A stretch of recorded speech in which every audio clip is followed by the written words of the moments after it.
who watch this. Today, I ask you to listen to the history of Christian, internet phenomenon, lolcow, and creator of Sonichu. In this video essay, I'm going to list out a lot of things, following a chronological order, all about the life of Christine Weston Chandler. When you listen today, I feel it's important that you, as a listener, don't just take their actions at face value. I want you to think about their actions in a larger scope, notice trends and changes over time. I have pointed out the important details that represent the shifts in their life and the events that have sculpted Chris Chan into the person they are today. I want you to think about them, not if they are either good or bad, but I want you to understand the nuances of their character and develop a deep understanding of Chris Chan. I've decided against accentuating some of the more famous events like other documentaries have done, because I do not believe that those famous events are defining of character, notably things that were influenced to do by trolls. I also would like to apologize in advance for the inevitable errors in this video, as there is a long history of some questionably kept records, so some things might be slightly inaccurate or out of chronological order. Without further ado, find a good seat, get some popcorn, and get ready for the long haul with the history of Chris Chan.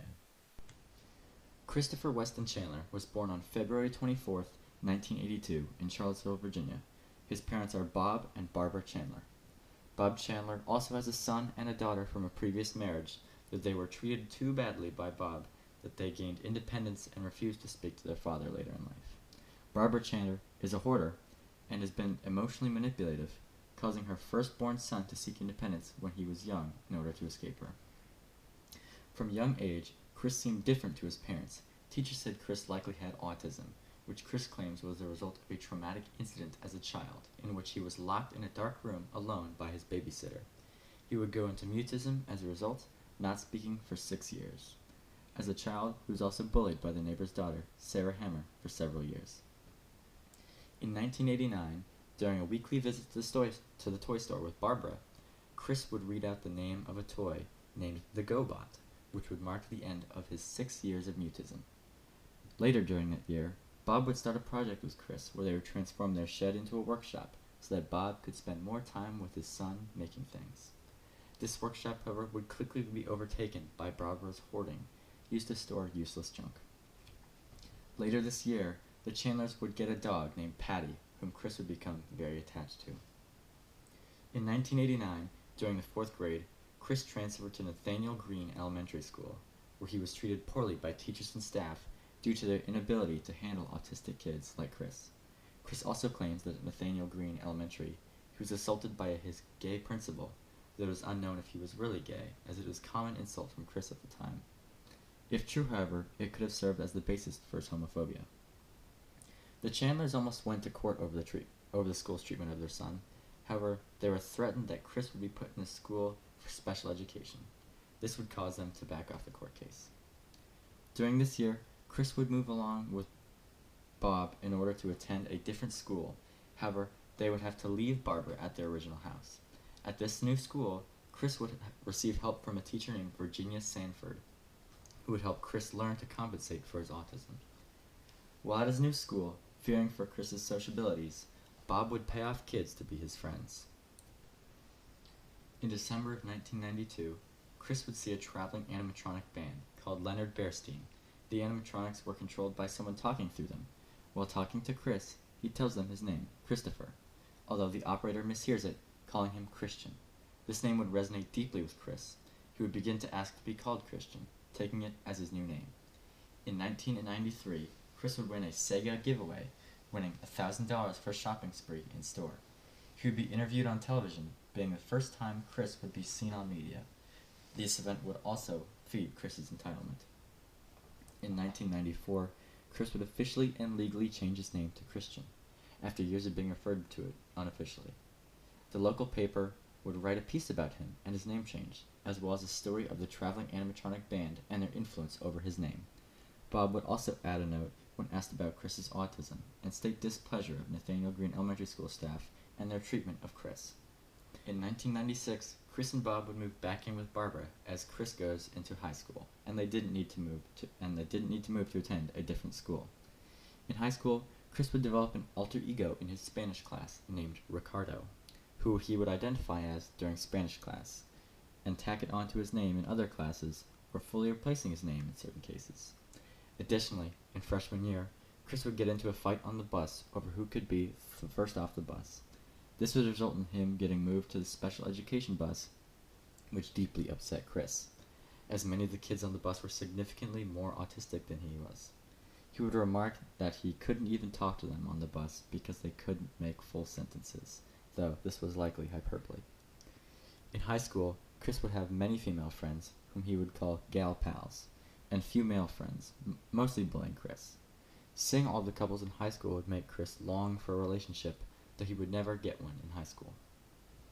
Chris would receive poor grades in high school, taking significantly longer to understand speech and writing skills, having a hard time following instructions. During high school, he would begin to get involved with the Sonic the Hedgehog, enjoying the games and shows deeply, even creating his first OC, or original character, named Bionic the Hedgehog, who was really good at basketball. This character was likely at least partially inspired by his involvement with their school basketball team as a manager. He would also get into the Pokemon franchise, making more OCs, custom cards, and dressing like the protagonist of the show, Ash Ketchum, while in public frequently. He would also make a website about himself that would serve as a personal blog. In 1999, Chris would have an appearance on TV during a local news piece about the new gaming craze, Pokemon, the trading card game. In the year 2000, Chris would create an OC, Sonichu, who was the fusion of the Pokemon Pikachu and Sonic the Hedgehog of the franchise of the same name. This character would continue to be one of Chris's prized creations up to date. Chris would attend his senior prom with his mother Barbara as his date, and wouldn't dance much. However, one of his gal pals would pull him in to dance, leading Chris to think she liked him. However, when he asked her out, he would be proven wrong. When he graduated high school, he would be crying the whole time, upset that he had to leave what he later considered to be the best years of his life. Bob would remark to Chris that he was very disappointed with Chris over crying so much, saying he ruined the day and embarrassed himself and his family. Chris attended Piedmont, Virginia Community College, initially studying marketing, but Bob transferred him to a computer-aided drafting and design degree, which was a 2-year degree. He would continue to make more custom Pokemon cards with his OCs, including developing his favorite, the previously mentioned Sonichu. He would establish a background for this character and make a whole family and backstory for all of these characters. He would become borderline obsessed with Sonichu, including illustrations of it along with gifts that Christmas. In the winter of 2000, the same year, he would create an infamous clay medallion depicting his iconic character, Sonichu. This would be worn around Chris's chain and would stay on his person at all times. As the winter went on, he would develop more of these characters' backstories and become even more obsessive. For his mother's birthday, even making a cake with Sonichu on it. In August, Chris would obtain a job at Wendy's, mostly cleaning up around the store. He was found an unsatisfactory employee and was seen butting heads with his manager frequently, getting fired in September. The main theory is that he was fired because he performed a Donald Duck impression that made a child cry at the store, likely being the final straw to break the camel's back. Other accounts say he was fired after drawing an unflattering caricature of his female coworker. More likely, he was fired for a combination of the reasons stated above. Shortly after he is fired, he cuts ties with the last of his high school gal pals, claiming that there was no point talking to her because he suspected she had a boyfriend, likely a start to a harmful mindset Chris would later hold. On February 24th, 2003, Chris has his 21st birthday, and he was kicked out of class by his gay professor. This information, though, comes from Chris, so it is likely he isn't gay and it's just him furthering his homophobia. Oddly, this encounter would launch him into a pursuit to find true love, stating his search for a boyfriend-free girl, which he called his love quest. Incel philosophy has prevented Chris from being able to talk to women, as he was afraid that any girl he talked to was in a committed relationship. Any girl with a boyfriend he loathed and was disgusted by. To get around this problem, he would make a sign and put it up around campus. The sign said the following: Chris Chan's attraction sign, 21 and single white male. Shy, smart, young at heart, computer skilled, humorous, a great thinker and go-getter, natural salesperson, enjoys good parts of life, diplomatic, friendly, loves his family, peaceful, very creative, he's lonely. seeking a cute 18 to 21 single female companion. 18 to 21 years of age, does not already have a boyfriend. Single, average to slender weight/body type. White, lives in Charlottesville or Ruckersville area. Does not smoke or drink alcohol. Happy, positive personality, average to high income, and drives a vehicle. If any men read this huge sign, mind your own business. And to all the men with girlfriends, except marrieds and blacks, go jump off a cliff. Have a nice day, smiley face. This sign would be hung up in the main lobby of the campus, and Chris would stand by the sign waiting for a potential lady. This would be met with criticism that his love quest was really a get-laid quest, and that his true motives were for sex and someone to take care of him. The Dean of Student Affairs, Mary Lee Walsh, tore down his poster, and on a later date, tore it up in front of him.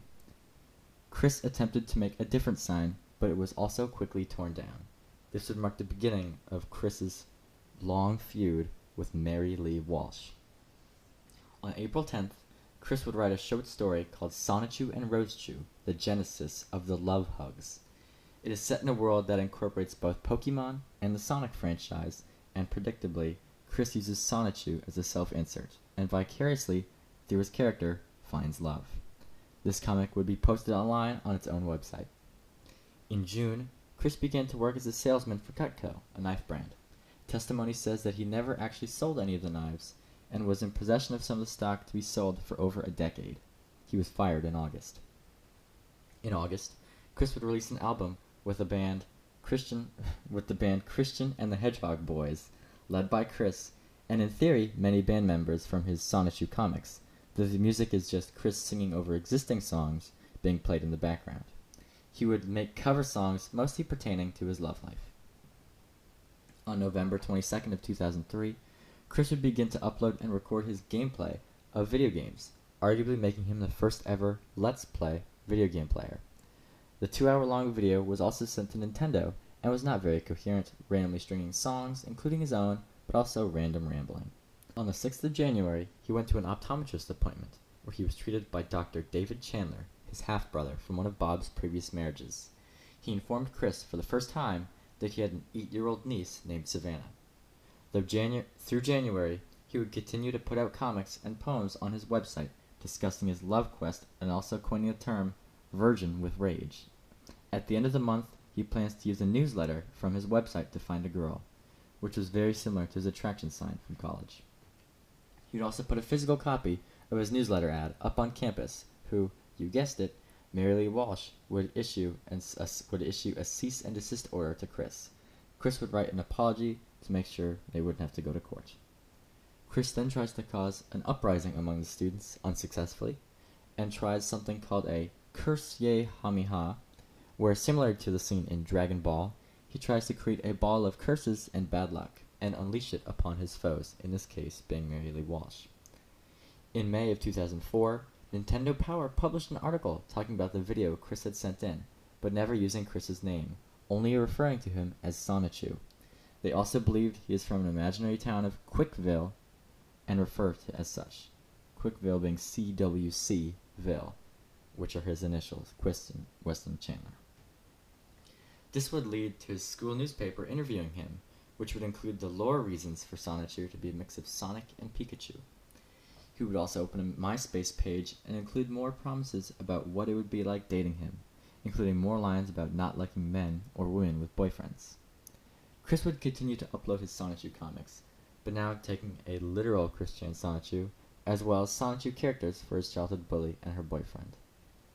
In June, Chris would use Animal Crossing to make a video documentary in Animal Crossing about the life of his two parents, from their meeting to marriage to conception of Chris. In July, Chris would begin going to Charlottesville Fashion Square in order to seek out a girlfriend. This endeavor would be unsuccessful. He would also attempt to throw a heart tied to a red string in an attempt to have a girl follow it to him, though this was unsuccessful, and 4 days later he was confronted by security. In September, Chris reflects that it has been 8 weeks since he's been trying the poster at Charlottesville Fashion Square Mall, and he is no longer allowed to go there unless he is accompanied by a parent. The school would also crack down on him, suspending him for 1 year. Chris says he will ask for a girlfriend this Christmas. Chris would be brought to UVA for a mandatory psych evaluation. They believed that he'd take psychological treatment, medication, anger management classes, as well as practice social skills. They evaluated that he was sane, just bad at socializing, and did not pose a significant threat to himself or others. Mid-December, Chris laments his failures to find a boyfriend-free girl. Christmas arrives and a girlfriend does not appear under the tree. The star atop the tree is replaced by a Sonichu head. Chris records the Christmas morning, and Chris gives terrible gifts, all seemingly things that Chris would like to receive, based around him or Sonichu, and more frequently the latter. 2005 begins, and the mall Love Quest poster antics continue, and an article is written about him by a mall employee named Anna, saying he was kind of crazy and even singing. In their encounter, he enters the store where she worked. Chris flubs all of his pickup lines, and she rejects Chris's offer of a date. After failing a contest, Chris would go online and rage against Adult Swim, the runners of the contest. He would also release the first full-length Sonichu comic, which was a functional rewrite of the series. Chris continues to use real-life people in his comics and use his real-life stories as material, though typically glorifying himself. Near the end of March, a girl who worked at Starbucks named Hannah would ask Chris out, in theory ending his love quest. This made Chris ecstatic, and Chris actually does go to Starbucks and has a full-length date. He thought it went well, however Anna came up to him and told Chris that it was a prank. Chris confronted Hannah, who confirmed it was a prank. This led to an outburst in the mall, leading to him getting kicked out. Chris Chan's comics continue to expand in characters, and his stories begin to be text-heavy and maintain a romantic focus between the main characters Sonichu and Rosechu. The next month, Chris's review of a game called Sprung for the Nintendo would make it onto the magazine Nintendo Power. Sprung is a dating game, and Chris claims he wanted to play it so that he may learn how to approach women. On April 13th, a UVA student wrote a blog about their observations of Chris, who she only referred to as Sonichu. She talks about how he just draws at the college while surrounded by the smartest kids in America, and how he seems saddened by the fact that he knows he cannot understand the course material. The Sonichu comics now have it written that Sonichu needs to use the Sonichu medallion, the same one that Chris wears, in order to become the more powerful Chris Chan Sonichu. This information was bestowed upon him by a Native American chief in the comics. Many of the characters, groups, or places are vaguely racist, such as the Wasabi clan. Many of the other characters in the comics also find ways to power up to become characters directly named after or inspired by real-world people, such as the main villain being the boyfriend of his childhood bully, who Chris has a crush on. Aside from the self-insert Sonichu character, Chris also puts his literal self into the comics at this point, who is able to go through a magical girl transformation to become Chris Chan. Additionally, Chris personifies his sadness from graduating high school into a character called Graduan. The villain pulling strings in this story is also none other than Mary Lee Walsh, the dean of Chris's previous college. The Allegiance of Villains in the comic series also uses an acronym that is the same as his old college, further blending the lines between the comics and the real world for Chris. He says that he will cosplay as himself from his own series to an up-and-coming anime convention in Richmond, Virginia. This message that refers to himself in the third person as well. A run-in with law enforcement occurs after, with Chris coming around with the classic Love Quest poster, which gets asked to be taken away or the cops are called. Chris was then kicked out of the McDonald's. Chris shows dominance by dancing and singing at the McDonald's manager, as well as Chris's Curse Ye Hami Ha, and nearly running him over while leaving the store. Chris laments that there is nowhere else nearby to advertise his posters, and claims all the men in town are plotting against him. The whole ordeal would be retold dramatically in the new Sonichu comics, including a new character, a spiritual twin sister to Chris. Only 1 month later, Chris would cause trouble at the local Target instead, with the Love Quest poster and taking advantage of the free drink refills. 2 managers ask Chris to leave, to which 2 officers booted him from the store, but not before attempting to give a long speech, being chased by the officers, ending in his pants being pulled down, tripped, and dogpiled by 5 total officers. Chris was then handcuffed and taken to county jail and shortly released. Chris promises to sue the officers and the store and attempted to plot how with his mother. After 2 court hearings, the charges were dropped. This story would also be put into the Sonichu comics, this time ending in them winning the court case. Not 1 week later, and Chris got into a car accident, rear-ending the car in front of him, paying $86 for the repair and court costs. 1 year has passed since Chris was suspended from his prior college at Piedmont, Virginia Community College, and Chris returns. In September, Chris is scolded by Barbara to stop making these comics about his life, so Chris obliges. In October, Chris starts to make it on the internet. Random people on Sega forums start to discuss the Sonichu comics and Chris. In November, Chris's opinions on a manga called Absolute Boyfriend are published on a magazine called Shoujo Beat. He relates the main hero of the series to himself, how they both have a hard time finding partners. This article is met with a response article from a viewer who tears into Chris about him being shallow and criticizing him for only looking for pretty girls. Chris begins to fall in love with a girl named Megan, and they begin to message frequently via email. However, Chris would ask for her phone number and if she wanted to go out, to which Megan declined both. She writes in December that she is not happy with Chris after he tried to kiss her, and wants them to remain friends. She also is being showered with gifts from Chris, as despite their poor household, Chris buys her a Nintendo DS, which she already has one. Though Chris would be introduced to the TV show My Little Pony by Megan, which would have a lasting impression on Chris, making his own custom My Little Ponies made with his own hair. In 2006, Chris would intensify his online purchases, buying many My Little Pony and Sailor Moon figures, pornography, and sex toys, among other things. In February, Chris resumes a shaky comic upload schedule, where the comics is highly confusing and poorly written, but not related to the real happenings of Chris. This comic creates confusion of both Chris's character in the series and his self-insert, the 2 characters fusing to create Magia-chan Sonichu, a magical Sonichu with the traits and personality of Chris. In May, Chris would receive his degree, taking 5 years total to achieve it, even though it should have only taken 2. At the graduation ceremony, he instead wore his graduation robe from high school. This degree made his goal of getting a real job or releasing Sonichu in full ever so close.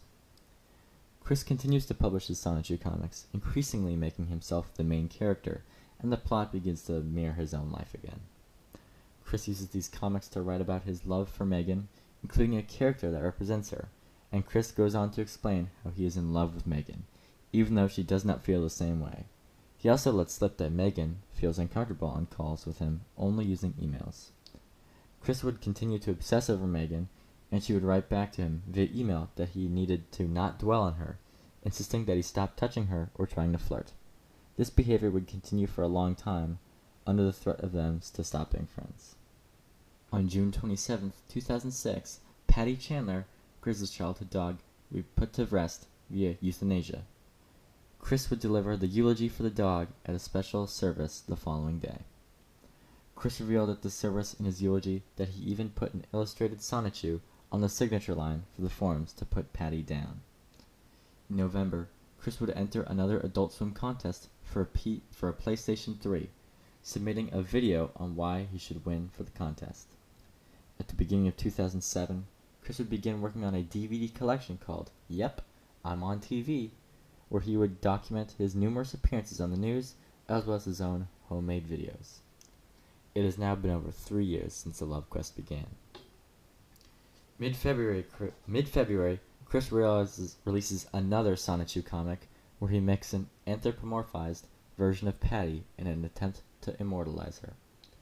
Chris also creates a character who's meant to be the opposite of Chris, evil in all things, as well as a, quote, raging homosexual. Chris continues his trend of homophobia. On February 24th, 2007, Chris celebrates his 25th birthday, which he deemed was very special, launching his Yep, I'm on TV, DVD, and would host his birthday and a launch party for the DVD at his local game store to celebrate and distill his wisdom onto others. The DVD includes a video from Chris where he imparts life advice, some normal things like don't smoke, but also some things like recommending buying a My Little Pony doll in order to learn the female anatomy. In the inverse, Chris recommends that girls should get a Transformers toy to learn boys' anatomy. He also ends out the video talking about sexuality and gender, stating, keep in mind that while you're playing with these things, you should keep in mind that your true original gender is. Because it's like you learn about that girl you just want to take on dates, young man, or otherwise you feel more couple, but approach that boy. Just saying hello, you've been checking out from a distance, young lady, and hopefully you do a time or now each and every one of you will stay straight. You know, girl for boy or boy for girl. Everything else is vice, as said by Dr. Kinney. And besides, if you stray away from the straight path, it can really jeopardize the entire future of the world and the human race. Very bad grammar from Chris. That was an attempt to read it word for word, as you can kind of get the gist of. Chris has been letting homophobic tendencies become more and more frequent, as you just heard, though it is unsure if something unprompted or an increase in his hatred for homosexuals. In March, Chris would regain communications with his half-brother, Cole Smithy, a film critic. Chris likely reached out so that he could send the DVD to him. Cole's email back was cold, tearing into Barbara for her abusive behavior, lying tendencies, and wanted nothing to do with them, including for a request for an email when Bob Chandler dies, so that he may celebrate. Months go by as Chris and Megan's relationship is strained by Chris's constant advances, with Chris depicting her with large breasts in his comics and continued attempts to touch her, which he stated displacement at. In May, Chris would create the Sonichu YouTube channel and upload a video from the game Soul Calibur, pitting two characters against each other, Chris and Mary Lee Walsh. In June, Megan would move to Kentucky. Later that month, Chris would be featured in the local newspaper about a yard sale Chris and Barbara attended. Chris would enter a Parappa the Rappa contest in order to win the prize, reasoning that with the prize reward, he could take Megan on a trip and lose his virginity. The next month they announced he made top 10, and it is now up to public vote to decide the winner. He would spread word online to encourage people to vote for him. In exchange for his vote, Cole would ask Chris to inquire about who his real father was, though Chris did not get a real answer. This would lead to Cole continuing to email Chris about the abuse he was given by his mother in childhood as a warning. On August 3rd, the contest winner was unsurprisingly not Chris, to which he would send hate mail to Sony Corp. Megan would see these videos for the contest and write back to him that she was glad he didn't win the contest because she wasn't his girlfriend and will never be, and to keep his damn hands off of her. Chris would continue to upload videos where he yells at the camera about 3 of the other candidates and how they should be disqualified, including the winner of the contest. Chris would write Megan explaining distaste for her new potential boyfriend, as well as call her new boyfriend gay, and proudly state he was a homophobe. He states, I might as well get a gender change operation if I can't find a girl. In late October, Chris would break out on 4chan for the first time on the Something Awful board, where someone took a photo of him at the game store making fun of him, creating a whole thread about how others had seen him at UVA campus, this being one of the first public discussions of Chris. This would lead to a large growth in people interested in Chris's story. This is where trolls would begin to take notice of Chris and begin sending him lewd fan art of his original characters. Chris would show distaste for the lewd images on the basis that he and Sonichu wouldn't be together. Likely because that would be gay, he asked the trolls to draw fan art with a different female character instead, including a list of sexual positions he would like to see. This whole interaction would be archived and shared online, leading to the creation of his own page on Encyclopedia Dramatica, a website where people would make fun of weird people online in a fashion similar to Wikipedia. Chris would mistake the trolls for his fans, and was happy with the new attention he was receiving. In the following month, Chris would receive the follow-up email from the trolls, including the new lewd fan art, this time giving the female character a penis. Chris was outraged by this drawing and threatened to put the troll in the game Soul Calibur and beat him up, as well as Chris discovering his own page on Encyclopedia Dramatica and demanding that the trolls leak their emails online. The trolls only responded with the picture of the female Sonichu character holding a pickle, making fun at Chris, referring to the male anatomy as such, as well as saying, "Fudge, you're gonna beat me up in Soul Calibur 3 now, aren't you? I shouldn't have let our souls get so fiercely entangled." This enraged Chris.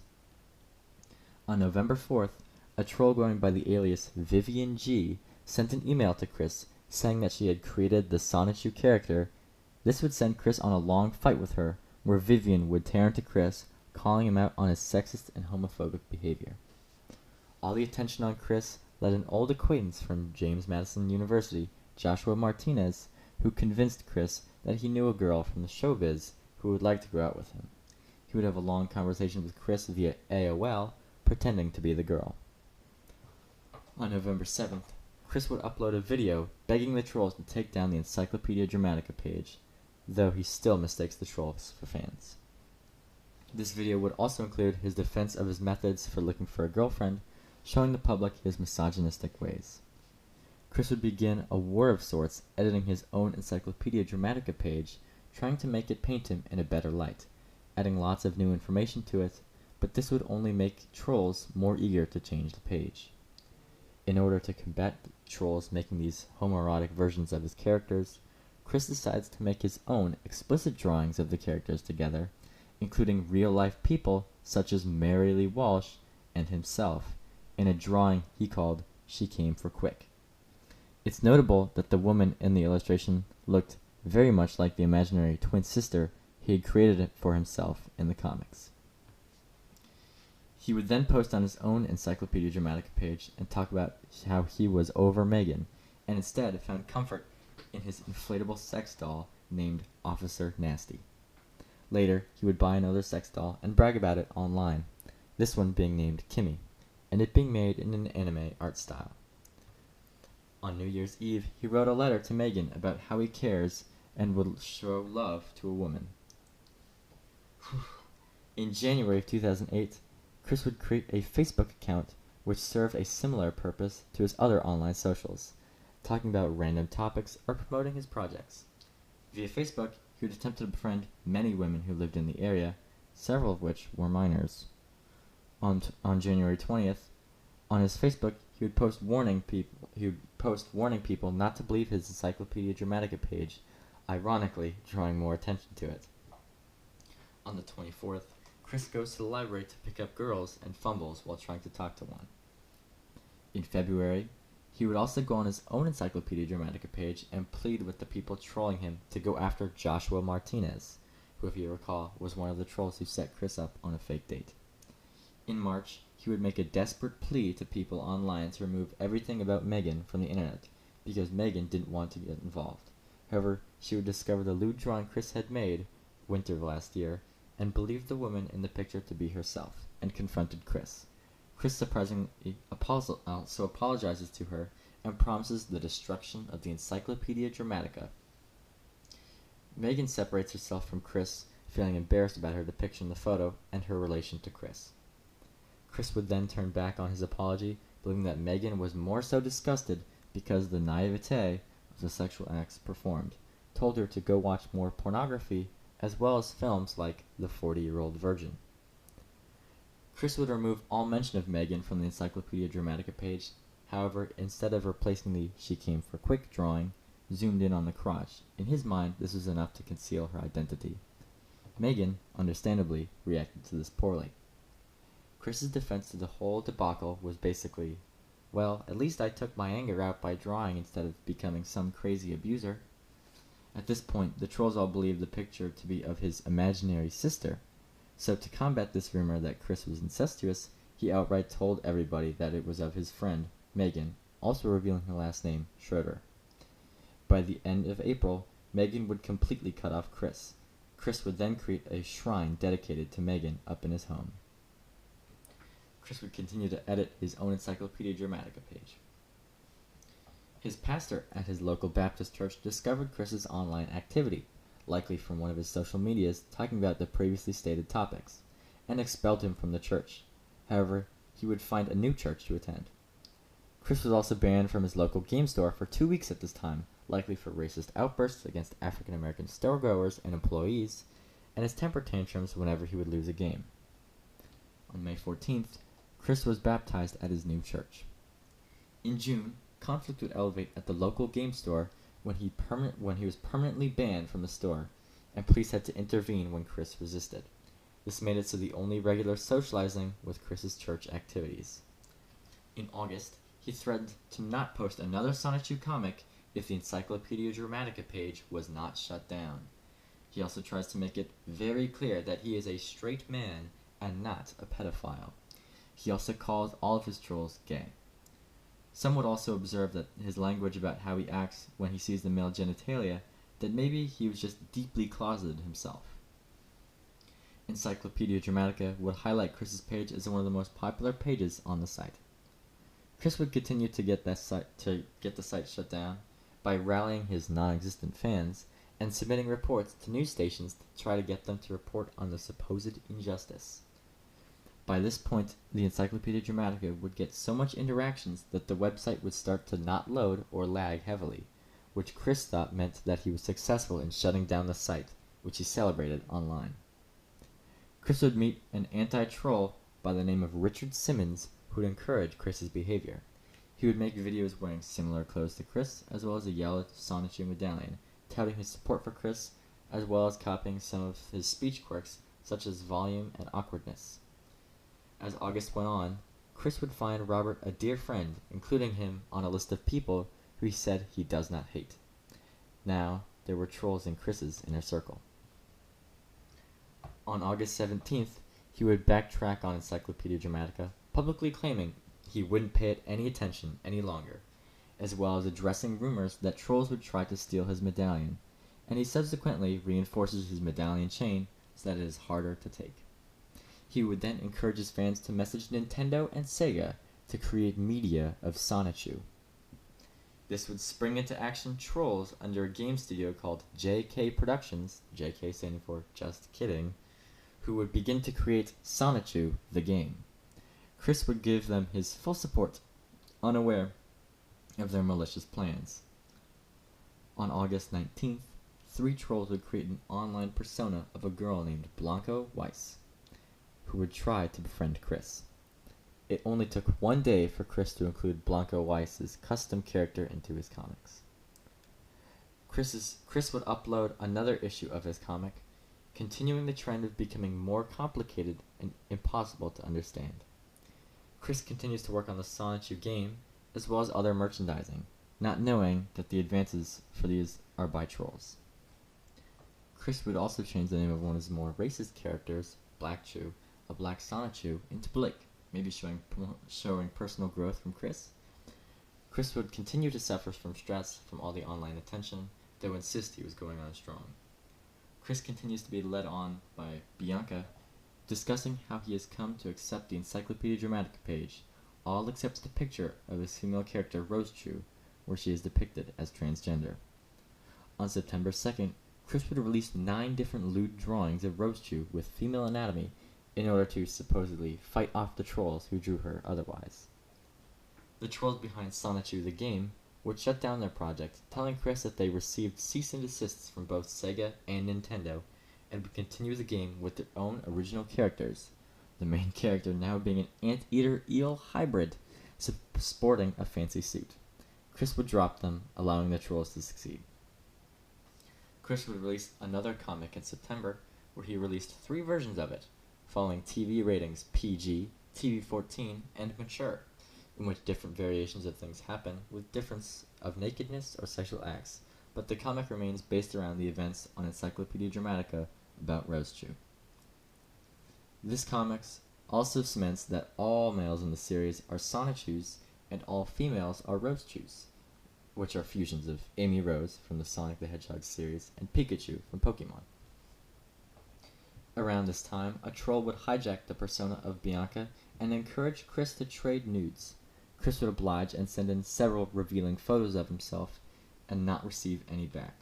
The trolls would upload these photos to his Encyclopedia Dramatica page. Chris does, however, acknowledge that Bianca is a troll and cuts ties with her.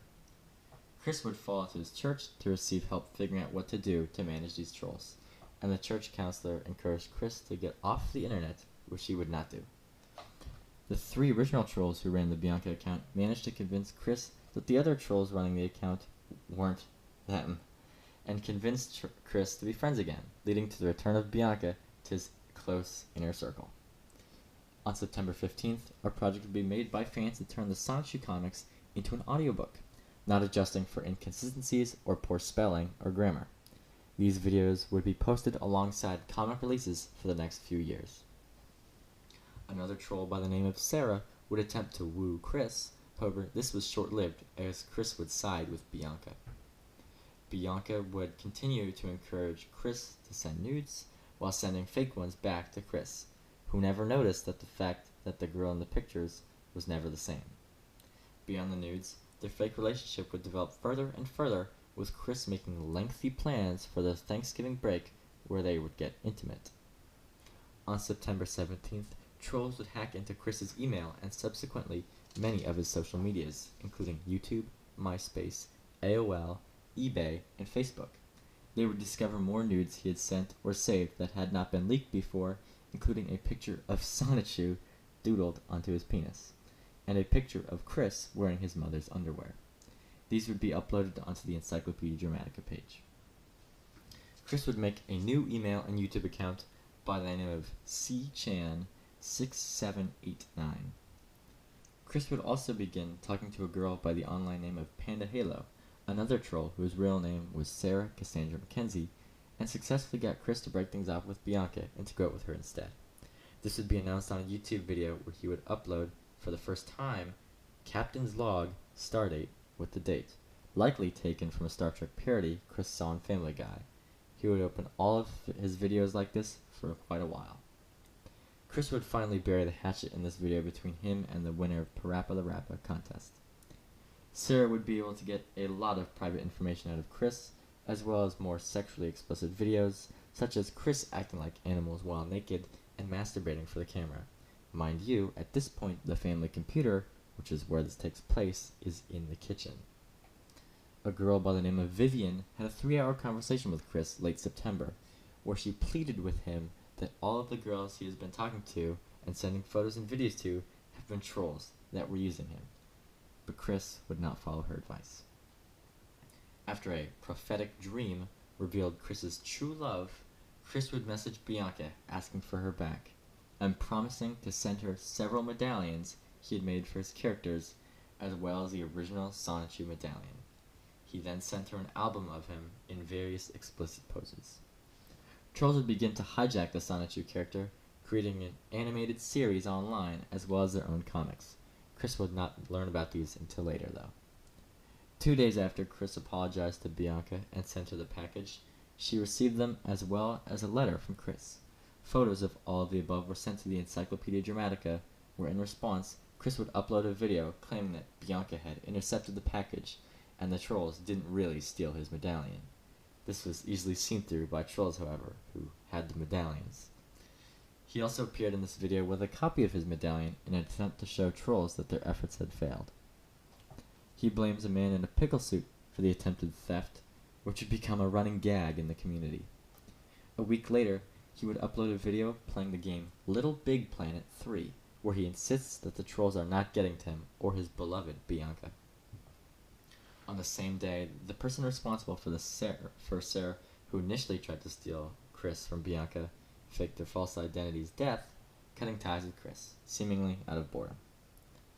On October 14th, Panda Halo helped Chris set up a sub-website for his Sonichu.net site, where people could participate in an online chat room and discuss Sonichu, which Chris would frequent to answer questions from fans. On October 20th, the trolls behind the Bianca character would end her story as well, in a very dramatic way. The Sonichu medallion Chris had sent in the mail was cut into pieces mimicked giving oral sex with a pickle with the medallion, placed the medallion into a pickle jar, crushed it with a hammer, and set it on fire, quenching the flames by urinating on it. All of this recorded and uploaded to YouTube. On October 21st, Chris announces that he is officially broken up with Bianca, blaming the Pickle Man once again, still not realizing that Bianca was a troll. On the 24th, Jessie revealed herself to be a troll as well, and having a large fight with Chris online, where she called Chris a homosexual, much to his frustration. 2 days later, Chris claimed in an IRC Q&A that he was already seeing someone else, named Chloe. His story is filled with plot holes and is likely a lie told by Chris. He would be asked about a year later, but he had no reaction. He released a video playing Guitar Hero, begged his viewers to nominate him for a GameStop sweepstakes, where the winner would win a $400 GameStop gift card. Additionally, there was a rumor where they would be included as a playable character to the game, though this would be proven not true. On October 31st, two trolls put up a sign on his front lawn. The sign said Encyclopedia Dramatica and included a picture of a black man in a pickle suit. The Encyclopedia Dramatica page would end up having too much Chris Chan content to keep up with, and would create his own website called the Quickie, which would be solely based on Chris. This would also serve to keep track of past and future activities. On November 11th, Chris announced on Sonichu.net that he had won the Guitar Hero sweepstakes, likely due to all the trolls voting for him, thinking that he would be put into the game.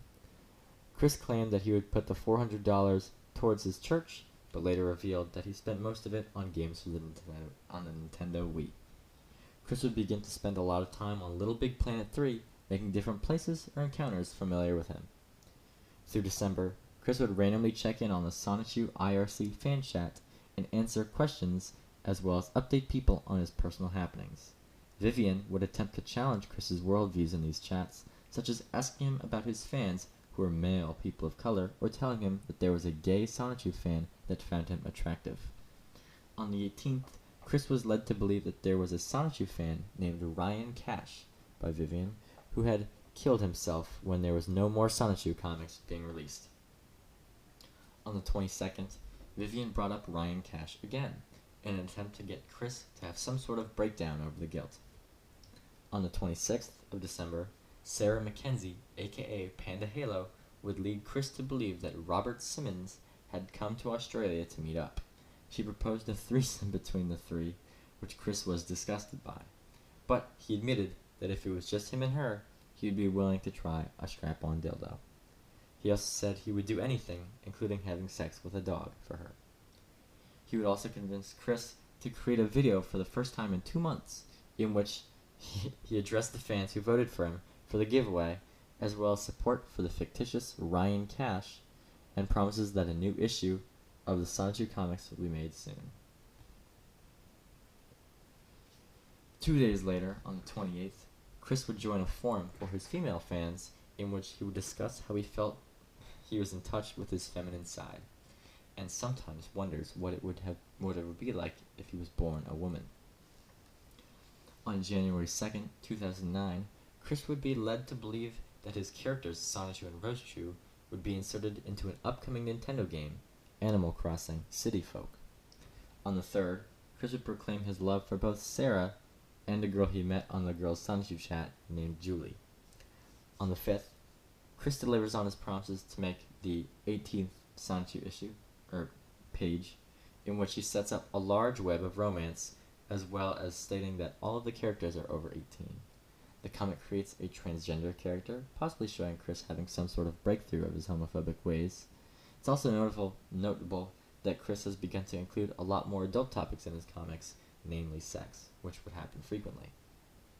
At the end of the comic, Chris informs the readers that he had difficulty in choosing one of the 3 women he was currently flirting with, but thanked God for killing Sarah Jackson in a car crash and revealing another as a troll, making the decision easier and leaving only Sarah Mackenzie. He includes a somber message for the fictitious deceased Ryan Cash. Trolls on the same day would lead Chris to believe that Nintendo had gone ahead and added Sonichu and Roastechu to the new Animal Crossing game, which he eagerly announced online via YouTube. He was also told to change all of the characters named after real people by their fake lawyers, but did a poor job. For example, Mary Lee Walsh just had her name flipped around in reverse. On the 6th, Chris gave the trolls pretending to be Nintendo employees access to his website, Sonichu.net, and they deleted everything off of it. Despite all this, Chris would still continue to fall for the fake Nintendo employees, dragging him along. On the 12th, the Nintendo trolls revealed their true identities and told Chris that in order to get his website back, he had to make a video announcing his sexuality, but they didn't force him to say if he was gay or straight. Chris made a 9-second video where he yells that he is straight while holding up a poster of Britney Spears as proof. The trolls ordered Chris to make a longer video. Chris in turn would make a 10-minute long video explaining how he was straight, though he doesn't explain the reasoning for making the video. The trolls had one last request, that he make a video with his parents where they state how proud of Chris they are, though such a video was never made. On January 15th, Sonichu.net was restored back to its previous state. Chris on the same day denounces Encyclopedia Dramatica online. The Sonichu.net page was then shut down on the 16th by trolls, so in turn, on the 17th, Chris would make a new video, Sonichu.info. The trolls behind hijacking this website said they were Clyde Cash, the older brother of the fictitious Ryan Cash, stating that this was revenge for the death of his brother. Somehow, Chris still believes that a troll, posing as Miyamoto, the Nintendo North America representative, is the real deal, after all of the others revealed themselves as troll, really showing how naive Chris can be at times. Though, this time the troll groups would end up becoming very selective in who they let on, and would try to become the only ones in charge of Chris. On the 19th, Chris receives a death threat on his home line, and Chris believes it to be genuine. Later that January, in an argument with who he believes to be the older brother of Ryan Cash, Clyde Cash, he talks about how he shits himself because he does not know he is pooping. He also defended his sexuality by proclaiming that he loved vaginas and hated dicks. Trolls would continue to egg Chris on into making more Sonichu comics, promising him sex and money from fictional fans in return. Chris was unable to raise the funds to go to Washington State to go to a meeting with Mr. Miyamoto and the other heads of Nintendo, and trolls wrote back and would tear into him, degrading him as a person, and finally telling Chris that they would not pursue Sonichu in their games. Chris would in turn send mail to the real Mr. Miyamoto, apologizing. Chris would go online late January and would absolutely blast everyone's ears with a terrible microphone quality, and also condones incest between two women specifically. Chris would begin to join live voice chats for people playing video games online. Here he would be harassed for his life choices. As Barbara rightly says, it's none of their business, and he really doesn't need to tell them everything. He would continue to go in these public voice chat rooms to E-Date with Julie, where they would discuss intimate topics such as masturbation and sex, all in an effort to get more dirt on Chris. On these calls, they would frequently be interrupted by Clyde Cash, the older brother of Ryan Cash. Clyde would frequently threaten Chris and Julie. Clyde forces Chris to make a video declaring his homosexuality in exchange for not hurting Julie.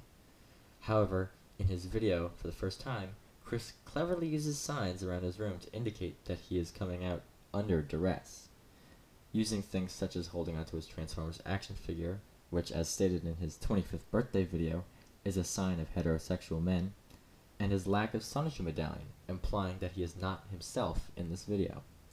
Clyde would force Chris to do another video, where he was forced to not use the same trickery, and he actually had to say the word gay, which he danced around in the last video.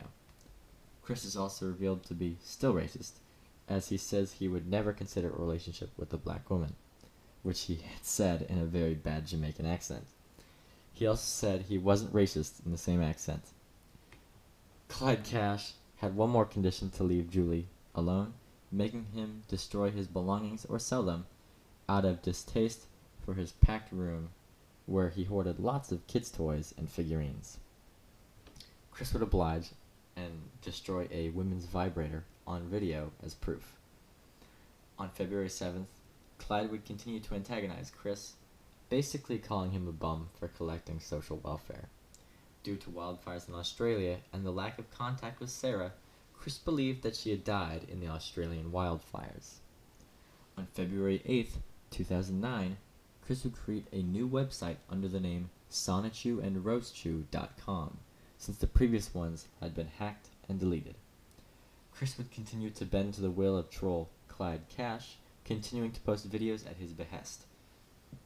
On the 10th, Chris would get a letter back from Nintendo of America stating that the man he was in contact with was in fact not Mr. Miyamoto, and that no such conversations had ever occurred, likely because Mr. Miyamoto does not speak English. Chris would finally accept them to be trolls. Julie would convince Chris to make a section on his website exclusively for sexual images, which he would happily oblige. On February 23rd, audio between Chris and the troll Julie would be spread online, in which they had virtual intercourse for 20 minutes. Chris would roleplay as Sonichu in this video. On Valentine's Day, another one would be released, which was similar. Trolls would call his family home in an attempt to persuade Bob Chandler to walk in on his son. The fourth call, he was told that Chris posted on YouTube that he was going to try to kill himself, leading to Bob checking on his son, and Chris would get busted in the act, doing another virtual intercourse thing with Julie. This would lead to tensions between himself and his parents, who increasingly attempt to get Chris off the internet. In an online chat the next day, Chris would tell the public in an online voice chat that he recycles his own semen, leading to trolls digging in even more and ridiculing him. Trolls would continue to emotionally manipulate Chris in the online voice chats, posing as people who were fans or interested in Chris, and threatening to kill themselves or do other terrible things if Chris did not do as they asked, furthering Chris's stress and manipulating him into making more videos to appease the trolls. Late February, Chris would upload a video apologizing to all gay people, apologizing for the hateful things he had said before in his life. This video was posted of his own volition, showing personal growth from Chris. He would also go onto a chat a day later and reveal that he heard voices in his head. He says the voices tell him that he is gay, which he insists he is not, and then immediately admits to using a dildo as well as anal beads on himself. Trolls would begin to legitimately speculate if Chris was just a closeted gay man. Afterwards, the trolls would post a video online titled "For Julie's Eyes Only," which would contain Chris having sex with his sex doll named Kimmy. This video would achieve 3 million views at current. Clyde Cash and the group of trolls he was a part of would reveal themselves to Chris as a group called the Miscreants, and claim responsibility for the many different trolls performed on Chris. They would portray themselves as a supervillain-esque group trying to teach Chris a lesson. They would not claim Julie was a fake, however, and continue to use the character to manipulate him. They arranged a story for Chris that Julie had been kidnapped to the Miscreants HQ in Ohio, where he had 5 days to save her. This would all take place the night before his aunt's funeral, which would also take place on his birthday. On February 24th, 2009, Chris would spend his 27th birthday at his aunt's funeral. Later in the day, the trolls threatened to send Julie away to China if he did not go now, pressuring Chris and stressing him out further. On the 25th, Chris would leave for Ohio without telling his parents prior. He left a note for them explaining where he was going, and fearing for Chris, his parents reported him as missing to the police. It was also the first time he had been outside of 50 miles of his hometown. At the address he was given, in Ohio, he found a red house with an old lady inside, who knew nothing about him or Julie. Chris would return home, getting back at 3 a.m. He would report back to a troll named Bluesky, posing as Julie's brother, admitting he enjoyed the trip.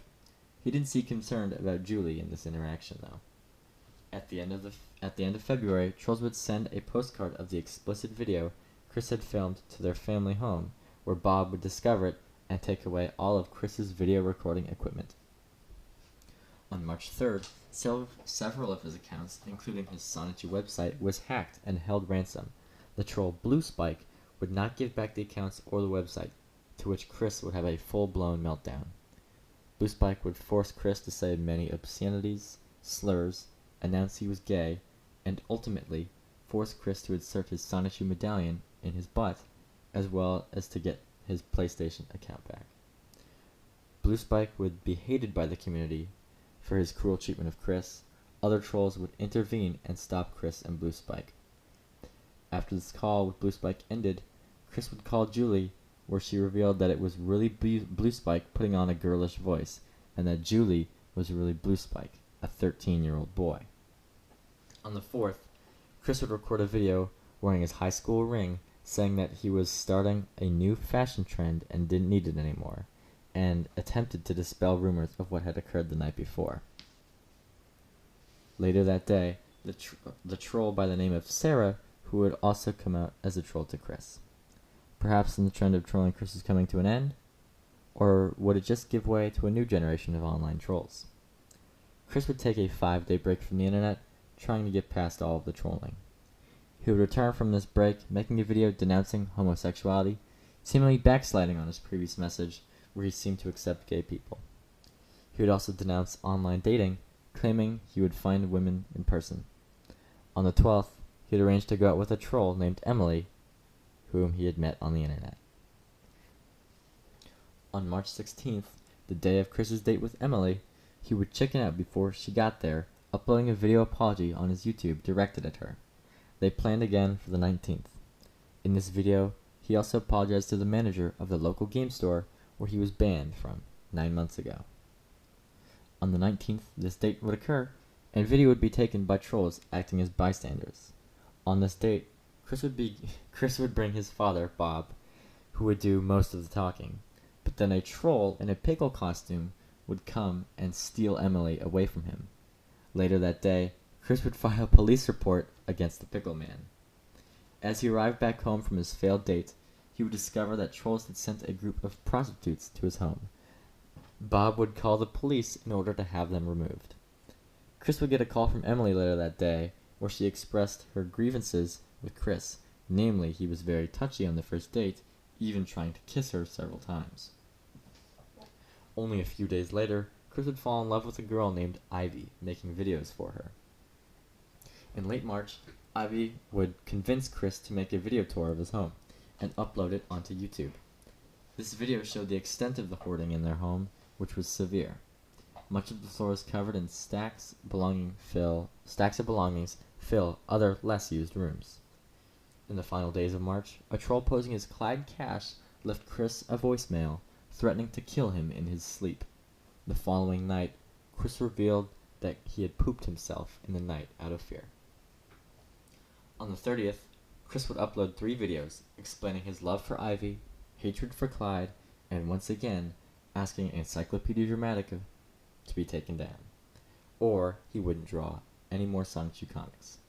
He also says that at the behest of his pastor, he will not post on YouTube again. On April 1st, the Encyclopedia Dramatica removed the Chris Chan page off of their website, announcing their regret for what they did to Chris. They would restore it on the 2nd because this was an April Fool's Day prank. Chris's promise to stay off the internet only lasted a month, surprising most who predicted it would be shorter. Chris would tell Ivy during this time off that he was increasingly having problems with self-defecation. He would break the streak by creating a new YouTube channel named C-Chan Sonichu, where he would post an update on his life. He also made a new website for his Sonichu comics, as all of the others had been hacked, and promises to consistently work on the Sonichu comics. On Easter, Chris would continue to post videos for Ivy online, such as him proclaiming his love for her, a video solely for her pet hermit crabs, and a video where Chris hugs and kisses a sex doll with Ivy's face on it. On April 16th, the troll group The Miscreants would release several videos of Chris that they had obtained, including one where Chris drinks a concoction of his own semen and Fanta, recycling as he calls it.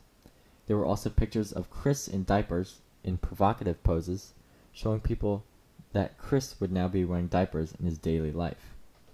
Chris would feel great guilt towards Ivy when a troll named Vanessa Hutchins would encourage him to masturbate, which Chris did, but then after post several times asking for Ivy's forgiveness for cheating on her. Chris, despite warnings, also states that he knows for a fact that Ivy isn't a troll and he loves her. Chris would also release a second Chris and the Hedgehog Boys album where he dedicated many songs to Ivy, including a cover of Madonna's Like a Virgin. Joshua Martinez, a troll of Chris's, forced him to go out and eat and made Chris front the bill on several occasions. Chris would lament that he didn't have the money to pay for these meals, pointing out financial struggles to online trolls. Trolls would continue to manipulate Chris with fictitious people, including a fake girl named Ching Chong, who Chris would make a video for, apologizing for traumatizing her with the recent photo leaks. Trolls would experiment with sending Chris pictures of people, saying they were all the same person.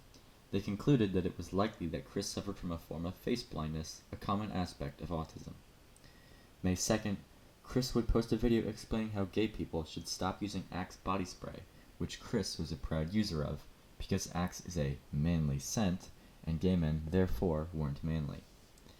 After an incident on the 3rd, where Chris would attempt to make his own Wikipedia page, which would be taken down by staff, Chris posted about it on his YouTube. In response, one observer of Chris's decided to make the Wikipedia, a Wikipedia-style website solely for the storage of information on Chris. He also allowed Chris to edit the Wikipedia page as he wished, though this privilege would eventually be revoked. Around this time, Chris would report back to his parents about what Joshua Martinez had done to him. In response, the family would go to the police station and report him. His pastor, Rocky Shoemaker, would attempt to have all of the trolls investigated as well. However, the Chandlers would disagree and rather handle it themselves. When Ivy found out the risk of police investigation into her trolling activities, she broke up with Chris, telling him that it was because of his infidelity with the girl he had cheated on with online, Vanessa. Chris would also end up in a lot of trouble with his parents because of the large amounts of money that had been stolen from them. In light of all the happenings in their household, Barbara threatened to kill herself. Bob would then go after Joshua Martinez himself, not believing in his son or the police. During this time, Chris would rise to popularity in the larger online community, his explicit photos reaching hundreds of thousands of viewers within just a day, as well as being discussed on 3 different radio shows across the country. Chris would remain blind to the massive increase of people interested in him, and continue online in his destructive and naive ways. On May 18th, after a 2-week-long absence, he would announce he would restart his love quest, saying in a video, "I am still looking for an 18 to 27-year-old, smoke-free, non-alcoholic, not black woman. But most importantly, she's got to be caring, true, and honest."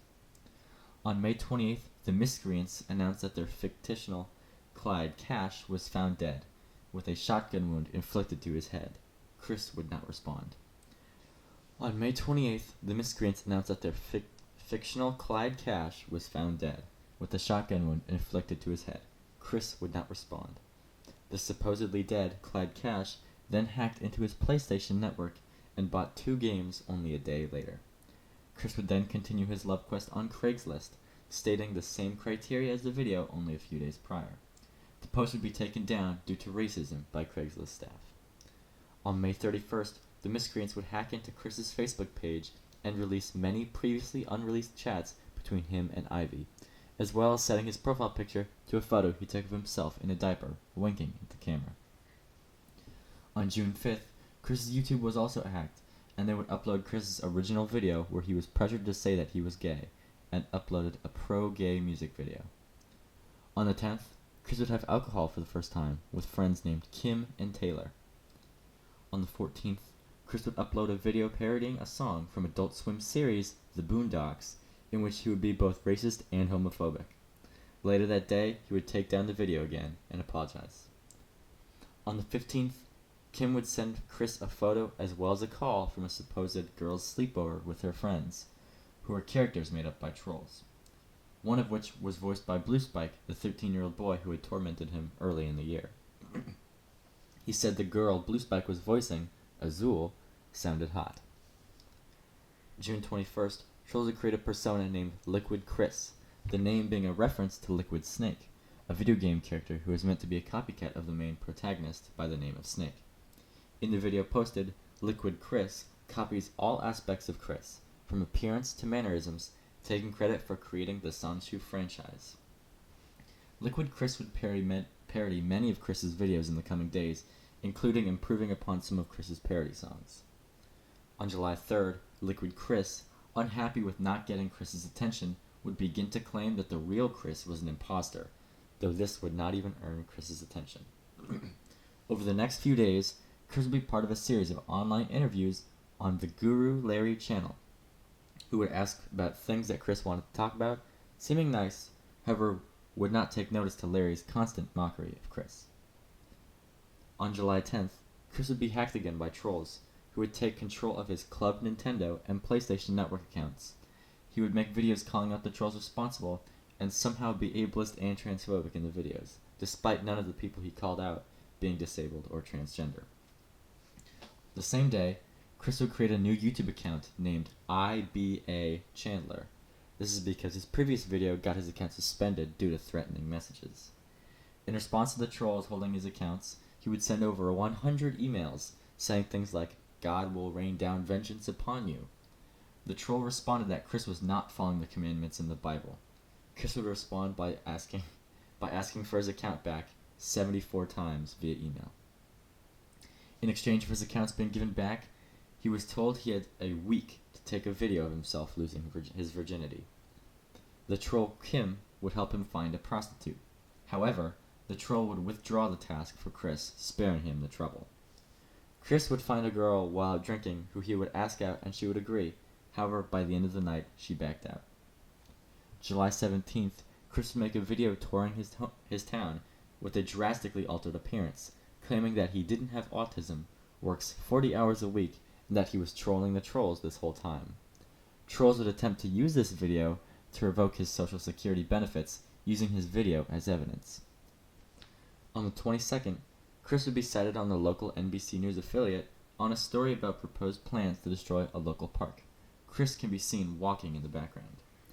The same day, Chris would finally be exposed to Liquid Chris, as the trolls holding his Nintendo and PlayStation accounts would tell him how Liquid Chris was attending Maryland Anime Convention, Otakon, pretending to be him. In turn, Chris would make a video denouncing Liquid Chris and calling him out for being an imposter. This would lead to a war between the two of them, Liquid Chris denouncing Chris while continuing to claim that he was selling Sonichu merch. Chris would attempt to infiltrate a meeting of trolls on IRC, but would fail when joining with his real username, getting busted immediately. Trolls would then report his own account on the PlayStation, getting his account permanently banned. Trolls would continue to tax Chris's mental health, telling him the troll and past love, Ivy, had killed herself. Chris would begin to claim himself a citizen of Quickville more and more, stating that insulting him or his characters would not be taken lightly, seemingly taking them as more real than they really were. On July 24th, Chris would film a video of him humping his PlayStation 3 after being forced to by trolls. They would then upload this video to 4chan, increasing Chris's infamy. The same trolls would continue to force him to make videos, mostly around him accepting gay people, which he would quickly delete. Chris would actually become so fed up with these videos that he would abandon his PlayStation Network account. As the next days passed, Liquid Chris would continue to upload videos, causing Chris to become increasingly upset. These interactions would consist of Chris commenting or making a video calling out Liquid Chris. Chris would be called a fake, and Liquid Chris would make a parody of the video Chris had just made, usually one-upping them in some way or another. On the 31st, Chris would challenge Liquid Chris to a singing battle of sorts. Liquid Chris would accept. Chris would also pretend to be Liquid Chris in an attempt to flirt with Liquid Chris's fake girlfriend, who was also a troll, and also obviously knew it was the real Chris. In the beginning of August, Chris would make a video thanking the trolls, as it is because of their fierce documentation of his life he believes he can differentiate himself from Liquid Chris. Chris would then be discovered to not be Liquid Chris by Liquid Chris's girlfriend. However, seemingly actually in love with her, would attempt to salvage their relationship. On August 4th, Chris would lose the singing battle against Liquid Chris because he ad-libbed the song Smell Yo Dick by Bluesky, disqualifying Chris by his own rules. Liquid Chris would give him a second chance to re-record, likely to keep on milking content from him. On the 9th, the two Chris's would finally call over the phone, where they would argue over who is the real and fake Chris. After Chris would make a video claiming he had filed a police report on Liquid Chris. Trolls would continue to send Chris graphic adult content of his characters, which would result in him making a video asking people to stop. Chris would learn that a troll online was selling audiobooks of the Sonichu series for $20, causing Chris to make several videos and messages asking the troll, Vivian G, to stop. On the 15th, fearing he was losing his singing challenge against Liquid Chris, Chris would backtrack and say that the contest was never to discern the real Chris. Chris would go into detail on that day about how he believed in the power of cursing and blessing people, feeling he had some sort of supernatural power. On the 16th, Chris would be applauded at his town council meeting because he had brought a sign to show support for McIntyre Park, which is to be soon torn down. On the 18th, Chris would delete his IBA Chandler YouTube channel and create a new one named Christian W. Chandler, because trolls had claimed that the IBA stood for his real name, Ian Brandon Anderson. On the 27th, Bob and Barbara discovered Chris's house tour video, posted 4 months prior. They feared that public knowledge of their hoarding could lead to them being evicted. Barbara would take away his car keys, and Chris would make an infamous video explaining, "I want everything about my house off the internet," pleading with trolls to remove everything about his house online. Bob would also show up in the video to yell at Chris. Tensions in the Chandler household remain high. Trolls would send in a health and safety inspector, though he would deem it was up to Chandlers if they wanted to live in that mess.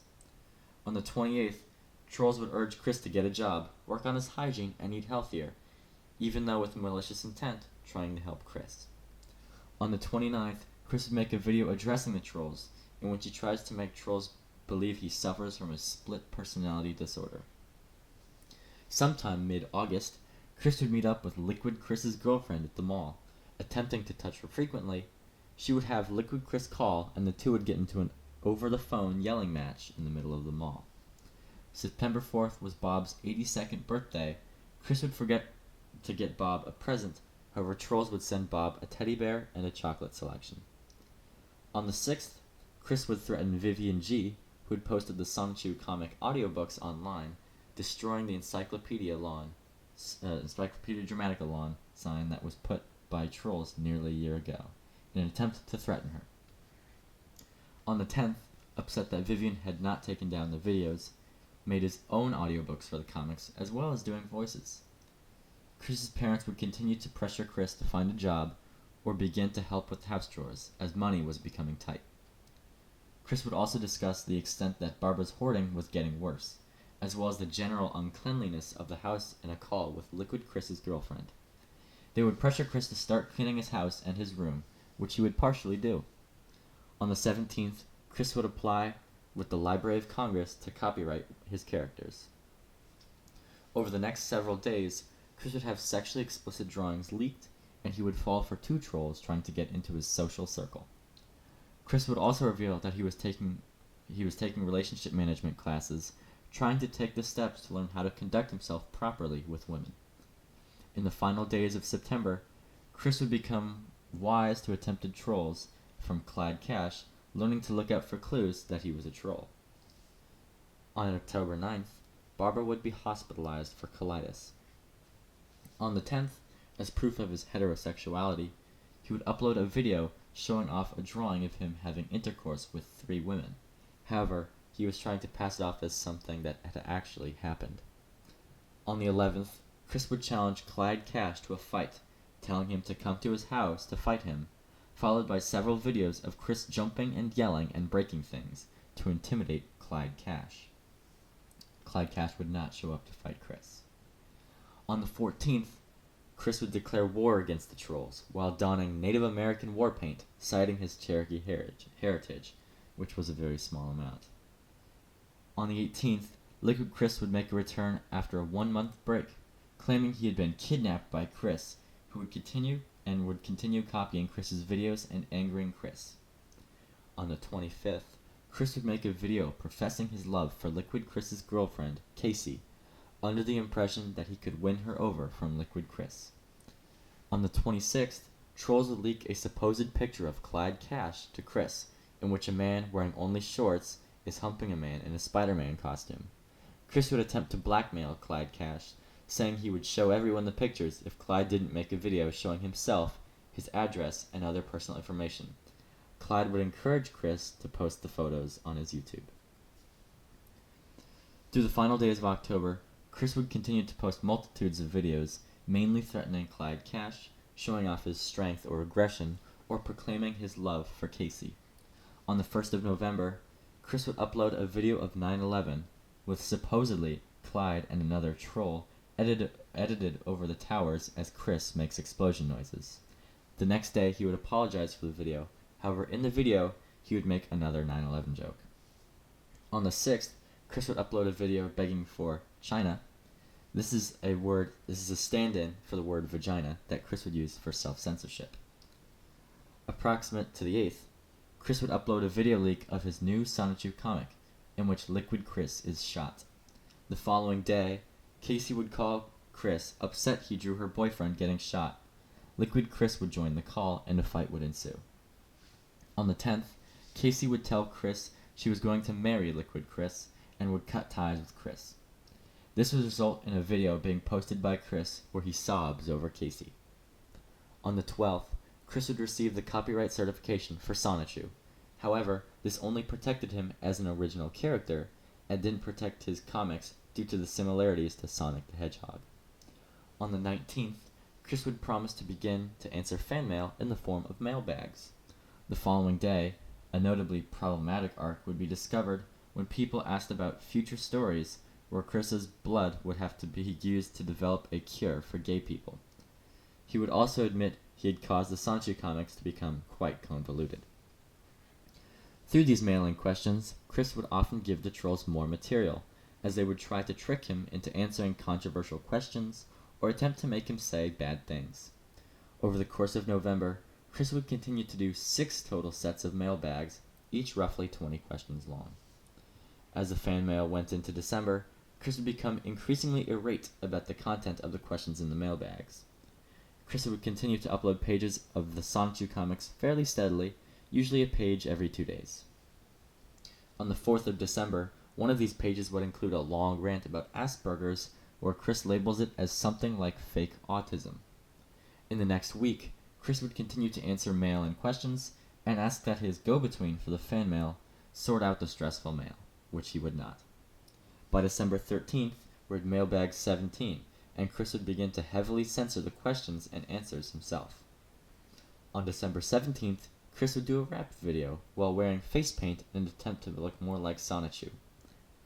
On the 24th of December, trolls would trick Chris into giving a shout-out of the Columbine shooters, wishing them good health. On the 25th, Chris encourages the murder of one troll, Jack Thaddeus. 2 days later, he would also encourage the suicides of Clyde Cash and Jack Thaddeus. Upset that the trolls keep buying the ad space on his website and posting ads related to homosexuality, Chris has a freakout on the 31st, asking President Obama to make gay ads illegal. By the new year, Chris is on to mailbag 29. He only answers this one with one-liners and insults. On January 1st, 2010, Chris would remove all the ad space on his page and put up ads for Coca-Cola supporting California's Proposition 8 and ads by the American Family Association. This would lead to his page getting taken down temporarily. Chris would actually post a video claiming responsibility for his actions on the 2nd, notably one of the few times he's done this. On the 5th, a character named Asperchu, a Sonichu with Asperger's, would be put up on ad space on Chris's Wikipedia website, beginning a string of trolls containing this character. The character in the coming days would also be put on the Sonichu website. On the 7th, Chris would rope Family Guy into his comics, as well as go on to claim on many platforms that his birthday should be a national holiday. On the 9th, Chris would take notice of Asperchu.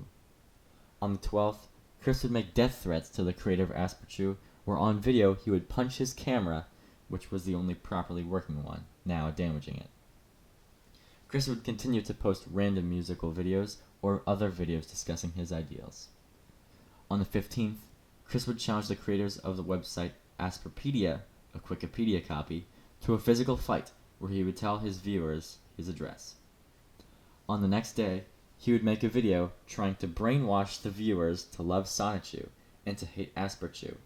This video would reveal that he has been wearing the same shirt for 4 days in a row. On January 19th, after discovering that mailbag 42 was full of Asperchu questions, deletes the whole thing, skipping a mailbag. On the 27th, Chris would score a date with a girl who wasn't a troll, given the alias The Wallflower. However, after talking over the coming days, we'll learn about Chris's infamy and lose interest. Across February, Chris would be in correspondence with Alec, the creator of Asperchu, where they would discuss a range of topics. On February 1st, Chris would address complaints about diversity in his comics by adding a human with brown skin who suffered from drug problems, homelessness, and disease. The character also spoke in a Jamaican accent. On the 5th, Chris would apologize to the creators of Asperchu, who he had previously sent death threats to, as well as addressing more heinous ads on his Wikipedia page, such as an In Memoriam of Chris ad, as well as one depicting Chris having sex with his own mother. He would clarify that he was not dead, though he would not leave any comment on the depiction of him and his mother, leading trolls to speculate if it was somehow normal in their household. On the 8th, Wikipedia would be taken down, its link now leading to Asperpedia, the troll-made parody of Sonichu. However, due to a bug with the coding, would instead redirect to an MMO game named Dogs of the Sea. On the 14th, the website would be restored. On the 13th, facing copyright claims and cease and desists, Chris would kill off a character named Simonla Rosechew due to it being originally submitted by another user.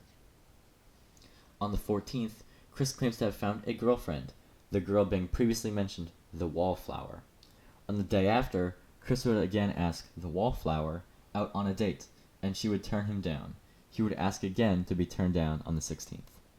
On the 18th, Chris would be called by the creator of Asperchu, where they would argue over taking down Asperchu, but it would devolve into Chris being criticized for his lifestyle. On the 23rd, Chris would upload a video talking about his new holiday, Christian Love Day, a day all about him. On the 24th, Chris's birthday, he would upload a video skit involving another unknown person. It is unknown if this was a troll or not. On the 25th, Chris writes to the Wallflower that he is excited to come over that night. On the 27th, she tells Chris that she isn't ready for a relationship. And on the 28th, he asks her if she'd like to go to a movie and dinner later that week. On March 1st, it is revealed that Bob is suffering from congestive heart failure and was hospitalized. Across the next few days of March, Chris would chat with the creator of Simone La Rosechew and his grievances with the gruesome death of his character. Chris would stay relatively calm on these discussions, likely not suspecting that they were a troll. On the 9th, the Wallflower would be found by the trolls, who would reach out to contact her. The next day, she would break off her friendship with Chris. On that same day, he would discover the Quickie, a database similar to Wikipedia, the only difference that the former is a factual database, while the latter is editable by Chris. This discovery would result in a threat by Chris that if the pages on his friends and family weren't taken down by the 12th, he would, quote, cause trouble. On the 14th, Chris would be told that the Wallflower was dating a troll named Tito, in response to making a video threatening him while wearing a kilt, as well as including a plea to the Wallflower to be his girlfriend, saying that she should sleep with him because his life is pathetic and hookers are expensive. This would result in an email a day later from the Wallflower where she demands Chris stop calling her. On this day, he would also extend the deadline to fix the Quickie page to the 31st, as adjustments had been made to the Wallflower page. In reality, this was because she had reached out asking her personal information to be expunged from the page. The moderators of the page agreed because much of the information was not relevant. On March 17th, trolls would celebrate the 10th anniversary of Sonichu. Oddly, Chris would do nothing, likely because he had not known. On the 18th, Chris would send many emails to the troll Tito, calling him the N-word repeatedly despite not knowing his race. The days surrounding this, Chris would continue to rage at Tito for supposedly stealing his girlfriend, despite her frequent statements that the two were not dating. On the 19th, trolls would gain ownership of the Wikipedia and go on a mass vandalizing spree on the site. The following day, the site would be locked. On the 20th, Chris would message the Wallflower for the final time, asking her to come to a party. She responds the following, quote, "I was pissed when you said that we had been going out for a month and a half. First of all, I never agreed to anything of the sort.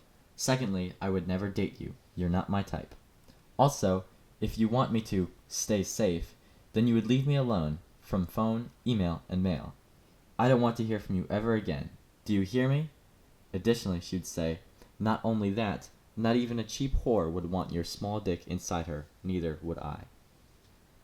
On the 21st, Chris would discover the state of the Wikipedia and attempt to fix it himself. He would give up and proclaim he would take a break from the internet. One of the other admins of the site helping Chris would revert the site back how it was before the 19th. On the 22nd, only 36 hours after Chris declared he would leave the internet, he returned to make a video complaining about the Cleveland show.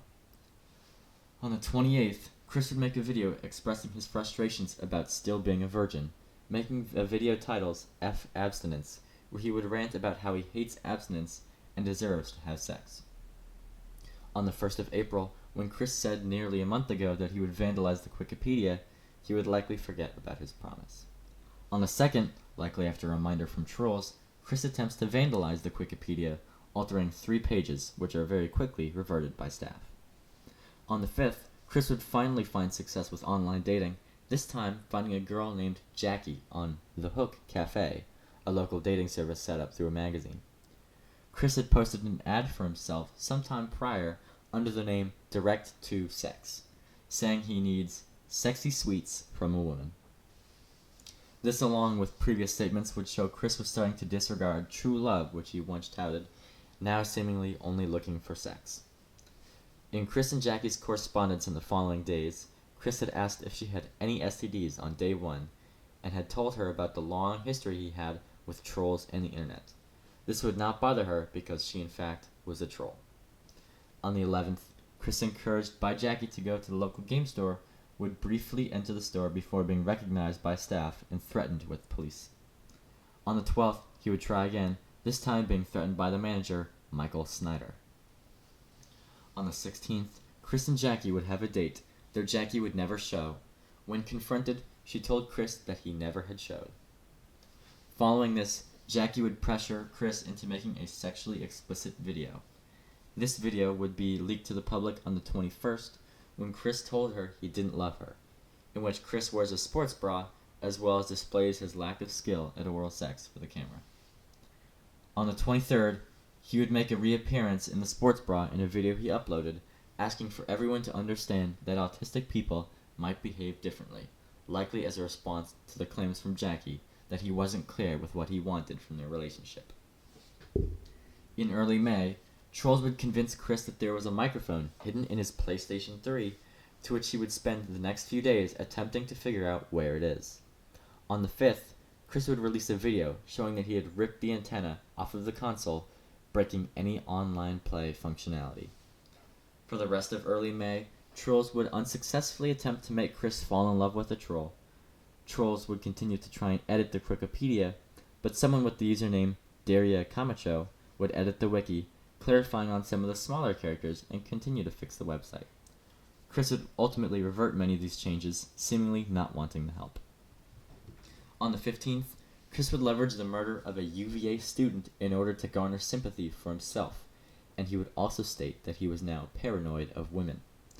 Daria Camacho would continue to post new changes to the Wikipedia, some getting reverted by Chris, but now he would leave most of the edits alone. After it gets hacked and vandalized on the 26th, on the 27th, Chris would announce he was abandoning the Wikipedia, as well as taking a break from the internet. On the 31st, Chris would return to the internet, discussing how he owned the rights to Sonichu.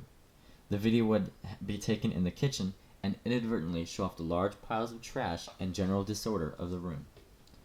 On June 4th, Chris would drunkenly enter a local game store and take a photo with the manager, Michael Snyder. Police would have to show up on the scene.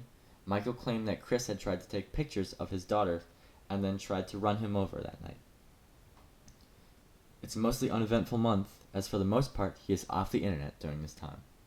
Trolls, however, would find Chris in public, where he dressed in skinny jeans, a sports bra, and a denim jacket. They would also discover his Flipnote account, which he would continue to make posts on. On this Flipnote account, Chris would continue to make videos doing short skits, with an exception of the 29th, where he uploads a Flipnote depiction of a wet dream he had the night prior. It would be taken down by staff, and Chris would attempt to re-upload it 4 different times. On July 1st, Jackie would send an email to Chris asking for a shoutout on his Flipnote account, which he obliged. This would restart communications between the two. On the 2nd, Chris would receive a permanent ban for breaking the rules on his Flipnote account. Most of the interactions with Chris come from sightings in the real world, being spotted at McIntyre Park, taking photos and throwing rocks at people at the local Fridays twice. Chris and Jackie would continue to talk, promising Chris that they could meet up in August, and she would encourage Chris to get involved again with the trolls. He would begin to be active on the game Mod Nation Racers, posting on several websites for guides and discussions for it, getting banned from most due to poor behavior. Chris would discuss lots of things with Jackie over late July, Chris's interest in having anal sex, on which he is on the receiving end, and his money problems when getting turned down for Walmart.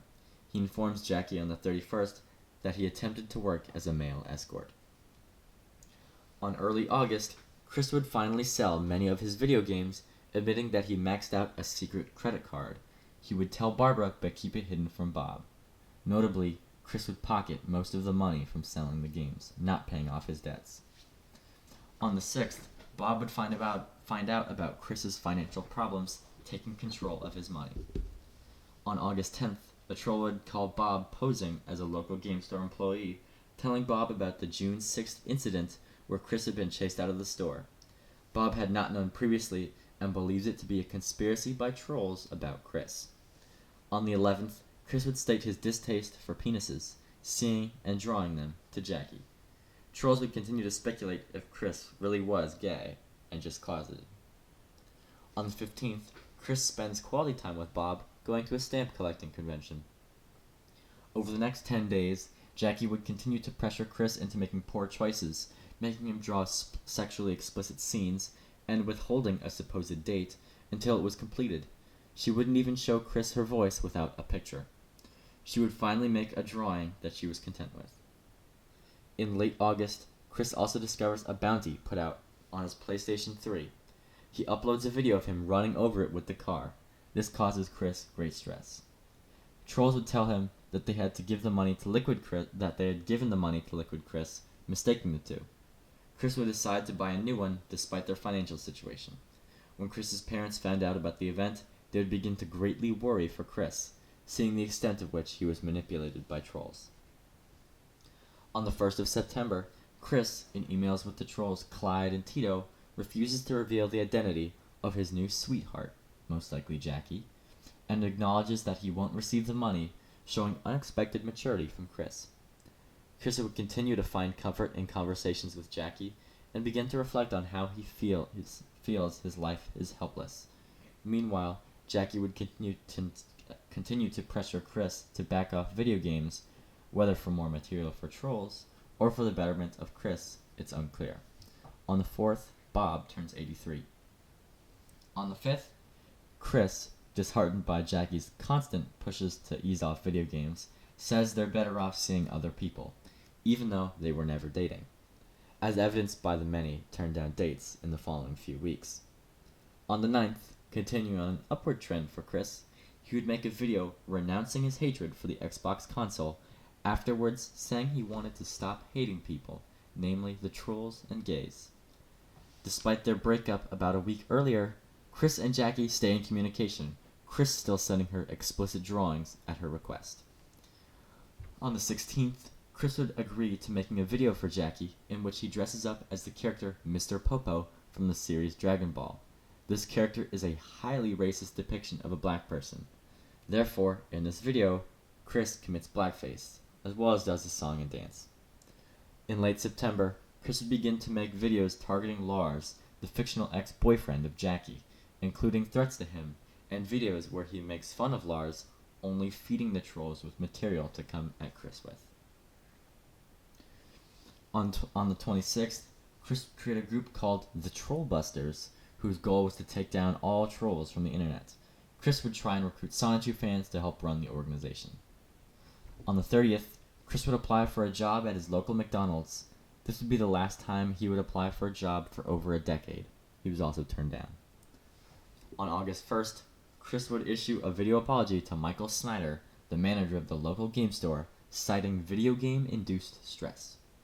Barbara also turns 69. On the 3rd, Jackie would get Chris to dress up as the Hamburglar for a video. The day after, he would dress as Grimace and sing a song about bullying. On the 10th, Chris makes a video where he dresses as Chris Chan Sonichu and tells people to be kind, and exclaims his love for Jackie. On the 12th, Jackie would get Chris to make 2 videos, one where he dresses as Fred Flintstone, singing the Flintstones theme, and another imitating Cleveland Brown from the adult animated show, The Cleveland Show. Jackie would continue to urge Chris to make a lot of really dumb videos, which are posted in the following days. These included dressing as a wizard on the 15th, imitating giving birth in order to spread awareness for breast cancer, singing a song from Gilligan's Island, and performing a scene from I Love Lucy, all taking place on the 18th. The next day, he would remake the giving birth video at the behest of Jackie. Facing computer problems on the 20th, Chris would begin to try and sell his toys in an attempt to raise money for a new computer. He would be semi-successful in raising funds, but in the meantime would go to the local Alderman library for some of his computer needs. In late October, Jackie would begin to emotionally manipulate Chris even more, demanding a video every day, and when he said he couldn't drive to UVA to upload the videos every day, she lashed out at him. On the 30th, Chris would finally upload a backlog of videos in which he talks about pooping his pants, pretends to cook and clean in his house, acts as if he's in a Bollywood film, blames trolls for the lack of Sonichu comics, does a trial skit, and gives a shout out to the fans of Insane Clown Posse, aka the Juggalos, compares present to past hairstyles he's had, pretends to be a Ghostbuster, and begs Jackie not to leave him, all on video. Each one of these was their own YouTube video, all uploaded on the 30th. Most of November's events take place over email between Chris and Jackie, where they would call, she would try and manipulate him, increasingly with her ex-boyfriend Lars, to which Chris would act either civil or as a pushover in these interactions with the both of them. On the 8th, Chris would miss his high school reunion and says he isn't sure Jackie really cares about him. He would be busted for quoting a movie with the email he had sent. On the 11th, Chris would take a selfie with his Sonichu medallion and thick yellow glasses on. This would be the last picture of Chris before he would come back with a different appearance in the next official Chris sighting. Chris would express his mental suffering to Jackie, explaining how hopeless, stressed, and damaged he felt, also stating he couldn't hold a relationship like this. Jackie assumed this meant that they had to stay friends instead, to which she agreed.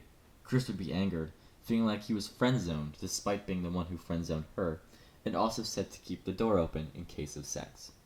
On the 22nd, Jackie would get fed up with Chris, making a long email listing his flaws, leading to Chris say he was quitting the internet. On the 25th, Jackie would try to extend an olive branch toward Chris, which was declined. She would shoot off one more insult at him, but this would not get a response from Chris.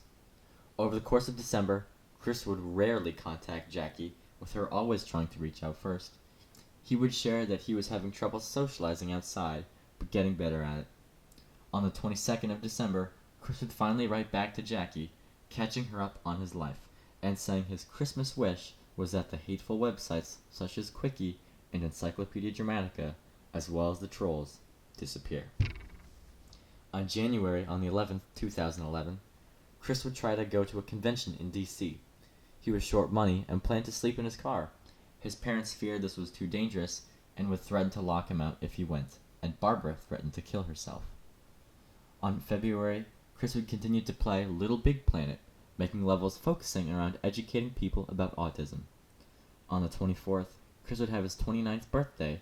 Jackie would email him asking how he was doing, but would not get a response.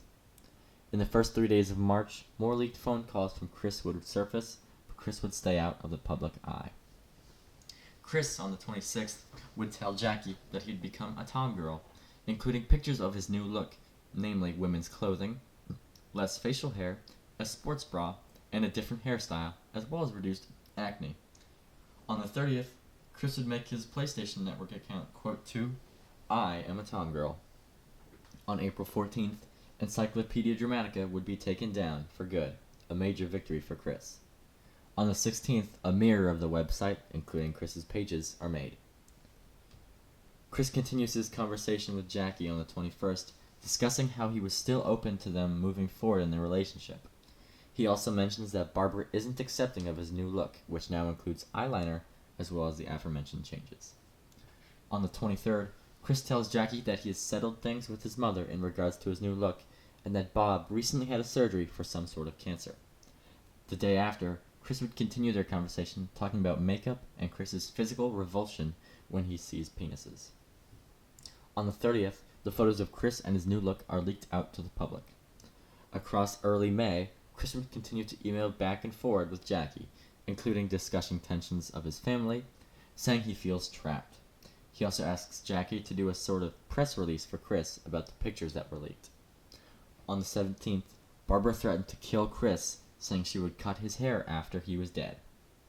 On the 19th, he also talked with his pastor, Rocky Shoemaker, about possibly moving out of his home.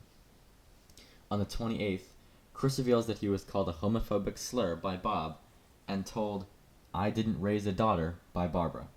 Chris would also join a Tomboys and Tomgirls of Virginia forum. On the 31st, Chris reaches out to his half-brother, Cole, asking for his help with his home situation. On June 4th, Chris would communicate with Jackie, stating how he felt like a lesbian and had started using the women's restroom and peed sitting down, and has continued to get grief from his parents. On the 8th, Chris reveals that Barbara tried to pay him to stop wearing women's underwear. Chris would continue to message Jackie, sending her pictures, as well as discussing more about being a woman. Through mid and late June, Jackie begins to act much nicer, maybe trying to help him with his identity and home issues. On the 17th, Chris expresses he is scared to go into DC on the 4th of July with Jackie, worried his parents might die or lock him out of the house. It gets close to the 4th of July, and Chris asks many times for the hotel and travel information from Jackie. He would finally get the information on July 1st, but be unable to obtain the funds for the trip. On the 3rd, Jackie encourages Chris to parade around his blow-up sex doll on the 4th, though Chris would flat out decline. This would make Jackie angry at him, and Chris would break contact with her. On the 10th, they would make up, and she would convince him to make more explicit videos, namely a lap dance video, and a 4-part date in public with his blow-up sex doll, meant to be a stand-in for Jackie. Over mid-July, Chris would be pressured into making the following videos: a video where he humps his sex doll for a while, a video where he's supposed to dance in the Walmart and throw glitter, but instead goes into the Walmart changing room while wearing a thong, and draws a cutie mark on his butt.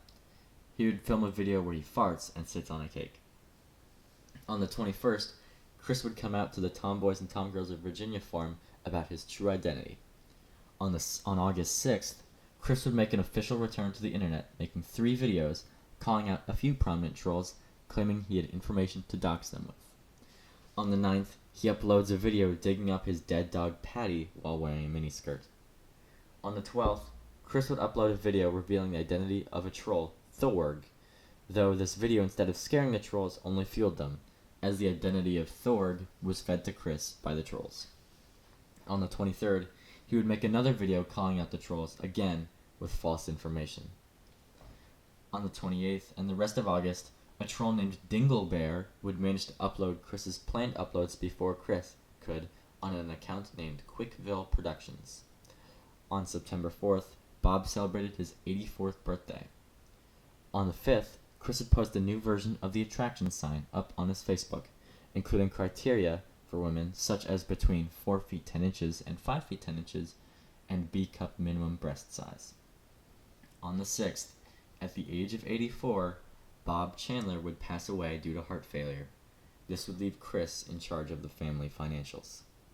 The Quickie would be closed for a week, in order to keep things respectful. The day before his funeral, Chris would state to Jackie that his father's soul would not be claimed until the year 2015, according to a dream he had. On the 12th, Bob's funeral would be held at Monticello Memorial Gardens at 10 a.m. It would be radio silence from Chris the rest of the month. On October 1st, Barbara would celebrate her 70th birthday. On the 2nd, Chris would reach mainstream media by winning the Man Boob of the Month award. Across October, Chris would sell things at their house in order to make ends meet. On October 28th, Chris would be arrested at the local game store on 2 misdemeanor charges of assault and trespassing, and a felony charge of failure to stop at the scene of an accident, which caused over $1,000 in damages. Barb was arrested for 2 felonies, assaulting a police officer and failure to stop.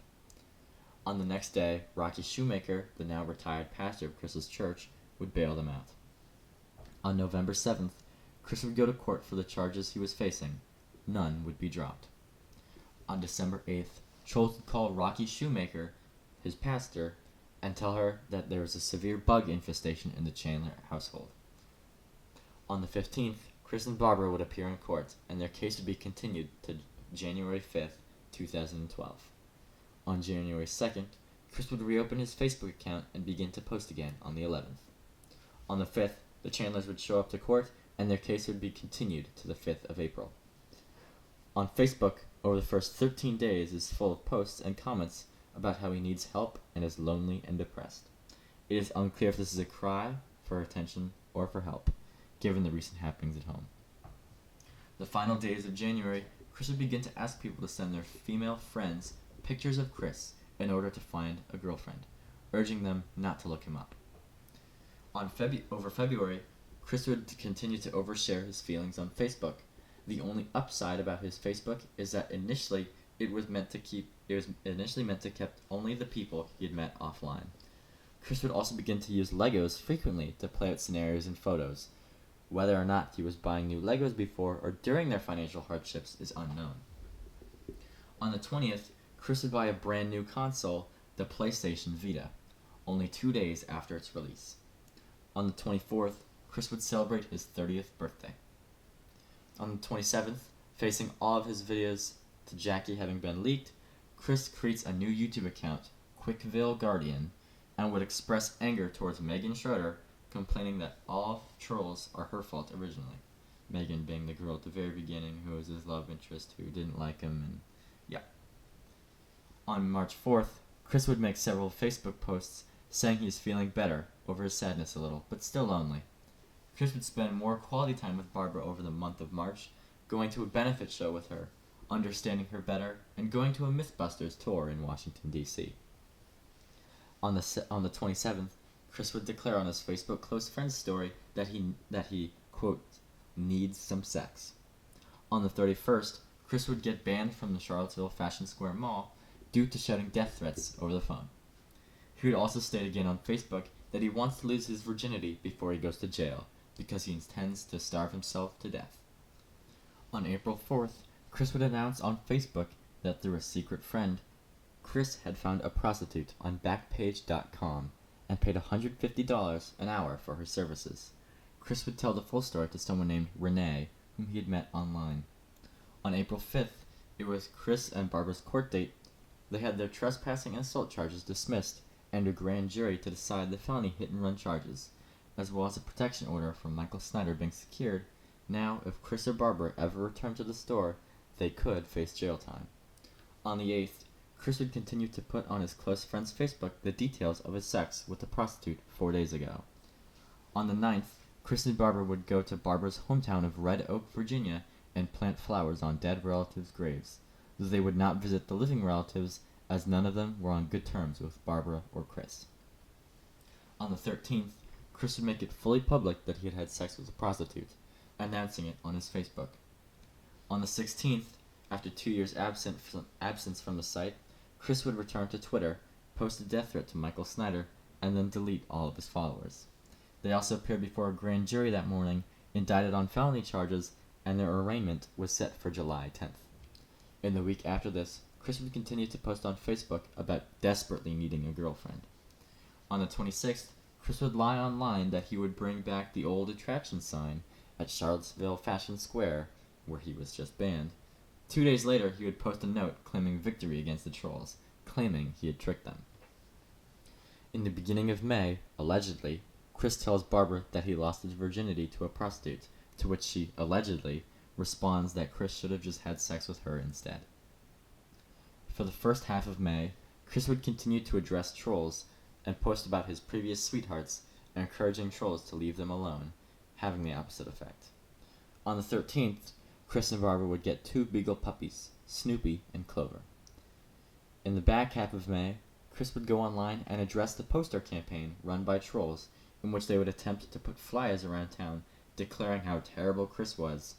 Though the efforts were almost non-existent, Chris took it as a full-blown threat, asking his friends to take down any posters they saw, though Chris would never go out and try and stop the trolls himself. On the 23rd, Chris states he's worried about the end of the world. The day after, Barbara would be hospitalized for breathing problems. Chris would believe in the last days of the month that a large poster spree would occur in the days leading up to his arraignment, so Chris was preparing for war. On the 4th of June, Chris would be upset that there was never any poster campaign, making it look like he was looking forward to it. On the 8th, he would write on his Facebook that he wants to eliminate all men and says he feels like a supervillain. On the 10th, Chris sells lemonade with his church, raising money for children with cancer. He would claim to raise $50. Leading up to the 23rd, he would make more posts about his fragile mental state, saying he feels lonely and blank.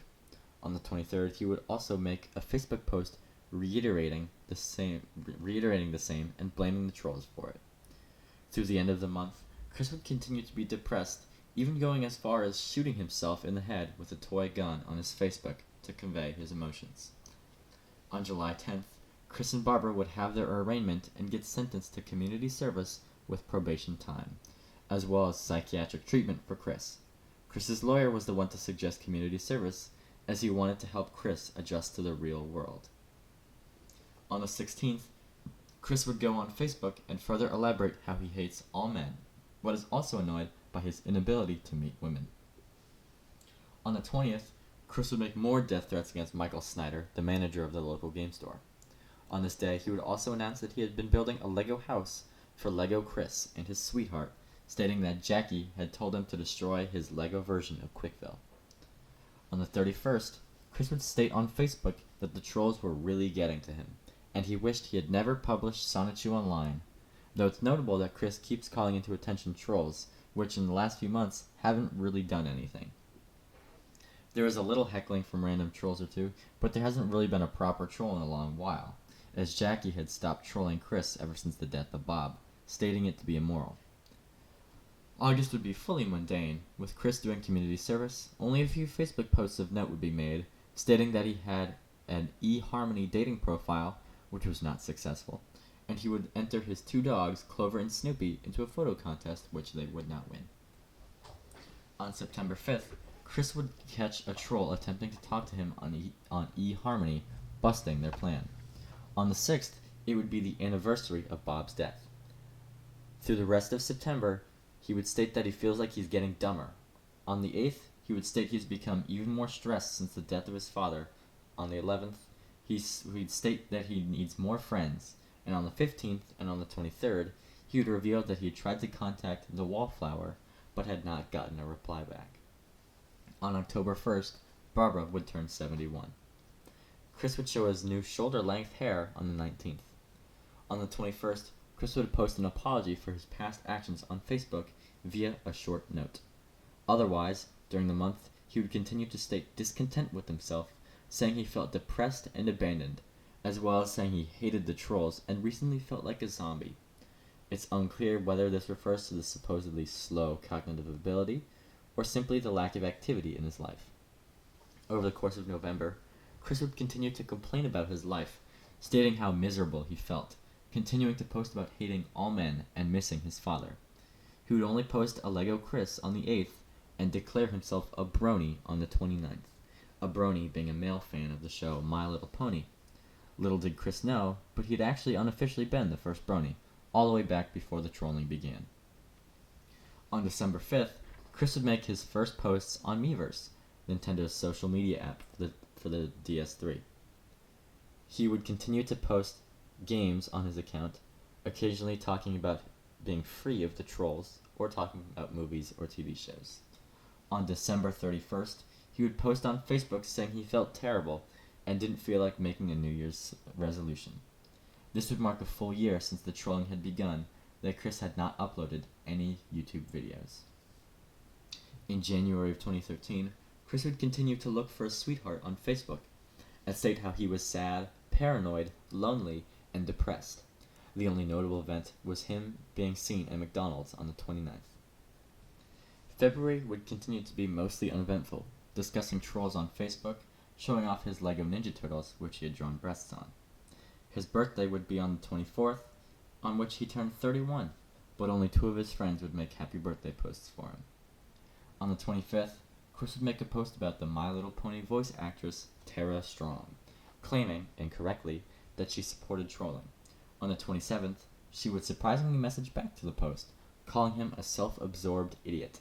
This would cause Chris to double down on his dislike of Tara Strong. In March, Chris's half-brother Cole Smithy would get married, though Chris and Barbara would not be invited. On the 8th, a photo of Chris would be featured on MTV's Failosophy, where they would show a picture of Chris in his Tom Girl attire.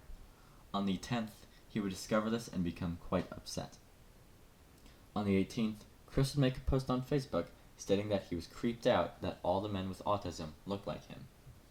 On the 28th, he would post privately about how he can't understand why it is a bad thing to hate all men, and to only have female friends. On the 30th, Chris would let his fellow parishioners that he would not be going to church for a while, seeing that the quality of the church had decreased since the previous leadership, and due to an earlier ban that month. April would be uneventful, solely posting on Facebook, complaining about the local game store holding a sign that said, "Haters to the left," which pointed to the right. He would also reveal his new cat, Lucy, and recolor his hair to a dirty blonde. On the 15th of May, Chris would become upset online over the announcement of the new My Little Pony spin-off, Equestria Girls, as well as accidentally break his iPod. On the 21st, Chris would share his idea bookcase, which was a foldable case that safely held his 2 iPhones, an iPod, and headphones. The idea wasn't bad, but the execution was. It was rather large and bulky and looked like a mess of duct tape. Chris would state that he felt lonely and lame in the latter parts of the month, and begin trying to poke at the trolls, seemingly trying to get them back on his tail. He would also lament about having to take care of Barbara. During June, Chris would continue to inform his Facebook followers that he was sad and lonely. On the 9th, Chris would chat about Anna McLaren, a close friend and former troll back from Chris's original love saga. She would confront Chris, telling him that he was a good person. Chris would later vent to her about Megan Schroeder, who he believed was the source of all of the trolling. On the 12th, Chris would show support for the My Little Pony spin-off, Equestria Girls, even though earlier stating he had hated it. Chris would continue to talk to Anna through the rest of the month, her mother even chiming in on Facebook. Chris would be ungrateful and rude towards her. He would also continue to make comments to his half-brother, Cole Smithy, regarding not being invited to his wedding. On July 10th, Chris's probation would end. On the 20th, Chris would compare the movie Spring Breakers, a movie about several girls doing a lot of party drugs, getting involved with a drug dealer, and getting involved in gang activities, to the My Little Pony series, as well as his own life. On clarification, it seemed he misunderstood the movie and its characters. On the 22nd, Chris would make a poll on his Facebook asking how attractive he was, though the poll would come back negative, making Chris upset. In the first days of August, Chris would make a new friend, William Elliot Waterman, who would help enable some of Chris's worse and more childish habits, including trying to engage with the trolls, as well as financially supporting him later in life. Being such a fanboy, Chris would complain that he is always commenting on his posts. On the 4th of August, Chris would upload pictures of Legos, this time representing his high school gal pals. Across the beginning of the month, Chris would continue to play with Legos, creating a Lego quick fill. On the 15th, Chris would upload a cryptic riddle, with a lot of nonsensical images, with arrows going from one to the other in a circle. It would start with the blank picture with a question mark, which was meant to be the fill in the blank, followed by Mark Cuban, Lemon Pound Cake, the University of Delaware Fightin' Blue Hens mascot, the movie Twister for Blu-ray, a stock image of an Indian woman, the Sphinx, the Great Wall of China, Smurfette, and the Mayflower. It was originally thought to be a joke about how the trolls would try and analyze anything he put out, but it was discovered that it was nonsense, and only Chris knew the answer, but would not reveal it. On the 17th, Chris would go onto the Quickie forums to ask trolls to solve his riddle, but would delete it on the 19th after nobody could get it right. On the 23rd, Chris would post about breast cancer awareness, stating that his mother had beaten it herself. He would also create a Facebook group, Braziers for Males. On the 24th, Chris would reveal the identity of one of his alt accounts on the Quickie forums, painting a tree. Trolls already knew this, and at the reveal insulted him, causing Chris to rage. On the 28th, a troll would pretend to be two different people, both messaging Chris that they couldn't be friends anymore because of his past actions, leading to Chris making a Facebook post saying that he is not a monster the next day. On October 1st, Barbara turned 72. Through the first days of October, Chris would continue to rant about Megan Schroeder, while trolls would tell Chris to let it go, even depicting a Lego battle between the two where Lego Chris stands victorious over Megan. On the 7th, Chris would announce his helping the Extra Life charity, raising $37, and also accuse his friend William Elliott of trying to look like him. On the 11th, Chris announces he has now raised $142 for Extra Life, and on the 14th, raised over $200, exceeding his goal. On the 14th, he would also tell his Facebook friends that his mother had scabies. A troll named Rebecca would repeatedly message Chris over the next few days, trying to get him to take Barbara to the hospital. On the 30th, he realizes that his high school gal pals didn't really like him, and were playing, quote, pity the autistic. The following day, on Halloween, distraught by this, would ask his former gal pals to come to his home and apologize to him. On the 4th of November, Chris would bring up his past actions, mainly his drawn pornography from years ago, apologizing for it, but also once again bringing it to light. Chris would continue to post about Legos, now turning his old Facebook videos into YouTube videos. He would also enter a Lego contest. On the 12th, a former high school classmate would discover an old video of Chris's in which he simulated the Twin Towers with trolls over the towers. Chris would respond to him by saying how poorly his life was going. Afterwards, he would make another apology on Facebook for the video.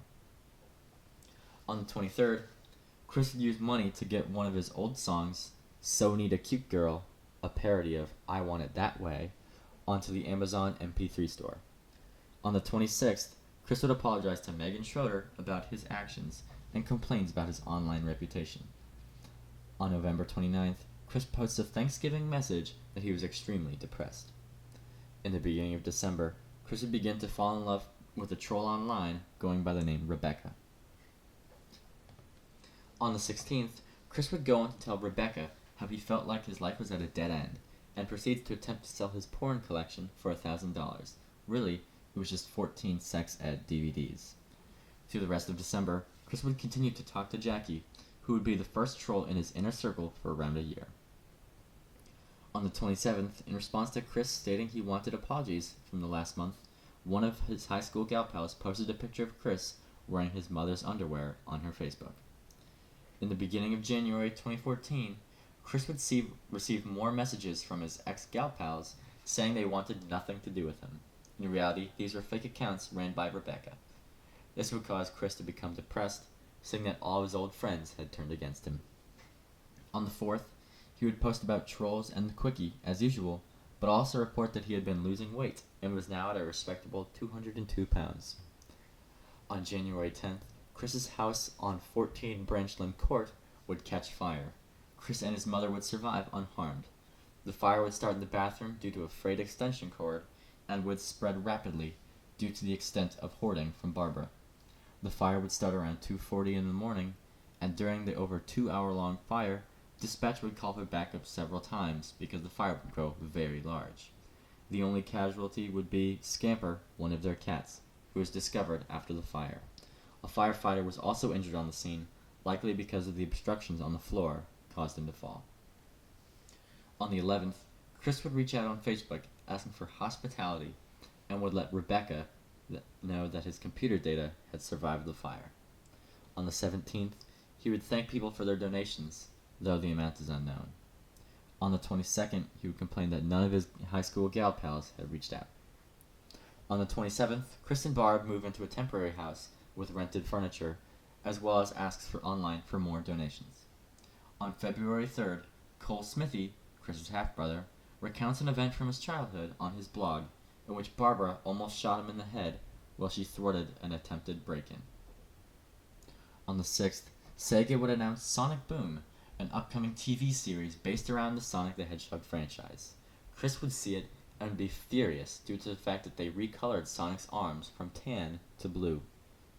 On the 24th, Chris turns 32, having a quiet birthday. On the 25th, Chris would ask Rebecca to find a girlfriend for him. On the 27th, Chris would upload 20 photos of his melted Legos from the fire. On the 5th of March, Chris would repurpose his melted Legos into a sculpture named Billboard Person from Melting Chaos. During the rest of March, Chris would continue to post about his Legos, recreating his Lego high school. On the 30th and 31st, Chris would discover rumors of him shoplifting at Best Buy, including claims that there was footage. It is unknown if he actually did steal or not. April would be extremely uneventful. Chris would be spotted in public at Target on the 5th, and Chris would play video games, staying off of the internet. On May 15th, Chris would post a very long list of Lego sets he wanted, just in case anybody wanted to get him one. On the 24th, he would confirm that he was reviving the character Simone La Rosechu, who several years ago had been blown up in the Sonichu comics due to intellectual property rights. On the 1st of June, Chris would post an auction on eBay for a drawing of Sonichu and Rosechu, though it would be taken down as received too many troll bids, reaching up to $10,000. On the 2nd, it would be put back up, including more description, a black and white photo of it, a close-up of the signature, and of Rosechu's crotch. This time, trolls would get the bidding up to $15,000. The next day, Chris would take the listing down. He would then post it again, identically. On the 4th, Chris would then post how he would accept the best offer on Facebook, stating that the price was $1,000 now, much lower than the original $2,500. He would go on Facebook to rage about the trolling and the stress it causes him. On the 5th, the person who was going to buy it on Facebook backed out, so Chris puts it back up on eBay. He would go back to Facebook to complain. On the 8th, he would again repost it, getting desperate, though this would result in eBay revoking his selling privileges for 3 days. Chris would then go online and tell people to pay him instead of donating to the Quickie, requesting $1,000 in his PayPal. On the 12th, it would be listed again, getting taken down on the 13th, earning him another 3-day ban. On the 15th, Father's Day, Chris would make a post about his father Bob and his dog Patty. On the 16th, Chris would relist the drawing a 7th time, lowering the asking price down to $500. On the 17th, the subreddit r/ChrisChan Sonichu would be created, becoming the most popular subreddit focused on Chris. On the 18th, Chris says he cannot respond to further questions as his stress is too bad and, quote, "my mind is blanking out." On the 20th, Chris would upload Lego Sonichu characters to his new Rebrick account, his characters being existing ones with clay heads and different things drawn on them. On the 21st, Chris would also begin to complete commissioned drawings, though we do not know how much he made. On the 22nd, Chris would go online to complain about Sonic's design in the new Sonic Boom series again, stating he feels very strongly pissed off of this change. On the 23rd, he would go online to threaten to boycott Sega if they did not make the change, revealing Sonic's arm color. On the 24th, Chris would finally sell a drawing he had posted at the start of the month. On the 29th, Chris would complete 2 more commissioned pieces, likely saying that this was a way he could make some money for his family. On the 30th, the buyer for his drawing had flaked out, causing Chris to relist the art on eBay for the 8th time. He would also start an OkCupid account. On the 1st of July, Chris would finally sell his Sonichu and Rosechu drawing on eBay. After the success, he announced that he would now sell autographed photos of himself, as well as drawing commissions on eBay. On the 6th, Chris would complete 3 different commissions, including one that would become a cover to the Vaporwave album Deep Dark Trench. On the 9th, Chris would meet a new troll going by the name Catherine. The two had just met on OkCupid with a 97% compatibility. Chris would later use this as a justification for them to not split up, ignoring obvious problems between them. On July 11th, Barbara's 2-year probation would come to an end. Chris would have many shopping delays to their eBay sales, which would persist through July. On the 24th, Chris would ask people to buy his stuff on Facebook so that he may pay for Barbara's dental work. He would ask again on the 28th. On the 29th, Barbara would buy an entertainment center with the money, and Chris would ask for more money from Facebook. On the 3rd, Chris would again ask for more money on Facebook, needing funds for Barbara's dental work. Over email, he would also admit that he was spending excessive amounts of money on Legos. On the 7th, Chris would claim he had enough money to send in the delayed eBay orders.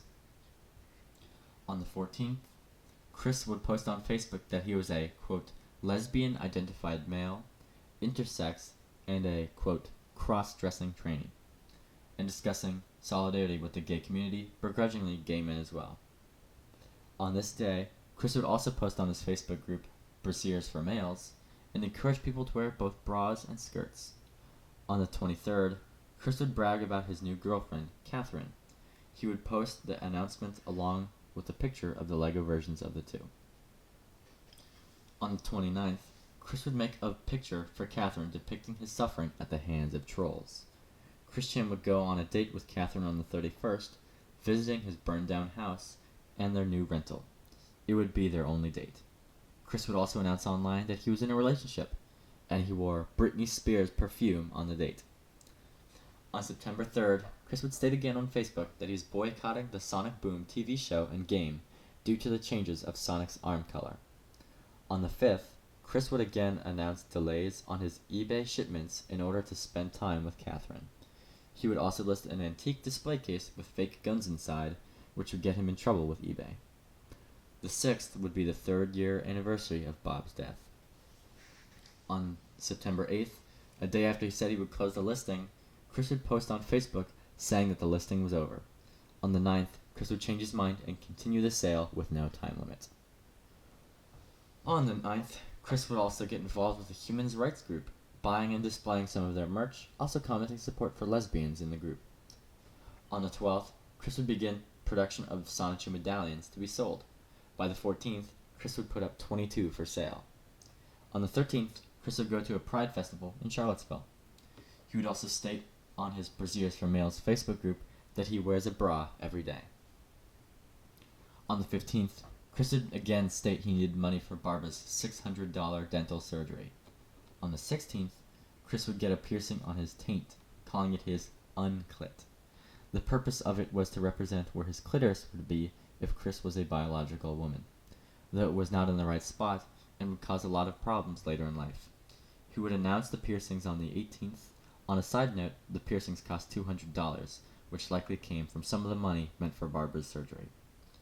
In response to trolls making fun of him for the piercing, he would try to get his, quote, Trollbusters group to extend to LGBT rights. On the 20th, Chris would back down from his negativity against gay men, apologizing for all the bad things he had said before. On the 23rd, Chris would launch a Kickstarter project in order to build a Lego version of Quickville Shopping Center. It would be made fun of online by trolls and the Kickstarter community. On the 24th, Chris would buy a used Ford Focus, beg trolls not to call Barbara after publicly posting her phone number, and attend a meeting called At Queer Health 101, LGBTQ Sex Fest. Chris, mad about a buyer on eBay threatening to report him, doxes the buyer on the 26th and apologizes the next day, blaming stress from the trolls. On the 28th, Chris would pull an all-nighter to ship his eBay products, begging people not to report him for not getting them out. He would also become suspicious about a guy Catherine had just met named Colin, who was also a troll, likely played by the same person as Catherine. The next day, Chris would email Colin and tell him to back off of Catherine. On the 30th, Chris would learn that his defensive nature towards Catherine about Colin would upset Catherine. Kickstarter would suspend Chris's Lego project, and Chris would send one of the people who reported his account on eBay for not delivering an angry Sonichu medallion. On October 1st, Barbara would turn 73, but Chris would not announce it on social media like he has always done before. On this day, he instead posts about Britney Spears, the shipping for eBay, and sends a death threat to Sega over the color of Sonic's arms in the new Sonic Boom franchise, and gets chewed out by Catherine over his treatment of Colin, though he would not listen. On the 3rd, Chris would discuss with another troll named Shina about his revulsion of topless men. On the 4th, Chris would continue to harass Colin while Catherine tells him to stop. Chris would also upload a new YouTube video for the first time in a while, announcing his girlfriend Catherine, likely to try and scare off Colin. On the 8th, Chris would send Colin a letter from Barbara telling him off. He would also announce a break from eBay, likely from all the troubles he was having shipping. On the 11th, Chris and Colin would have an argument online during the middle of the night. On the 19th, Chris would again post on his Brasiers for Males Facebook page, strongly recommending that men wear skirts in order to hide their penises. On the 22nd, Chris would become stressed over his 17 complaints on eBay and the 2-hour phone call to settle it all, blaming bad customers. They would be resolved by the next day. On the 23rd, Chris's Lego Kickstarter page would be taken down because it didn't reach its whopping $5,000 goal. On the 31st, Chris would attend a gay bar for Halloween despite his distaste for gay men, stating that the women were splendid. On November 4th, Chris would vote, stating he had voted for LGBTQ-friendly politicians. On the 5th, anti-trolls would reveal that Catherine was a troll, as well as a few other fake people, ending Chris's discussions with her. On the 6th, a man with an excavator would be putting out a small fire used to clear out the lot next to the Chandler's rental home.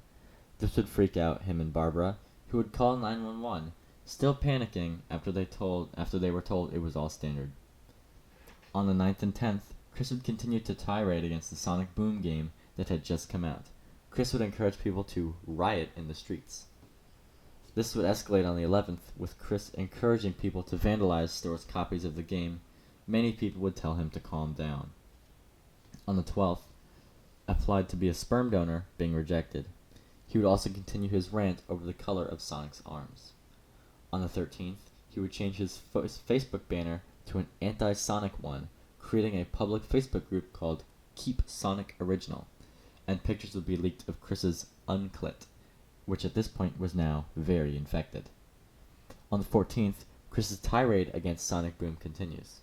On the 16th, Chris would visit the local Target, getting into an argument with an officer and a manager, after demanding that they not stock Sonic Boom.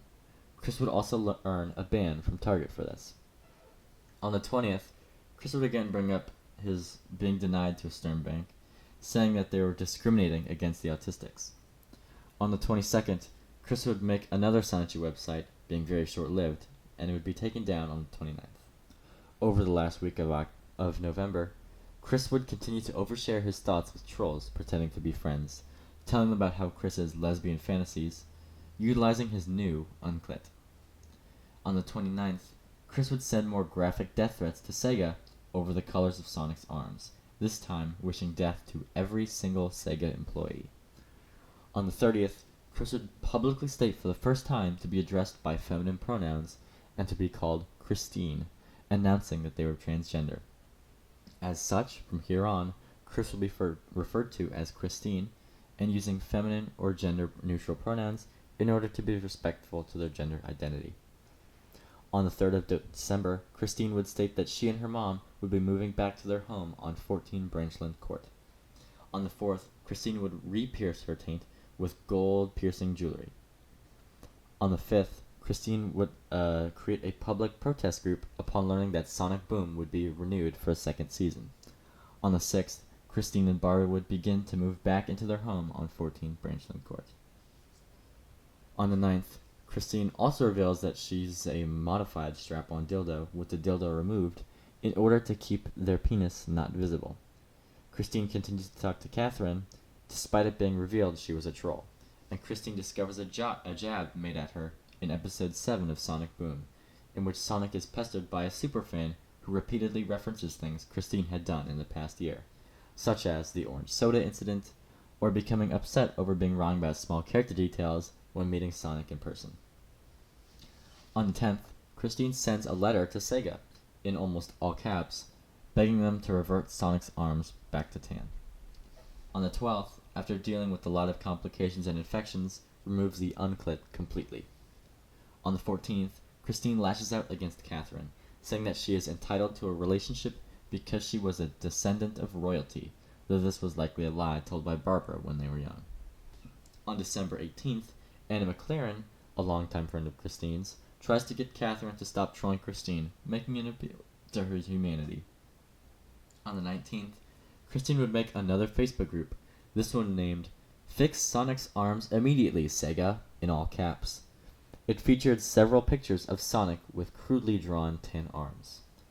On the 24th, Christine is depressed, expecting either a sweetheart under the tree or a magical transformation into a woman. On the 26th, Christine would go onto the Fashion Square shopping mall, GameStop, which she was banned from, and yell at employees, and as she was leaving, pepper sprayed an employee, trying to usher her out.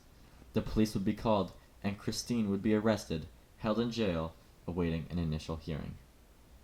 On the 29th, Christine's case would be extended to the 5th of February, and Christine would post bail and be released.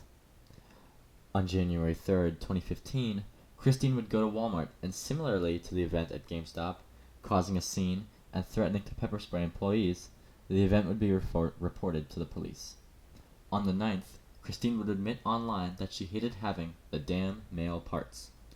On the 10th, Christine would discuss suing Sega over Sonic's blue arms. On the 11th, Christine would say online that she only wants people to like her, and would never wish harm to anyone, despite numerous death threats in the months prior. On the 23rd, Christine would rage on Facebook, talking about her hatred for the Quickie, Encyclopedia Dramatica, which hasn't been online for a few years, and Stress, all in one post. On January 30th, it would be leaked online that Christine had a glitter bomb sent to Sega due to the Sonic Boom drama. On February 2nd, fans would create an amateur documentary based on Christine, the video gaining millions of views. On the 5th, Christine goes to court over the GameStop incident last year. The case would be set to continue on April 2nd of that year. On the 13th, Christine would release a deluxe edition of Trollsta's Paradise, A True and Honest to Christian and the Hedgehog Boys, is released. On the 24th, Christine turns 33. On March 1st, Christine would post 23 more Sonichu medallions for sale on eBay, and complains about the reviews she had gotten last time. On the 9th, Christine shows off a photo of Sega's response to her Sonic Boom protests. This would be fake, made by trolls. The rest of the month would be mostly new leaks of old interactions with Christine and Catherine. On April 1st, the Quickie would replace the front page with a message about how trolls need to respect Christine. It would be fixed the next day. On April 2nd, Christine has their second court date. On the 4th, Christine would go online to rage about the season premiere of My Little Pony, Friendship is Magic, including a character in the Equestria Girls Rainbow Rocks movie. On the 8th, a troll would try to visit Christine in person, but would get told off by Barbara. On the 12th, Christine would endorse Hillary Clinton for president. On the 13th, Christine would go on Facebook, posting a picture of themselves in a bra and towel turban, supporting the Free the Nipple movement. On the 16th, Christine would express beliefs for trans rights, stating that people should be able to go in the bathroom for the gender they identify with. On the 20th, Christine would come out to the greater public, asking people on Facebook to call Christine by feminine pronouns. Christine would also complain about Sonic's blue arms again.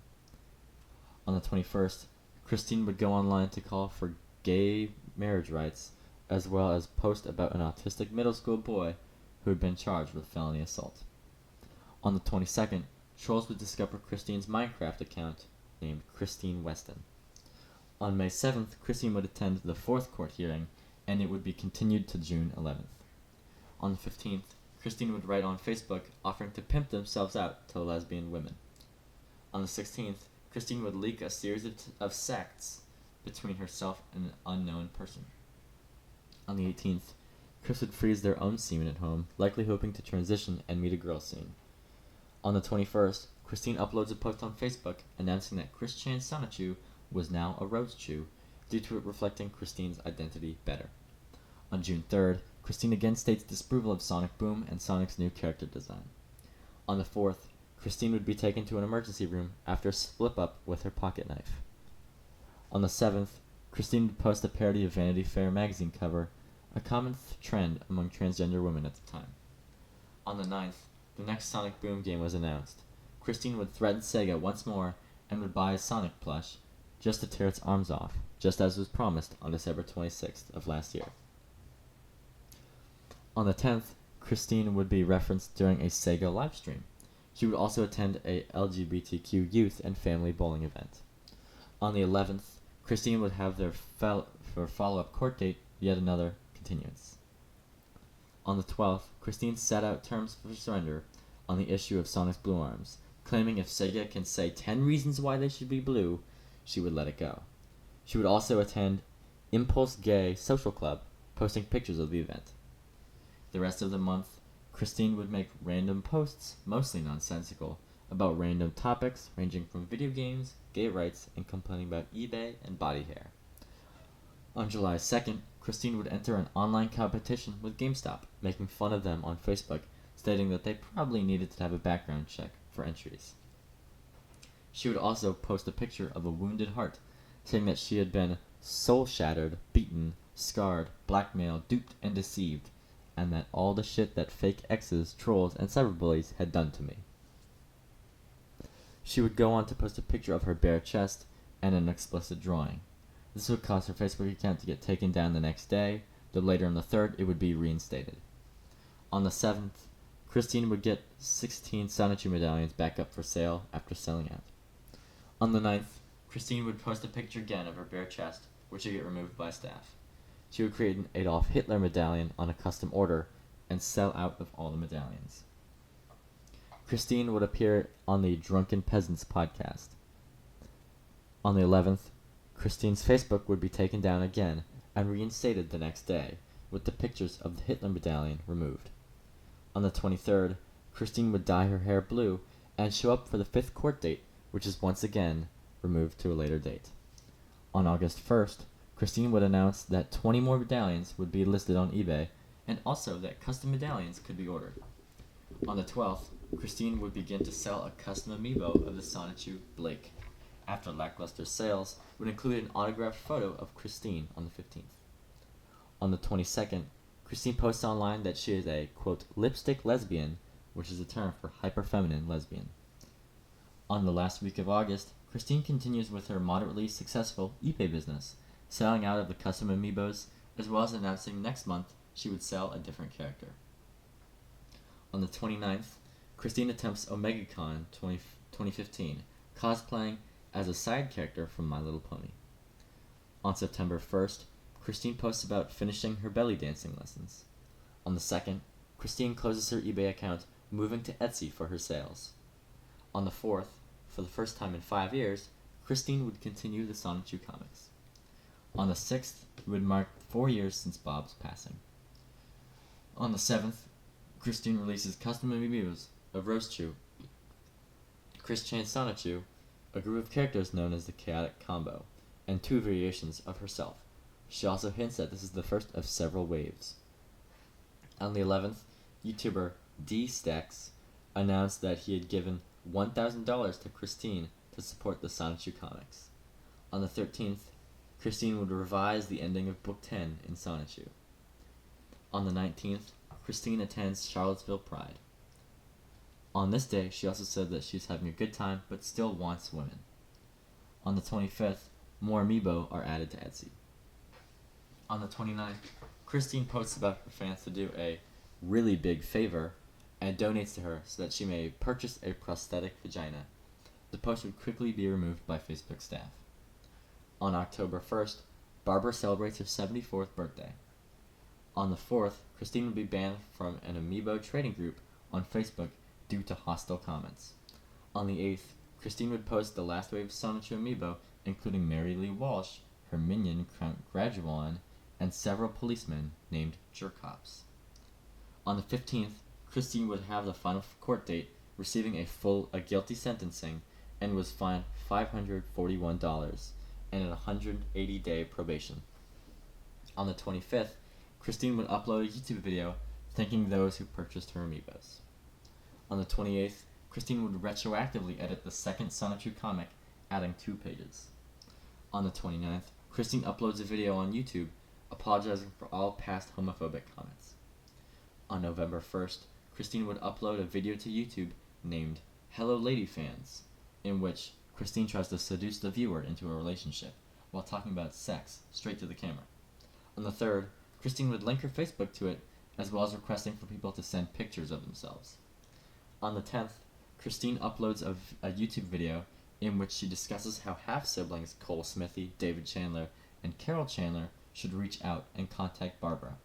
The same day, she would upload 3 new Jerkop amiibos, each vaguely resembling her half-siblings. On the 12th, in a YouTube video, Christine encourages people to donate to her. On the 15th, Christine makes a post about the Paris terror attacks, likening them to a comic book battle between heroes and villains. She also includes Sonichu and Rosechu in her post. On the 16th, Christine makes a post about Alec Benson Larry, the creator of Asperchu, announcing that Christine is the true creator of Sonichu and always will be. On the 17th, Christine would upload a YouTube video attempting to dox a troll named Francine, who had been making a fan game about Christine and selling unofficial Sonichu merchandise. On the 19th, Christine uploads a video, seemingly inspired by the events of the 17th, once again reaching out to game companies to make an official Sonichu game. In the video, verifying her identity by showing her full and uncensored driver's license. Additionally, Christine makes another video about Francine being very transphobic, calling Francine different slurs. On the 25th, Christine gets a new cat, Polo. On the 29th, Christine would attempt to get her fans to boycott several retail chains such as GameStop, Best Buy, and Simon shopping malls, likely created due to the incident at GameStop and failed shoplifting attempts at the others. On December 4th, Christine makes a post on Facebook, including a picture of her supposed new method of natural breast enlargement, which involves wearing a bra with vibrators inside. On the 6th, Christine would upload a video on YouTube talking about the vibrating bra, as well as talking about using a form of estrogen. On the 13th, Christine would ask her fans to donate gifts and money for Christmas. On the 26th, Christine's account on Lulu, a website for independent authors, would be taken down due to Sonichu being fanfiction of Sonic and Pokemon. On the 29th, Christine would send vague threats to Lulu executives via Facebook. On January 6th, 2016, Christine advertises a lesbian sleepover. On the 11th, Christine announces that the sleepover has been made private. A few people on the forum, Kiwi Farms, claim to have been invited. On the 12th, Christine uploads a YouTube video telling people to not go to Francine's lesbian slumber party because the trolls had yet to send in a supposed $100,000 check. It would be removed the next day. Kiwi Farms member Cat Knight would interview Christine on the 23rd, releasing it in several parts on this day, the 26th and the 2nd of February. On February 1st, Christine announces the end of the boycott on GameStop, Best Buy, and Simon Malls, after coming to the realization that they did not work. Additionally, Christine offers to trade merchandise for a new PS4. On the 11th, Christine would again ask her Facebook fans to gift her a PlayStation 4. On the 12th, this would continue, citing it as a birthday present. On the 15th, Christine would make excuses on Facebook, apologizing for having not written more Sonichu comics, even after having received a $1,000 donation for that very purpose. On the 19th, Discover Bank would sue Barbara for failing to pay her debts. On the 24th, Christine turns 31. The day after, she would complain that no one had bought her a PlayStation 4. On the 26th, Christine would again ask for a PlayStation 4, as well as record a video in which she shows off multiple frozen samples of semen from her freezer. This video would be leaked to Kiwi Farms the next day. On the 28th, Christine would again call out Francine for the creation of the fake Sonichu merchandise. On March 5th, Christine would receive a PlayStation 4, though it was widely suspected that she bought it for herself. On the 11th, Christine would make a post on Facebook demanding that people get away from their computers and socialize online. On the 16th, Barbara would settle her lawsuit with Discover Bank, paying $4,706.98. On the 27th, Christine would host a Q&A live, though it would be quickly lose track and end with her talking about making a new attraction sign. On April 5th, Christine uploads a video on YouTube named My Breast Massage Routine 18+, where she presents and brags about her breasts. At this time, Christine has undergone no surgery or hormones, so they are just extra fat Christine had before. On the 11th, Christine's probation expires. On the 12th, Christine would post a video asking for donations, offering different rewards for different donations. On the 16th, Christine announces the start of a new company, Sonichu Entertainment of America, a supposed company that would help her sell merchandise. On the 24th, Christine live streams begging for money again. On May 14th, Christine announces plans to try and claim partial ownership of Sonichu from Sega, as Sonichu is still considered fan material of Sonic and therefore owned by Sega. On the 15th, Christine would file a petition to the government for a legal name change from Christian to Christine. On the 18th, Christine offers suggestions on parenting on Facebook. On the 25th, Christine removes the donation feature from her Etsy and adds one to her YouTube. On the next day, making a video asking that people donate through YouTube. On the 28th, Christine talks about a man named Johan, who was a troll who tricked Christine into believing that Johan was a retired gay porn star who was meant to help a lesbian couple conceive via natural means, ergo, sex. They made Christine believe she could audition for the role instead. Naturally, this resulted in a, quote, sex off, in which each party shows off their carnal knowledge. The two videos of each party would be put up to vote to the public. On the 31st, Christine uploads her video, humping a blow-up sex doll, and posting to YouTube. She also uploads a second video asking viewers to vote for her. Johan had made a video with a real girl, likely taken from a pornography. Christine would have the video taken down by YouTube, earning a strike on her channel. On June 25th, Christine would take down the public poll after losing. On the 11th, Christine would be banned from Etsy, claiming to just be taking a vacation from it, and announces that she will move her shop to Zazzle. On the 13th, Christine discusses financial issues on Facebook. On the 14th, Christine makes 2 videos asking for money for Barbara's asthma medication. On the 17th and 19th, Christine records a book recording for YouTube, as well as asking for money. Others would point out that she could have sold anything from the wall of toys that was behind her. On the 26th, Christine makes a Facebook post about her half-brother, Cole Smithy, saying that he should provide financial help to her and Barbara, depicting him in a drawing burning money. She would also make a Twitter post about him, which was rare, as Christine rarely used the platform. On the 29th, Christine makes a video announcement on YouTube declaring that her autism has been cured by subliminal frequency hypnosis. On July 1st, Christine pays her court fines of $541, likely with her monthly disability check. On the 3rd, Christine contemplates cutting open her taint in order to make a supposed vagina on Reddit. On the 9th, Christine complains about having to take care of Barbara and their dogs and cats. On the 10th, Christine asks for money from fans, saying anything helps. On this day, she would also post 3 more videos, all asking for money. On the 11th, Christine makes a video thanking a fan for donating $20. On the 13th, Christine features Barbara in a video begging for money on YouTube. On this day, Christine would also start to sell some of her old toys, but not many. On the 15th, Christine would complain that people were too cheap for not giving her free money, and uses a knife to cut open her taint, believing that the hypnosis video she had been watching had worked, and she had grown labia. In reality, it was no more than a knife wound that would later get infected. On the 20th, Christine would start uploading paid video requests to YouTube, like an early day version of Cameo. On the 29th, Christine announces a break on these paid videos in order to fulfill household projects. On August 2nd, the Chandlers would be fined for not having dog licenses for their 2 dogs, Clover and Snoopy. On the 4th, Capital One Bank sues Barbara for her debts. On the 5th, Christine announces that she will be doing a lot of house cleaning, as well as asks for money for oestrogel, an estrogen supplement. On the 9th, Christine relists Pikachu cards for an absurd $500 and complains about stress and poor sleep. On the 10th, Christine purchases female hormone vitamins used for relieving menopause symptoms off of eBay. Additionally, she defends incest on Facebook, saying that though she's had sexual dreams about Barbara, she hasn't ever acted on them.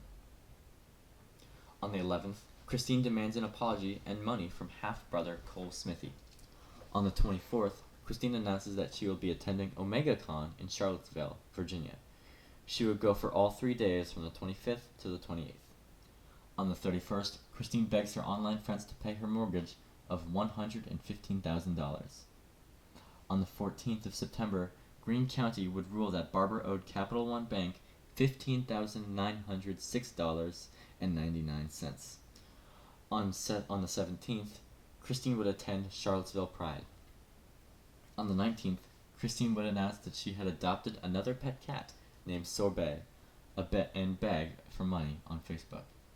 On the 25th, Christine explains why she won't vote for presidential candidate Donald Trump. Notably, this would be the first election she would vote in, despite being in her mid-30s. On the 27th, Christine would post political commentary to YouTube while sitting in her room alone, playing with a doll made to look like her, using "we" to refer to the both of them, like a conversation is happening between the two. Throughout the months, Christine has been uploading paid video requests, making an unknown amount of money, but clearly not enough to overcome all of Barbara's debts. On October 1st, Barbara turns 75. On the 2nd, Christine explains on Facebook that she was banned from Walmart and Best Buy, claiming they were discriminating due to her lesbian trans woman identity and her autism. In reality, this is because of vandalism and attempted shoplifting, respectively.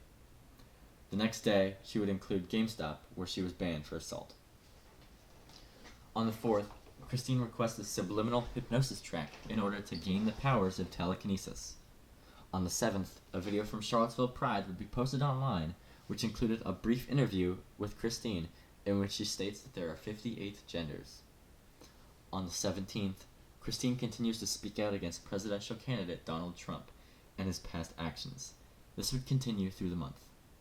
On November 8th, the U.S. presidential election takes place.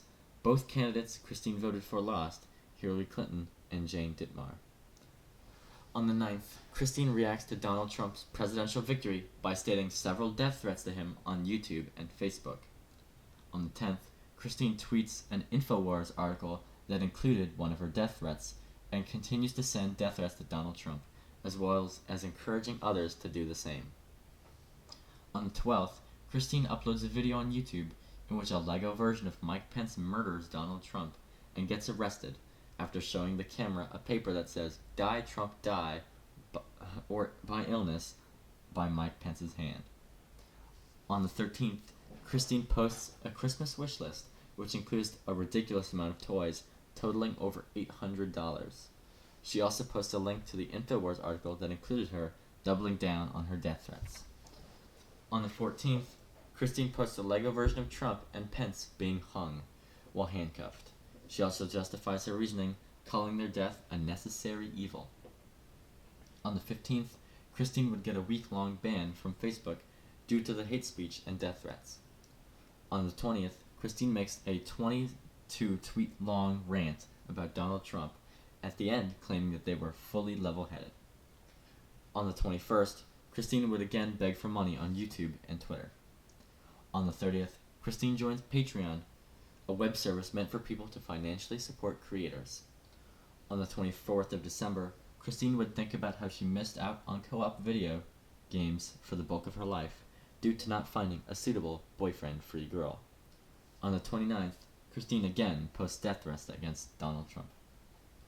On January 2nd, 2017, Christine wishes her fans a Happy New Year.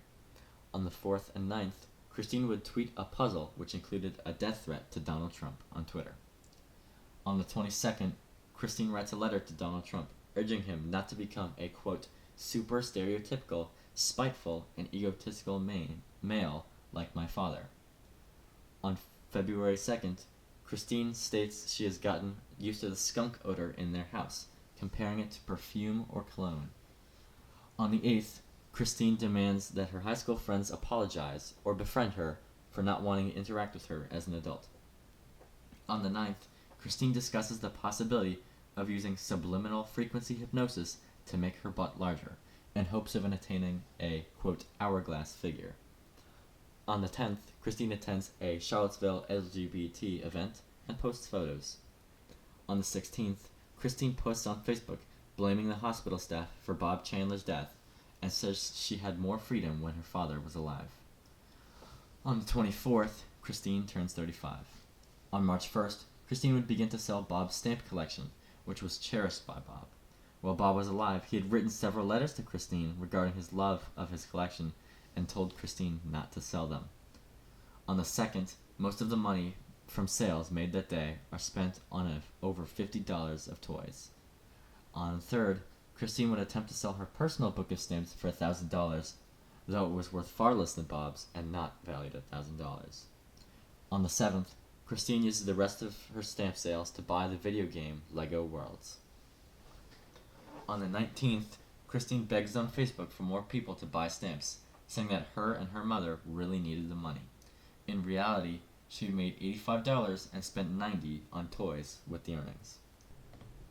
On March 23rd, Christine begins to hit on YouTuber Doopy Doover, who at the time was a semi-popular artist on the Planet Dolan YouTube channel.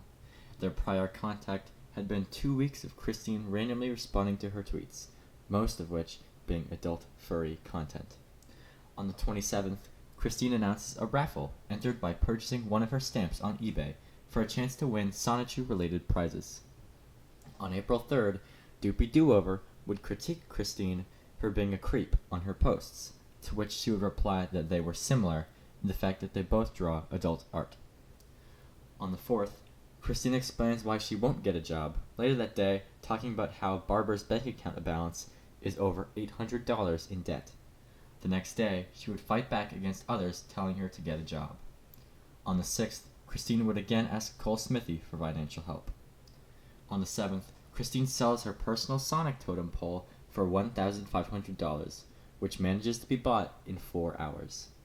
In an hour, the hour after buying, she would buy a $400 gold necklace for Barbara, and over the next 3 days, ordering a total of $750 worth of Skylanders for the stamp raffle prizes, ignoring Barbara's debts. On the 10th, Christine uploads a YouTube video asking people to buy her $1,000 stamp album because she had already spent all of the money from selling the totem, though she hasn't shipped it yet, but will send it at the end of the week. On the 14th, Barbara is featured in a video for Christine, asking for money to pay for an overdue power bill. In the video, wearing the $400 necklace bought for her. Later that day, Christine uploads a video playing with her new expensive toys. On the 19th, eBay would put a hold on the $1,500 given to Christine, as she had still not shipped the totem, putting her PayPal $1,450 in debt. In order to compensate, Christine would list several items for ridiculous prices, including 6 Sonichu drawings totaling $2,000 values, or her old striped shirt for $12,000. On the 20th, Barbara would borrow from her life insurance, using the money to bring her bank account back from her $800 debt and giving enough money to Christine in order for her to ship the Sonic totem as well as groceries. On the 21st, the Sonic totem would reach its buyer, meaning that the hold on Christine's financials would be removed, and she had $50 to her name. On the 22nd, the bid for the classic shirt ends at $25,100, but the buyer would never pay Christine the money. On May 1st, a winner would be picked for the stamp raffle. On the 5th, Christine would mock Cole Smithy on Twitter for opening a Patreon and requesting donations. Christine also finally realizes that the buyer of the classic shirt isn't going to pay, and states that she is again in debt. On the 8th, Christine buys 6 new PlayStation 4 games, totaling $90, despite her previous claim of being in debt. Additionally, Christine ends her 561-day break from Sonichu to make more comics, despite having been paid $1,000 for this exact purpose previously. On the 10th, Christine reduces the price of the 6 Sonichu drawings to a total of $500.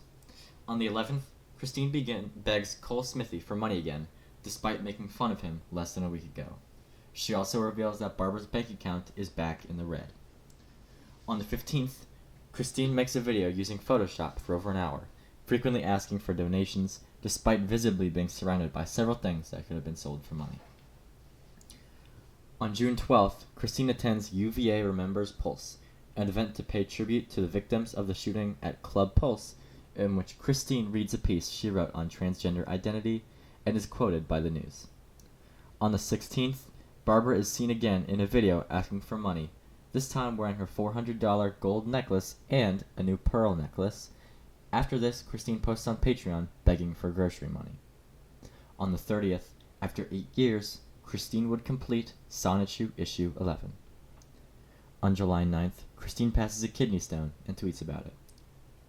On the 22nd, Christine begs for $50 to help her and Barbara get through the week. Others continue to try to persuade her to sell her stuff.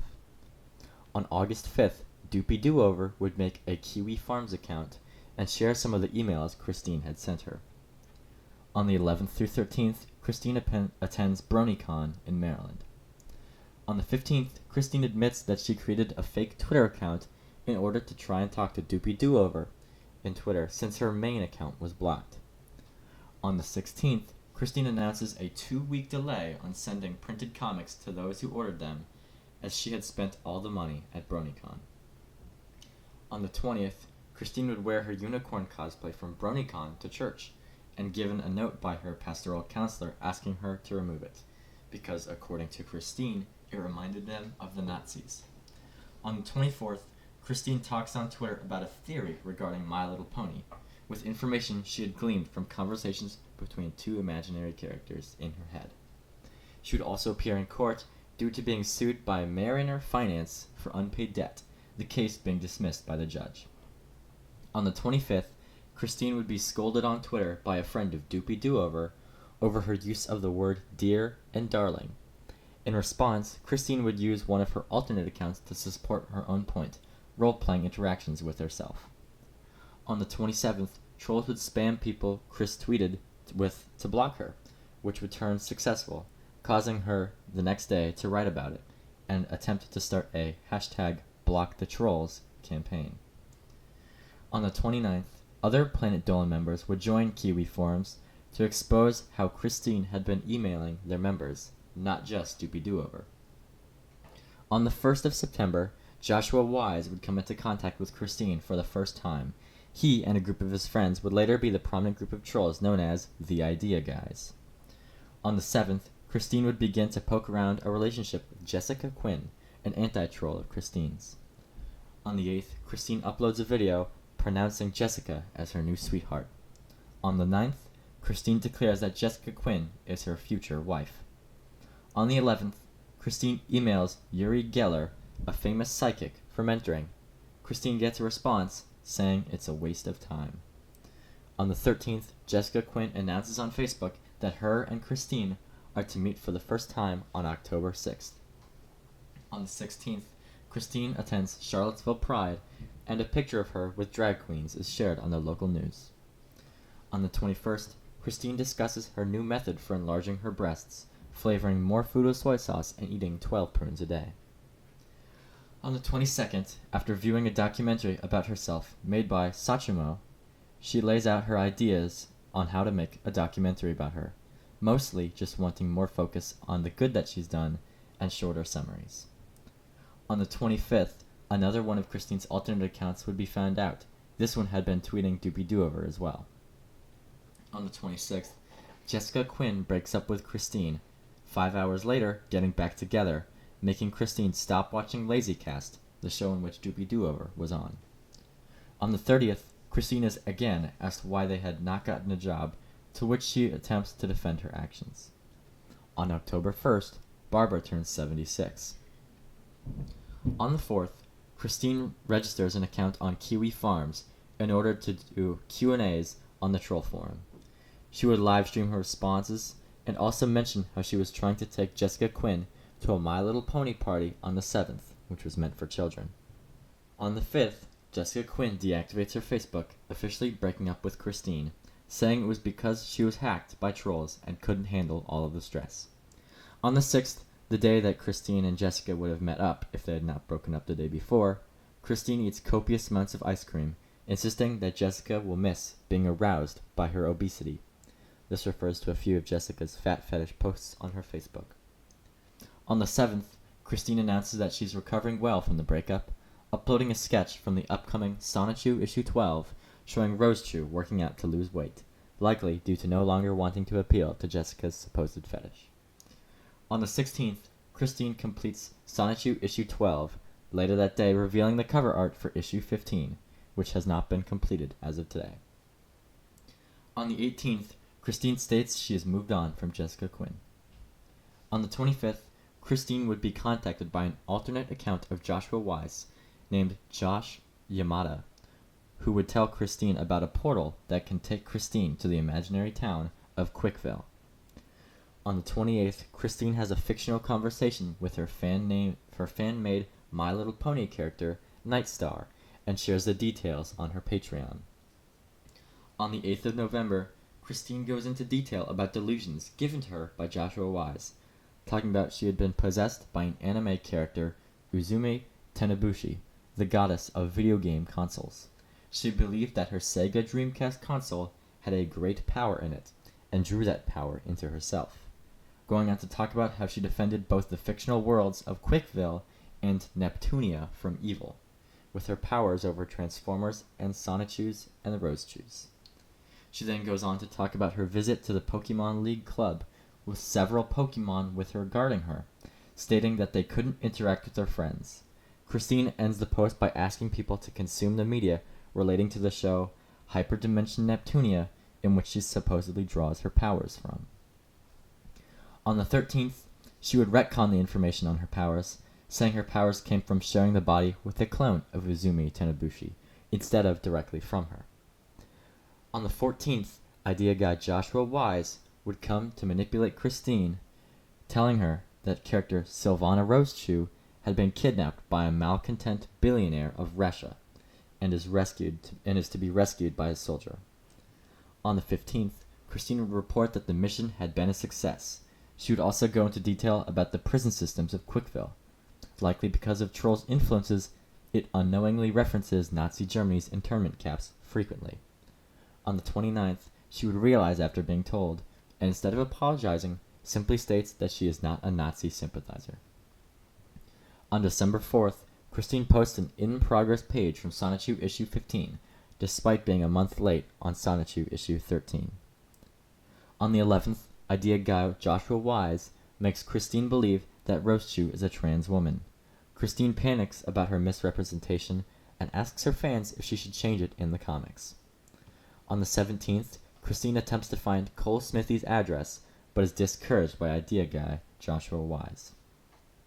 On the 18th, Christine announced she had abandoned Christianity, now worshipping the goddess in the anime and games Hyperdimension Neptunia. On the 26th, Christine goes into depth about the state of Quickville, including current events between fictional characters, additionally stating that the mayor of Quickville is indeed actor Brendan Fraser. It has become more apparent that her fictional world is becoming ever so real to Christine. On January 5th, 2018, Christine is led to believe by the idea guy Joshua Wise that Magichan, one of her characters, was now married to the Pokemon Mewtwo. On the 6th, Christine attends Music and Gaming Festival in Washington, D.C., making an appearance at the Christery of Sonichu panel, receiving a standing ovation upon her entrance. She would also meet Adam Stackhouse, the winner of the Parappa the Rappa contest from all of those years ago, and the two would make up. On the 16th, in a ploy by the idea guys, which was now 2 people strong, Joshua Wise and an anonymous figure tell Christine that Nazis had bugged her homemade My Little Pony figure of herself, and told her to destroy it on video, which she does. On the 19th, she destroys her family's Christmas tree, as well as a photo of Hulk Hogan, in order to scare away non-existent Nazis. On the 21st, Christine apologizes to Alec Benson Leary, the creator of Asperchu, for the way she had treated him in the past. On the 22nd, idea guy Joshua Wise has his identity as a troll leaked onto the Kiwi Farms forum, which Christine has access to, though he does not stop communications with her. On the 24th, Christine apologizes for the anti-Semitic things she had called Michael Snyder, the owner of the local game store, though chose not to apologize for hitting him with her car. On February 3rd, Christine gets annoyed by a Twitter user for suggesting that cartoon characters are not real, and responds back in detail about her delusions that fictional characters in other dimensions are real. She also begins to sell things on eBay again, namely a Pokemon binder for $500. On the 5th, Christine plays along with a boy band named Boy Spicy, releasing a new song, vocals by Christine, named Love is Love. On the 24th, Christine turns 36. On March 9th, Christine makes a house tour video for the Idea Guys. Through the rest of March, Christine would continue to be put up to random things on eBay, including Sailor Moon musical tickets and Cole Smithy's comic book collection from before he moved out at adulthood. On the 16th, Christine would stream on a streaming platform Twitch for the first time, playing video games. On the 23rd, Christine trespasses at Fashion Square Mall, getting in legal trouble. On the 26th, Christine announces again that the love quest is over, later stating that she was in a polyamorous relationship with 2 others. Even later, revealing that the 2 people were Magichan Sonichu and Crizel Rosechu. On the 27th, Albemarle County files criminal charges against Christine for her trespassing on the 23rd. On the 28th, Christine makes a video showing off her and Barbara's signatures. In the video, Barbara looks notably disheveled, and at times acts over the top. Many would jokingly speculate that she was being held hostage. Christine also refers to Barbara as Mommy and Dear in this video. On the 30th, Christine appears in court to handle her trespassing charges, represented by a public defender. The legal work is signed as Chris Chan Sonichu, drawn in the lightning bolt font. On the 31st, Christine apologizes to Jewish people after being tricked by the Idea Guys into taking a fake ancestry survey which told her she was supposedly part Jewish and African. On April 1st, Christine draws the cover of Sonichu issue 17, continuing to draw the covers out of order. On the 5th, Christine puts up more of Cole Smithy's childhood belongings for sale, including some rare comics. On the 7th, Christine's Facebook temporarily goes private, returning to public on the 9th. On the night of the 8th, going into the 9th, an extensive Discord chat would take place, 9 hours long, between Christine and the different personalities the Idea Guys were pretending to be. In this call, they would begin to put down the groundwork for some of their worst manipulations for Christine, in the chat leading her to believe she was a pedophile, to which they would then try to extort her out of $20,000. They would pretend to be other fictional characters to dig in the fact that they were trying to reach out to Christine from another dimension. They would get her to flesh out more of the details of Quickville and the different characters and their home dimensions, as well as manipulate Christine into graffitiing her wall with a pickle on a later date, convincing her to lick it. On the 9th, Christine would hint that their financial troubles had returned. On the 10th, Christine sells her lesbian pride flag, saying she was a bisexual. This would be due to manipulation from the Idea Guys, so it was unclear if it was genuinely her sexuality. On the 14th, Christine sells her high school ring, an item she had formerly believed to be the source of her powers. It would be bought by an anti-troll named the Captain, who is a member of the Guard Dogs, a group of people who wanted to prevent trolls from messing with Christine. On the 15th, Christine uploads a video licking drawn penises on her wall, comments about a post on a cosplayer dressed as a younger version of herself from circa 2010, and calls the cosplayer dressed as herself hot, as well as updates her Facebook to publicly announce that she was bisexual. On the 16th, Christine explains her recent search for money, saying she needed $600 to go to BronyCon. On the 17th, Christine tweets that the BronyCon story was a cover, and she was really in debt, and explained her multiple fetishes and her sexual repression. It would be deleted shortly, and Christine claimed she was hacked, though it is likely another part of extortion from the Idea Guys. Additionally, Christine would be sent $1,200 by one user in order for her to go to BronyCon and to get favor for an interview later down the line. On the night of the 20th through to the 21st, the Idea Guys would run another lengthy chat log with Christine, this time getting Christine to believe that character Crizel Rosechew, who is also a part of Christine's polyamorous relationship, had been kidnapped and was being tortured.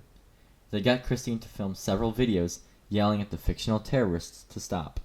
They would also manipulate Christine into believing other people were trying to help her were trolls, and supposedly she was in contact with Jesus Christ. On the 23rd, Christine would list 32 custom pornographic drawings for sale on eBay, violating their terms of service and getting the listings removed.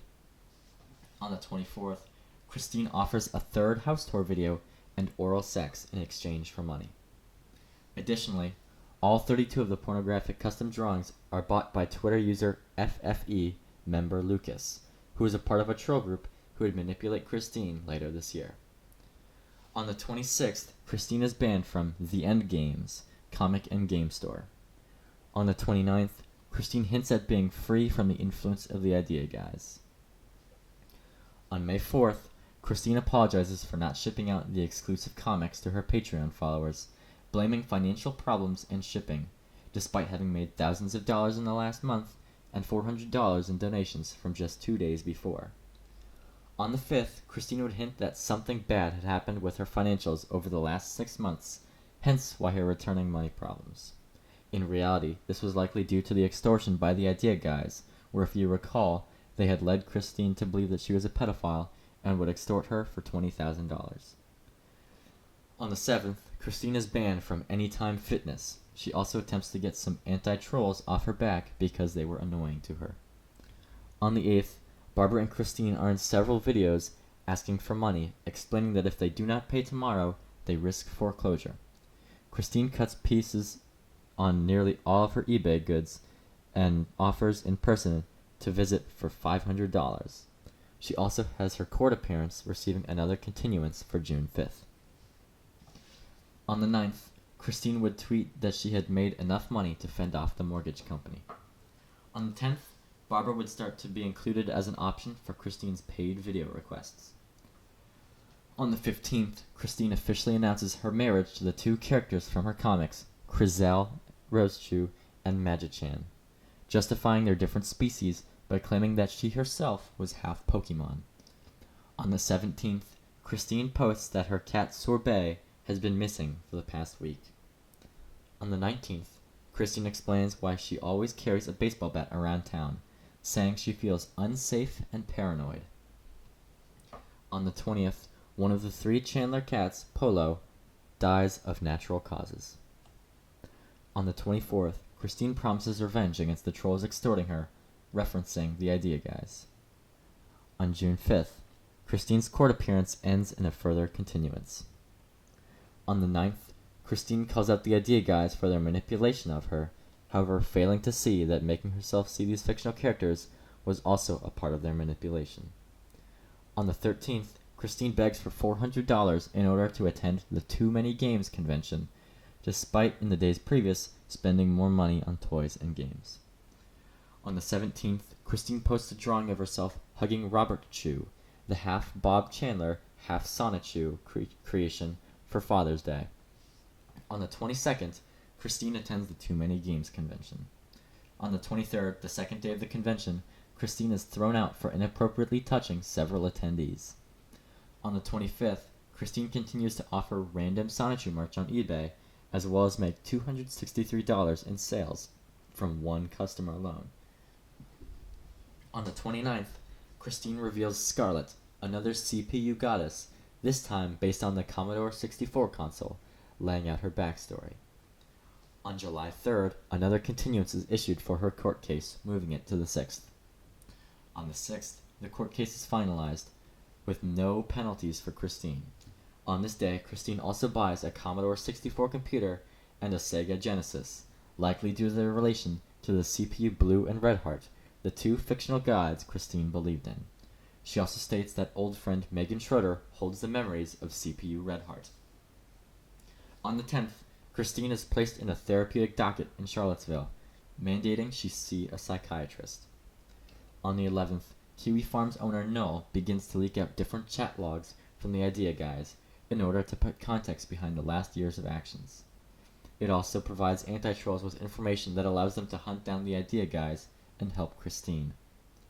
On the 19th, Christine receives advice from Null to talk out the manipulation from the Idea Guys with her therapist. On the 21st, Christine has a conversation with Shannon McGuire, a Marvel Comics author, and discusses different dimensions of the Marvel Universe. Christine misinterprets them as relevant to the real world. On the 22nd, Christine tweets that she is not delusional and has real magical powers, and says she will not go to therapy. On the 26th, Christine goes to BronyCon for 3 days. On the way back on the 29th, her car would break down, and she would rely on emergency donations in order to make it home. On the 31st, Christine goes into detail on the troll characters the Idea Guys made, seemingly accepting their characters as real, but not their manipulation. On August 5th, Christine gets into an argument with Null, after seeing his Kiwi Farm post in which he says, "Fuck Anna McLaren and fuck Rocky Schumacher," in regards to how neither of the two had helped Christine during the time that the Idea Guys were manipulating her. Christine gets Null to apologize, however. On the 10th, Christine would get into a long chat with a group of young transgender high schoolers who dubbed themselves as the, quote, Teen Troon Squad. In this chat, Christine would tell them about how she beats up and humps a body pillow representative of Barbara, her mother. On September 2nd, Christine would reference Universe C197 for the first time, going into detail about how it is a dimension where Sonichu and other fictional characters all reside. Also, she talks about her several variants of herself. On the 24th, it is discovered that a debt collection agency is suing Christine for her unpaid debts, set for November 14th. On October 1st, Barbara turns 77. On the 4th, Christine's Twitter was hacked by the Teen Troon Squad, who were pretending to be Magichan. Christine would see the tweets and believe that she had been possessed by Magichan and made the tweet herself. On the 13th, someone else would hack Christine's Twitter and post a sexualized picture of the Pokemon Mewtwo, who is also Christine's supposed wife now, joining in his polyamorous couple. Though it would be shortly deleted, and when Christine asked, she said not to worry about it. On the 14th, Christine begins to tweet as Magichan, believing to be channeling her through herself. When asked, Christine refers to herself in the third person. With the help of user The Captain, an anti-troll, Christine changes her Twitter password to avoid the hacking. On the 17th, Christine asks for money again, saying she and Barbara would visit Megan Schroeder if they raised enough money, but was quickly discouraged after being told that Megan owned a gun. On the 23rd, Christine is again sued for debt by a Midland Funding LLC. On the 25th, Christine gives up on finding their lost cat Sorbet in private messages, saying she was, quote, gone forever. On the 26th, Christine tells the world about the incoming dimensional merge, an event in which this world would be combined with all other dimensions, along with all of their fictional characters. In the video she posts, she explains what will happen on the day of the dimensional merge, how all fictional characters from movies, TVs, comics, all the way down to people's very own original creations. She talks about how she is the second coming of Jesus Christ, and has become the goddess CPU Blueheart of Quickville, and the Commodore consoles. She likens the anime Hyperdimension Neptunia to the Bible, saying everyone should watch and play the games to understand the source of her powers. Lastly, she talks about how Megan Schroeder should get into contact with Christine, because her part would be important in the coming months. At her request, the captain sent the video to Megan, and she told the captain that she would not come back to see Christine, and was saddened to see how poor mentally Christine was left off. On the 30th, Christine adopts a new cat named Patches. On November 2nd, the Teen Troon Squad posted a picture of a dead cat on Christine's Twitter, saying it was one of Christine's. Though it was just an online image, Christine would believe it to be the work of Magichan. On the 3rd, trolls on Kiwi Farms discover that Christine's current scheme to make money has been a lie, as her cats were healthy, and they had the medicine they needed from the vet, despite her several pleas for money for the medicine. On the 6th, their new cat Patches would pass away. On the 12th, regarding the death of famous comic writer Stan Lee, Christine writes about him, saying that he has merged with his Universe C197 counterpart and was now with his creations. Many would call out how rude it was to talk about Stan Lee this way. On the 14th, Christine appears in court for her unpaid debts to second round sub, earning a continuance of January 16th the next year. On the 15th, Christine would agree to take part in an animated project called Shrek Retold, in which 200 artists would all animate and voice parts of Shrek in order to make the full movie. On the 18th, Christine declares that the dimensional merge has begun. On the 22nd, she tweets that for Thanksgiving, she is thankful for her fictional husbands and wives as a part of her married polycule. She also continues to talk about the ongoing dimensional merge. On the 24th, Christine creates a chant stating over and over that the dimensional merge is happening. On the 29th, Shrek Retold, the animated project, would be released, and Christine had done her part without issue or delay. On December 6th, trolls would discover that Christine's new Amazon wishlist could be altered by buying the things off the wishlist, then canceling the order. It would remove it from the list, initially leading Christine to believe that she was to receive lots of gifts this year for Christmas, but she quickly realized their antics and had a meltdown on Twitter over their Grinch-like behavior.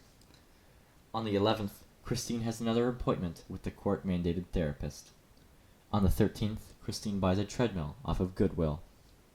On the 17th, Christine complains about the upcoming Sonic the Hedgehog movie and how Sonic's arms are still blue, saying that she and the real Sonic are not amused. On the 19th, Christine is ordered to pay $2,777.90 to Midland Funding for her unpaid debts, plus $55 in court fees. In a lengthy rant on the 22nd, Christine explains why the dimensional merge has not happened yet and encourages her fans to pray for her.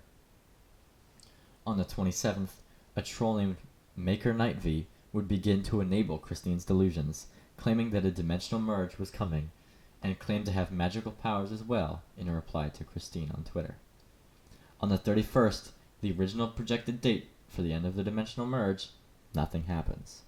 This year, Christine also totals nearly $11,000 in sales revenue off of eBay. On January 1st, 2019, Christine postpones the dimensional merge to an indeterminate date in the future due to issues with bureaucracy. On the 16th, Christine attends another court proceeding over her debts with second round sub. On the 21st, Christine makes a long post as well as video about how the dimensional merge was being impeded by a war between the fictional villains and heroes of the multiverse, and tries to reinforce that the dimensional merge will happen. Other anti-trolls also begin to warn Christine about Maker Knight V and her manipulations of Christine. Deaf to their warnings, anti-trolls take it upon themselves to confront Maker Knight V. On the 22nd, after being blocked by someone on Twitter, she makes a video yelling at the camera not to block her, which trolls would make fun of. On the 23rd, Christine blames the trolls and tells them, quote, "Do not ever push me into that PTSD moment of epic insanity," later that day apologizing for the meltdown, but still demanding that she be unblocked.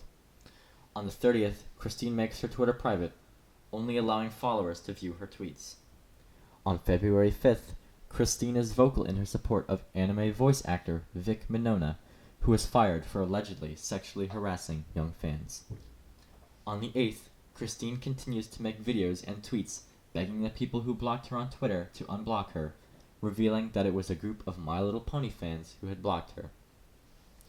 On the 9th, Christine creates a new Twitter account at cpujcwcsprime.bsky.social Sonichu in order to get around the blocks. On the 16th, Christine uploads another video asking to be unblocked and officially moves from her original Twitter to her new one. On the 24th, Christine turns 37, and on the 25th, Christine does a Twitter Q&A. On March 2nd, Christine tries to contact Elon Musk after a joke he told guest appearing on The Big Bang Theory, which was similar to what Christine believed in with the dimensional merge.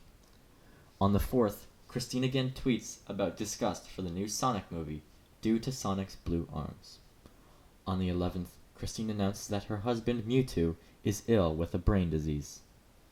On the 12th, Christine puts up a sale for customized sneakers. Later that day, Chris Chan superfan Jacob Sockness would buy it. On the 13th, Christine tweets about Zach Kays, a pedophile who she deemed was alright after supposed conversations with his OC. On the 14th, Christine demands that her house be made into a Pokestop on the app Pokemon Go, stating it is Sonichu headquarters. On the 22nd, Christine goes ghost hunting with a friend, posting the video the next day. On the 30th, Christine uploads a video in which she pays her respects to those abused in the Desjarnet Sanitarium, where she went ghost hunting the week prior, and left a Sonichu drawing. On April 2nd, Christine is sued for the 4th time, this time by Portfolio Recovery Associates, LLC. On the 4th, Christine shows off a large collection of Pokemon merchandise, which people confront Christine about, as each of them cost roughly $50 retail price. She also won't sell them when asked. She claims she can afford it due to donations from fans. However, her Patreon has been dead since she has been failing to send out the comics promised. Christine also starts a Kickstarter to make a documentary about herself, promising interviews with people like Megan Schroeder. However, it would not be received well in concept and be taken down on the 6th. On the 6th, Christine also goes 150 miles to Newport News, Virginia, to meet up with a friend. While she's there, she loses her wallet. On the 12th, Christine watched PewDiePie's documentary about herself, though it had been out for several years, and she did not like it, saying it accentuated her negatives. On the 15th, Christine goes back to Newport News, Virginia, and picks up her wallet, which had been found and turned in to the police. Later that day, seeing the Notre Dame fires, claimed it was due to a Pokemon, likely looking for any proof of the dimensional merge. On the 20th, Christine wishes Sonichu a happy birthday, on the day that the Idea Guys had told her it was, showing she still believed in much of their lies. She also gets her house approved to be named Sonichu headquarters by Google, earning 130 reviews in one day. Christine also posts again, saying that her house should be a Poke Gym, but at least a Pokestop on Pokemon Go. On the 23rd, Christine concludes her court-mandated therapy program. Additionally, she begs for $20 for gas money. On the 24th, Christine makes 2 paid video requests, and a third, telling Maker Night V that their glitter bomb attempt had failed. On the 29th, Christine continues her rant against the new Sonic movie after pictures of character Dr. Eggman are released. On May 1st, Christine would continue her rant against the Sonic the Hedgehog movie as the first trailer had come out, which, in her defense, it was genuinely terrible. On the 6th, Christine is sued for debt a 5th time, this time by Portfolio Recovery Associates LLC for the 2nd time. On the 13th, Christine lists a throw blanket on eBay for $200, in the description stating how they needed the money. Superfan Jacob Sockness would buy it. On the 14th, Mary Lee Walsh, Dean of Student Affairs at Piedmont, Virginia Community College, would retire. On the 15th, Christine would attend the first court hearing for her debts owed to Portfolio Recovery Associates. However, it would be adjourned to the 19th of June, the case to be heard alongside their second lawsuit. On the 24th, Midland Funding files for garnishment against Christine over her unpaid debts. On the 25th, Christine is interviewed by YouTuber Nick Robinson over her supposed discovery of a secret character in video game Rusty's Real Deal Baseball. On the 30th, Christine tweets about Mary Lee Walsh's retirement, saying they buried the hatchet, and then immediately complaining about how she treated her in the past. On June 12th, Christine defends her unemployment by saying that she has a God-given job overseeing the dimensional merge. Also, she makes excuses on her Patreon as to why she hasn't sent out the books in 10 months, blaming the dimensional merge. On the 13th, Christine claims that Jesus Christ is an OC of equal level to the CPU goddesses in which she draws her power, as well as quotes, reaching out to Pokestops and churches in order to complete the dimensional merge. On the 16th, Christine tweets about her deceased father, Bob Chandler, weirdly mixing in sentiment that all religions are doomsday cults. She also states that Bob had changed his Sonichu form in order to be easier to draw. Christine's eBay was also restricted, after many failed to ship items, causing all of her listings to be removed. She then tweets to ask people to donate to her directly. On the 19th, Christine goes to court over her debts to Portfolio Recovery Associates. A troll had attended the hearing, reporting that Christine was acting like a child and making weird noises. All the while, Barbara tried in vain to control her. The court would rule in favor of the creditors, meaning Christine owed $2,681.70. On the 24th, Christine believes that she had a heart attack. A doctor visit at the end of the week states it was just a minor gastrointestinal problem. On the 25th, Christine would make her Twitter public again, along with this announcement that she would make her Twitter public again. On the 26th, Christine would go onto Twitter to say that she had a heart attack and uploads more Sonichu pages to her Patreon. More about the dimensional merge, but also stating that she had 3 heart attacks in 1 minute. On the 27th, Christine makes a video showing off her psychic powers, though nothing actually happens in the video. On the 28th, Christine finally has her doctor visit, is told to take Tums, and when Christine shows off her supposed psychic powers, says the doctor looked impressed. On July 1st, Green General District Court rules in favor of Christine over the garnishment petition by Midland Funding, LLC. On the 8th, Christine declares she will attend the final BronyCon, but asks for donations in order to attend. On the 10th, Christine revises Sonichu Issue 8 in order to fit the different character details the Idea Guys had told Christine nearly a year ago. On the 14th, superfan Jacob Sockness announces that he will help Christine get around her eBay ban by opening a vendor account and managing the sales and shipments for her. Jacob Sockness, like Christine, is autistic, but a little more pronounced, and is one of Christine's only believers in the dimensional merge. An anonymous donator also pays for Christine's BronyCon trip. On the 30th, Christine releases a video affirming she will be at BronyCon and threatens any trolls who mean to get in her way. From August 1st to the 4th, Christine would attend BronyCon without incident. On the 5th, Christine hits a parked car by accident. When confronted by the police, attacks their car, though given no penalty. Christine also complains on Twitter that she was blacklisted from Papa John's because trolls kept ordering pizza to her house. On the 11th, Christine adopts a feral kitten that she'd found and names her Posse. On the 14th, Christine announces that Magichan has fully crossed over into our world and changes her profiles to include Magichan as a suffix to all of her usernames, making her username MagiChrisChanSonichu. On the 18th, Christine is supposedly possessed by Magichan, who would make a Twitter post declaring her identity, as well as talking about the dimensional merge. On the 25th, Christine would try to get back in contact with Null, while still believing herself to be Magichan, though would get mad and give up when Null would not feed her delusions. On the 28th, Christine begins to DM Jacob Sockness, who feeds her delusions about the dimensional merge. On the 29th, Christine mentions on her Twitter that Posse, their new cat, had died. It was the second kitten in a row to be rescued and die shortly after. She also asks for people to donate so that she can go to California in order to meet up with Jacob Sockness, who lived in San Francisco.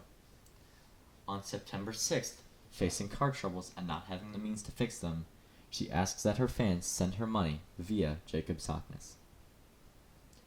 On the 7th, Jacob Sockness has a conversation with Christine, role-playing as Magichan, and tells her that in order for the dimensional merge to be completed, Christine needs to marry him.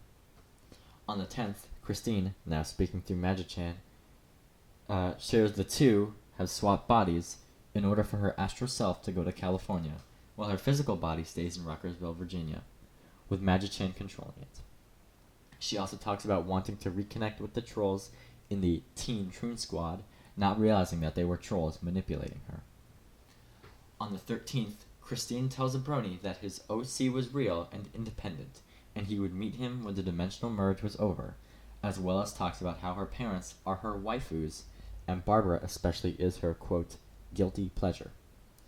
On the 14th, after roughly a month, Christine swaps back into her body and stops pretending to be Magic-chan. She would talk about the amazing adventures she had with Sockness in California, which he would confirm, feeding into her delusions.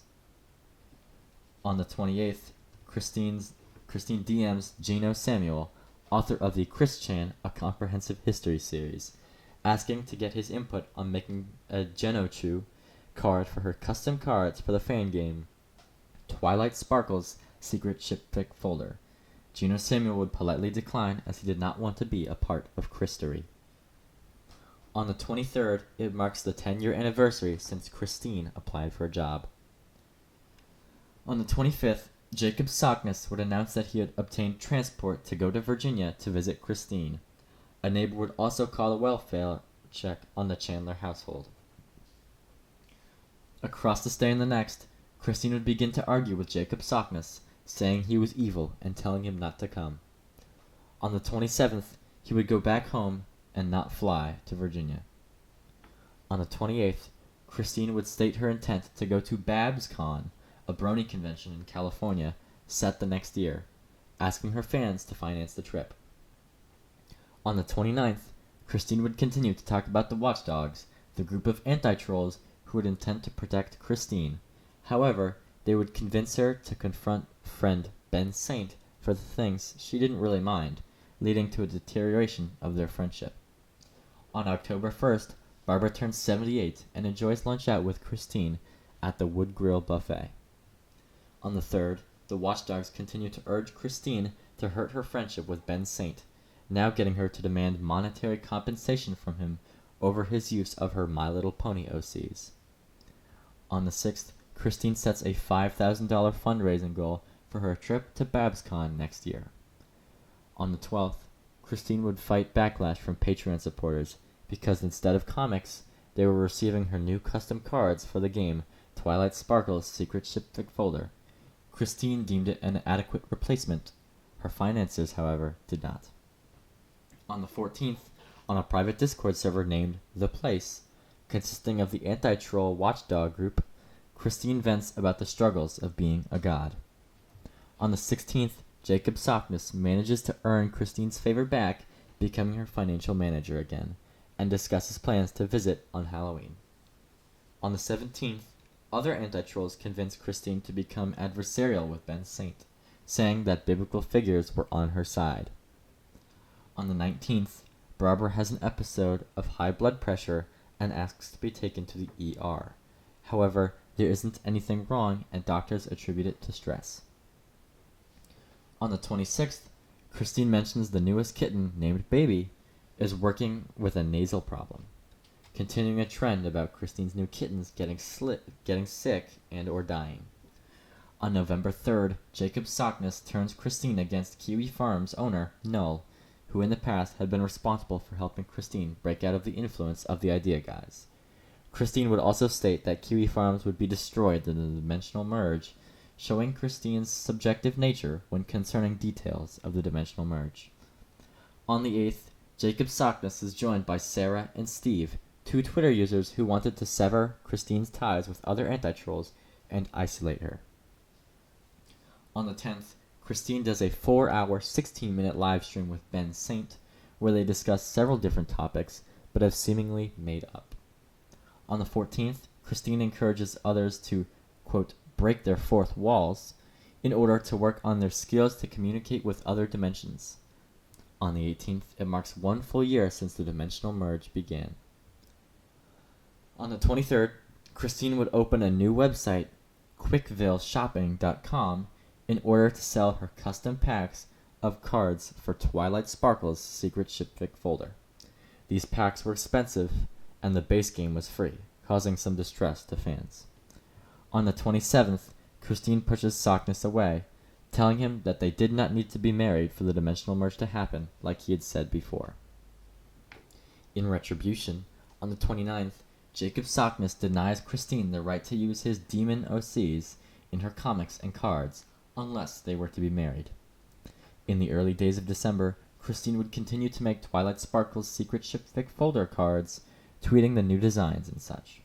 The Watchdogs also have a new name, the Watchmen, based off of the comic of the same name, because they think it sounds cooler. Regardless of what their new name is, I shall refer to them as such. On December 10th and 11th, Christine makes complaints about user Project SNT's redesign of the character Wild Sonichu. The Watchmen take Christine's side, telling her to look at other dimensions for the answers to her problem, as well as encourage her to create a Sonichu dating game. On the 12th, Christine complains about the redesign of Wild Sonichu because it looked too much like one of Jacob Sockness's OCs. User AquaDiamond8 would reach out to Christine, telling her not to give Jacob Sockness any more attention. Christine would refuse and attempt to roleplay as one of Aqua's OCs named Val in order to attempt to manipulate her, but failed. On the 14th, not getting a response to the emails she had written to Project SNT, gets the Watchmen to write emails to her as well. Project SNT would ignore these as well. On the 15th, Christine would continue to talk to AquaDiamond8 and tell her about her own OC, Val. She would request Jacob Sockness be removed from the Place Discord server and recount a dream she had about her current self being pursued romantically by her past self. On the 19th, wanting to send even more emails to Project SNT, the Watchmen talk Christine down and get her to back off. On the 23rd, a troll hacks into Christine's Twitter and blocks Jacob Sockness. Sockness would text back demanding to be unblocked, but would never get a response from Christine. She also pulls a rare card from a Pokemon pack, claiming afterwards that she foresaw it and that it was a sign of the dimensional merge. On January 1st, 2020, the year anniversary of the supposed dimensional merge end date, the day of the merge is still undecided. On the 11th, Christine continues to pretend to be possessed by another character, this time a Scarlet Selenia. On the 15th, Encyclopedia Dramatica would shut down, for real this time, due to failure to pay for their servers, and their owner being arrested. On the 15th, Christine insists that she needs to be unbanned from the End Games store to learn the role-playing game Dungeons & Dragons in order to complete the dimensional merge. On the 23rd, the Twitter account for the End Games blocks Christine's Twitter account, causing her to whine about their reputation. On the 26th, an anonymous envelope with a drawing of a creepy stare is received at the End Games, though the art style is obviously Christine's. On the 27th, chats would take place between Christine and the Watchmen, in which Christine complains that people call her OCs incestuous. On the 29th, Christine and Ben Saint officially make up on Twitter, launching a funding campaign together to attend an unnamed convention. On the 30th, Christine is sued twice over her debts, bringing her count of debt cases to 11. She also posts her in-progress Dungeons & Dragons character sheet and uses an alternate account to suggest they unban Christine at the Endgame store. On February 14th, Christine watches the Sonic the Hedgehog movie. Despite the character's designs, notably Sonic's blue arms, she enjoyed it, recommending it on Twitter. On the 23rd, Christine explains how the trolls made her hate sex and gave her PTSD, threatening them with death via dimensional merge. On the 24th, Christine turns 38. On the 29th, in a video with YouTuber Sleepy, along with Sleepy showing off military equipment, Christine shows off her supposed psychic powers. On March 6th, Christine would take part in Sonic Rebuilt, made by the same people who made Shrek Rebuilt. However, in her scene, she would transform Sonic into Sonichu mid-scene. On the 9th, Sequestria Fest, a My Little Pony convention, preemptively bans Christine after she expressed interest in going. On the 13th, COVID-19 is declared a national emergency. On the 18th, BabsCon is cancelled due to COVID-19, and her debt hearing is rescheduled to the 20th of May. On the 19th, Christine decides to make a charity sale in order to help the artists and vendors who could no longer sell at the several cancelled Brony conventions. On the 22nd, Christine posts about the power of magic crystals towards preventing COVID-19.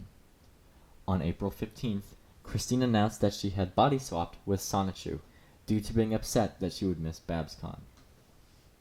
On the 19th, Christine would be interviewed live by YouTuber Leftover Media. On the 20th, Christine posts about Sonichu's birthday.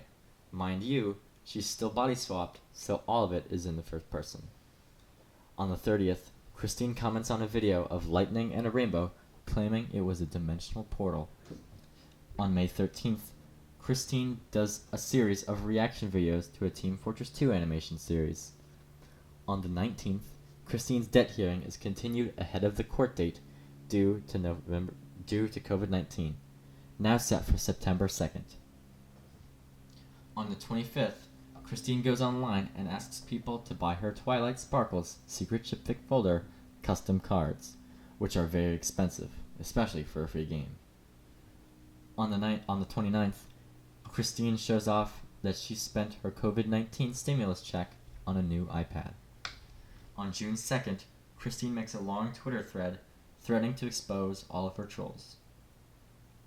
On the 12th, Christine continues to make reaction content for Team Fortress 2 animations. On July 1st, Christine, as Sonichu, would order Jacob Sockness to back off after his increasingly creepy behavior. On the 2nd, Christine writes a spell meant to bring out the dimensional merge. The spell is copied from the Disney animated show Star vs. the Forces of Evil. On the 8th, Christine would list out numerous trolls in an attempt to get her anti-trolls and the Watchmen to go after them. On the 14th, Christine writes about another spell, this time called the Dimensional Barrier Shatter Spell. It's original, but heavily themed after Christine, such as blue and yellow candles. On the 15th, still role-playing as Sonichu, Christine makes a creepy and sexual remark to a young artist on Twitter, getting herself blocked. On the 16th, Kiwi Farms owner Null tries to talk to Christine out of her delusions, though fails. On the 17th, Jacob Sockness DMs Christine in order to get approval for a ritual, which he would perform the next day. This involved dropping his blood on a Magichan card and calling herself blood brothers with Magichan. Christine, upset, told him that the ritual had failed. On the 20th, Christine would continue to reach out, finally finding group members to play Dungeons & Dragons with. According to Christine, now she could complete the dimensional merge. On August 6th, Christine creates her last will and testament, announcing that when she leaves for dimension C197, the ones which contain Quickville, that all of her possessions are to be left for Maker Knightvy, and one of her enablers, Kevin Fairchild, is to be allowed to move into her house along with Barbara. On the 10th, Christine, with the help of Watchman Knott, discovers the Quickie Discord server and finds several leaks of private conversations. She would be banned from the server on the 14th. On the 22nd, Christine hosts another Q&A, this time over Discord. On the 26th, Christine's application for her home to be considered a Pokestop in Pokemon Go would be denied. On the 27th, keeping up with the Discord Q&A, changes from Sonichu to an alternate dimension Christine, but continues answering questions. On the 28th, Christine would turn back into Sonichu after trying to encourage one of the Watchmen members to contact his dimension 1214 self in order to build a portal. On the 30th, Christine's Quickville shopping website would be shut down without announcement, ending sales on the Twilight Sparkles Secret Shipfic Folder custom cards. On September 2nd, the two debt cases from January come to an end, Christine owing $2,773.56 to one creditor and $905.36 to another. Christine also discusses the dimensional merge further. At the request of the trolls, on the 4th, Christine records a video of Barbara where she tells the camera she is fine. On the 6th, Christine likens her life to the anime series The Melancholy of Haruhi Suzumiya, comparing her friends and characters from the show, and saying herself and Barbara were like two characters from the series who have a romantic relationship. On the 7th, Christine gets Watchman Not to ship out her remaining online store orders and hands off screenshots of customers' information. On the 8th, Christine, as Sonichu, talks about her loneliness since Roastu is stuck on another dimension, kept back by something she calls the Iron Curtain. Unrelated to the World War II concept of the same name, it simply refers to the divide between dimensions. Through the next week, Christine would continue to answer more Discord Q&As. On the 20th, Christina discusses in the Place Discord server that she was having obsessive thoughts about Megan Schroeder. On the 22nd, Christine has lunch with Prater members, a group of guys interested in helping Christine run her business and in turn receiving some of the profits. On the 26th, Christine angrily writes back to a customer named Justin, who had purchased her comics but had not received them back. The next day, she posts screenshots of their conversation, along with shipping information from Justin to the Place Discord server, encouraging others to harass him. On the 30th, Christine, acting as Sonichu, and Barbara release a video meant for Cole Smithy, giving him an update on their health, and Barbara gives a heartfelt message on how she misses him. Christine talks about the dimensional merge. On October 1st, Barbara turns 79. On the 3rd, an enabler contacts Christine, trying to get her to write a Chris Chan Bible. Christine discusses possibilities with the Watchmen. On the 9th, Christine analyzes a dream she had the night prior, and comes to the conclusion that the Iron Curtain, the boundary between dimensions, can be breached through the 22nd and 23rd of the month. On the 13th and 14th, Christine continues to talk business with Prater. On the 15th, Christine prepares a video script for the next day of the dimensional merge, which she filmed with the help of Prater the next day. Prater would also be added to the Place Discord server. On the 21st, Christine announces in the Place Discord server that the dimensional merge is soon and will occur tomorrow night. On the 22nd, Christine goes to Burger King and tweets about the good times she and her father used to have there. The rest of the day is spent preparing for the dimensional merge. On the 23rd, in the Place Discord server, Christine explains the ritual she had just performed in order to further break the Iron Curtain, the boundary between dimensions, and announcing, in all caps, "We did it!" On the 26th, Christine continues her Discord Q&A. On the 28th, Christine is interviewed on the Create Unknown podcast. On November 3rd, the presidential election occurs. Christine claims she voted for Lisa Simpson from The Simpsons. On the 4th, Christine continues to try to rope others into her delusions. However, her enablers, a man by the username CWCti and Watchman Not, feed into them. On November 6th, Christine records the video channeling the deceased Randy Stair to get a post-mortem message out to the world. Randy Stair was a mass shooter who had delusions not far off from Christine's, though focusing on a Nickelodeon character, Danny Phantom. On the 8th, Christine releases a video in which she, as Sonichu, explains the dimensional merge. The video was higher quality, filmed and edited by Prater. On the 12th, Christine goes to bed at 5 a.m., waking up at 7:30 to take Barbara to the cardiologist. She complains about it online and says the shaking she's having is because of the dimensional merge. On the 15th, Prater posts images of a stun gun and a Pikachu mask on their Instagram, saying, quote, "As Prater, we always work hard to produce the best videos we can. Good works are in progress." On the 17th, Christine unblocks Jacob Sockness, that was quickly told to reblock him by the Watchman, and she obliges. She also talks about how the spell Jacob cast over a year ago created doppelgangers of herself. From the 19th through the 22nd, Christine announces several prophetic visions and premonitions, such as natural disasters, and one of her clones who works at Manchester High School will die by heart attack or suicide in order for their energy to be reabsorbed into Christine's main form. On the 26th, Christine begins to try and mod Sonic World to include Sonichu as a playable character. On the 29th, Christine publishes a fanfic in rebuttal to another fanfic named SNT vs. Sonichu. through to December 2nd, Christine would continue to be upset over the fanfiction SNT vs. Sonichu. When others tried to calm her down, she claimed it was a reflection of reality. On the 3rd, Christine complains in the Place Discord server about her and Barbara's financial problems. On the 4th, Christine continues to be upset over the fanfiction, calling it worse than the trolls of Clyde Cash and Bluesky, both of which have manipulated Christine for over a year and caused a great deal of anguish in her life. On the 26th, Christine asks other users to help her, such as Maker KnightV and Not.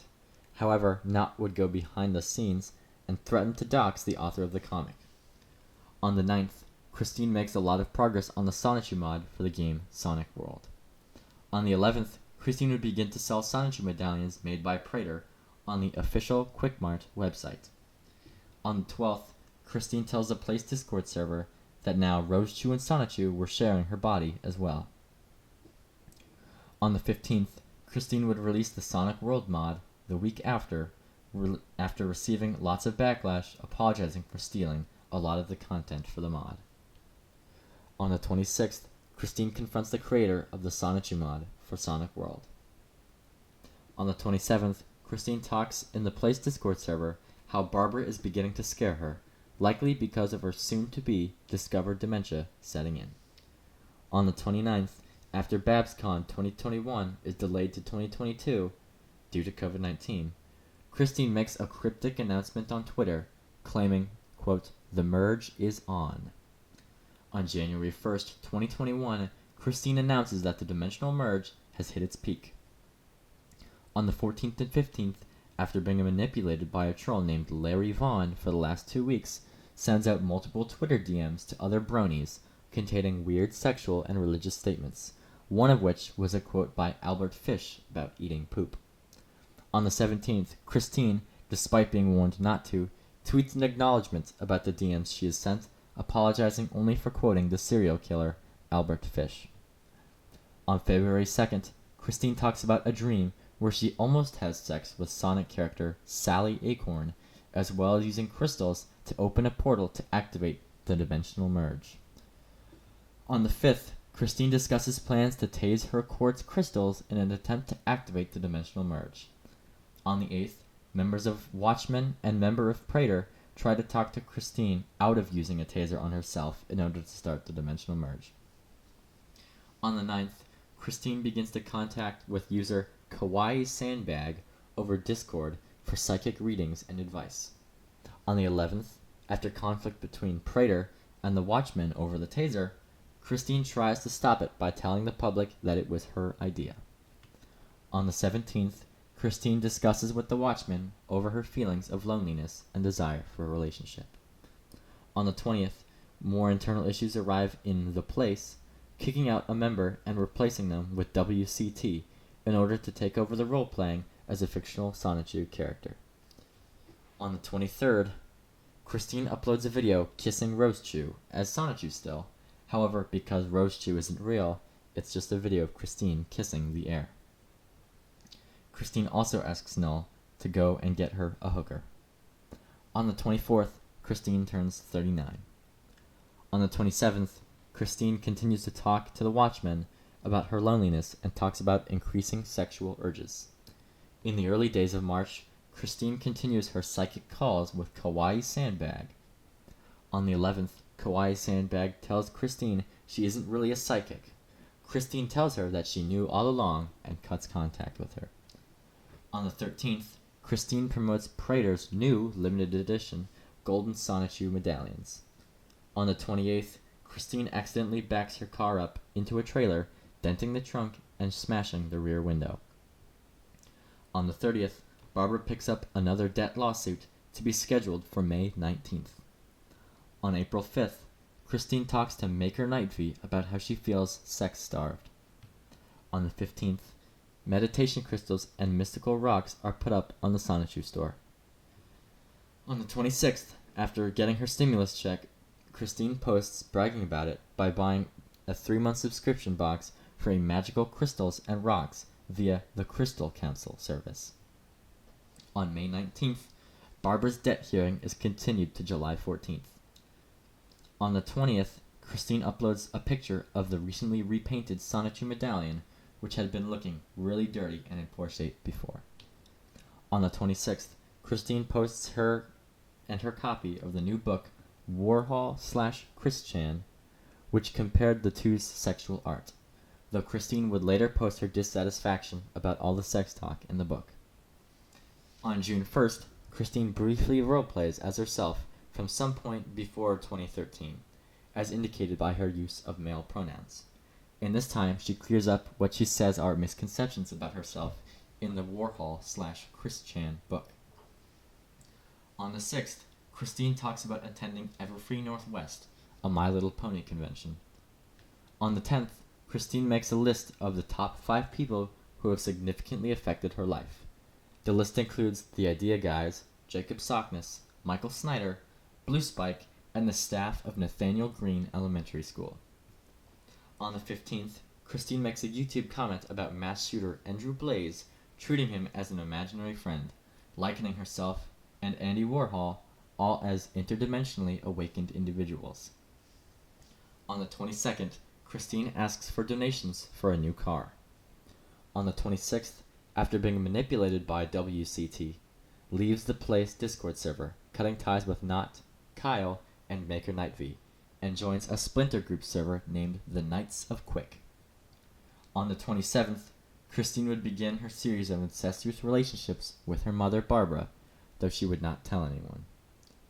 On July 2nd, Christine tells WCT that she has a new sexual partner, but does not reveal her identity. On the 5th, Christine would call the Knights of Quick, talking about her, quote, older lady friend, and how they've been having sex. Christine also tells Noel about this, calling her, quote, her new, older, disabled girlfriend. Neither of these interactions, Christine reveals Barbara's identity. On the 9th, Christine starts a GoFundMe to go to Everfree Northwest, a My Little Pony convention in Seattle, Washington. On the 11th, Christine uploads a photo of Barbara to her Instagram, showing off her new, styling haircut. On the 13th, Christine tells new troll posing as friend, Bella, that she was having sex with an older partner, but does not reveal her name. On the 14th, Barbara attends her debt hearing, owing $692.82 to LVNV funding. On the 15th, one of the Chandler dogs, Snoopy, passes away. Christine would also get involved with a girl named Fiona, an autistic 18-year-old who would become obsessed with Christine and develop a genuine crush on her. On the 17th, Christine continues to chat with the troll Bella, dropping hints on who her sexual partner is, saying she has decided to tell her who she is, but not just yet. She also says she might tell Jacob Sockness to serve as a truth bomb. On the 19th, Christine invites Bella and Fiona into the Knights of Quick Discord server. On the 27th, Christine, after seeing toys for the new My Little Pony series at Target, gets angry and claims to have snapped them out of existence. In a video recorded this day over her anger over the new My Little Pony designs, you can see holes in the bathroom wall due to Christine attempting to break through the wall in order to break in between dimensions. Christine also tells Bella that she would like to tell her who her new lover is, but doesn't want the government spying on them, and tells Bella to download Signal, an encrypted chat app. That night, at 9:30 p.m., Christine and Bella would call, where Christine would go on into detail about the incestuous acts with her mother.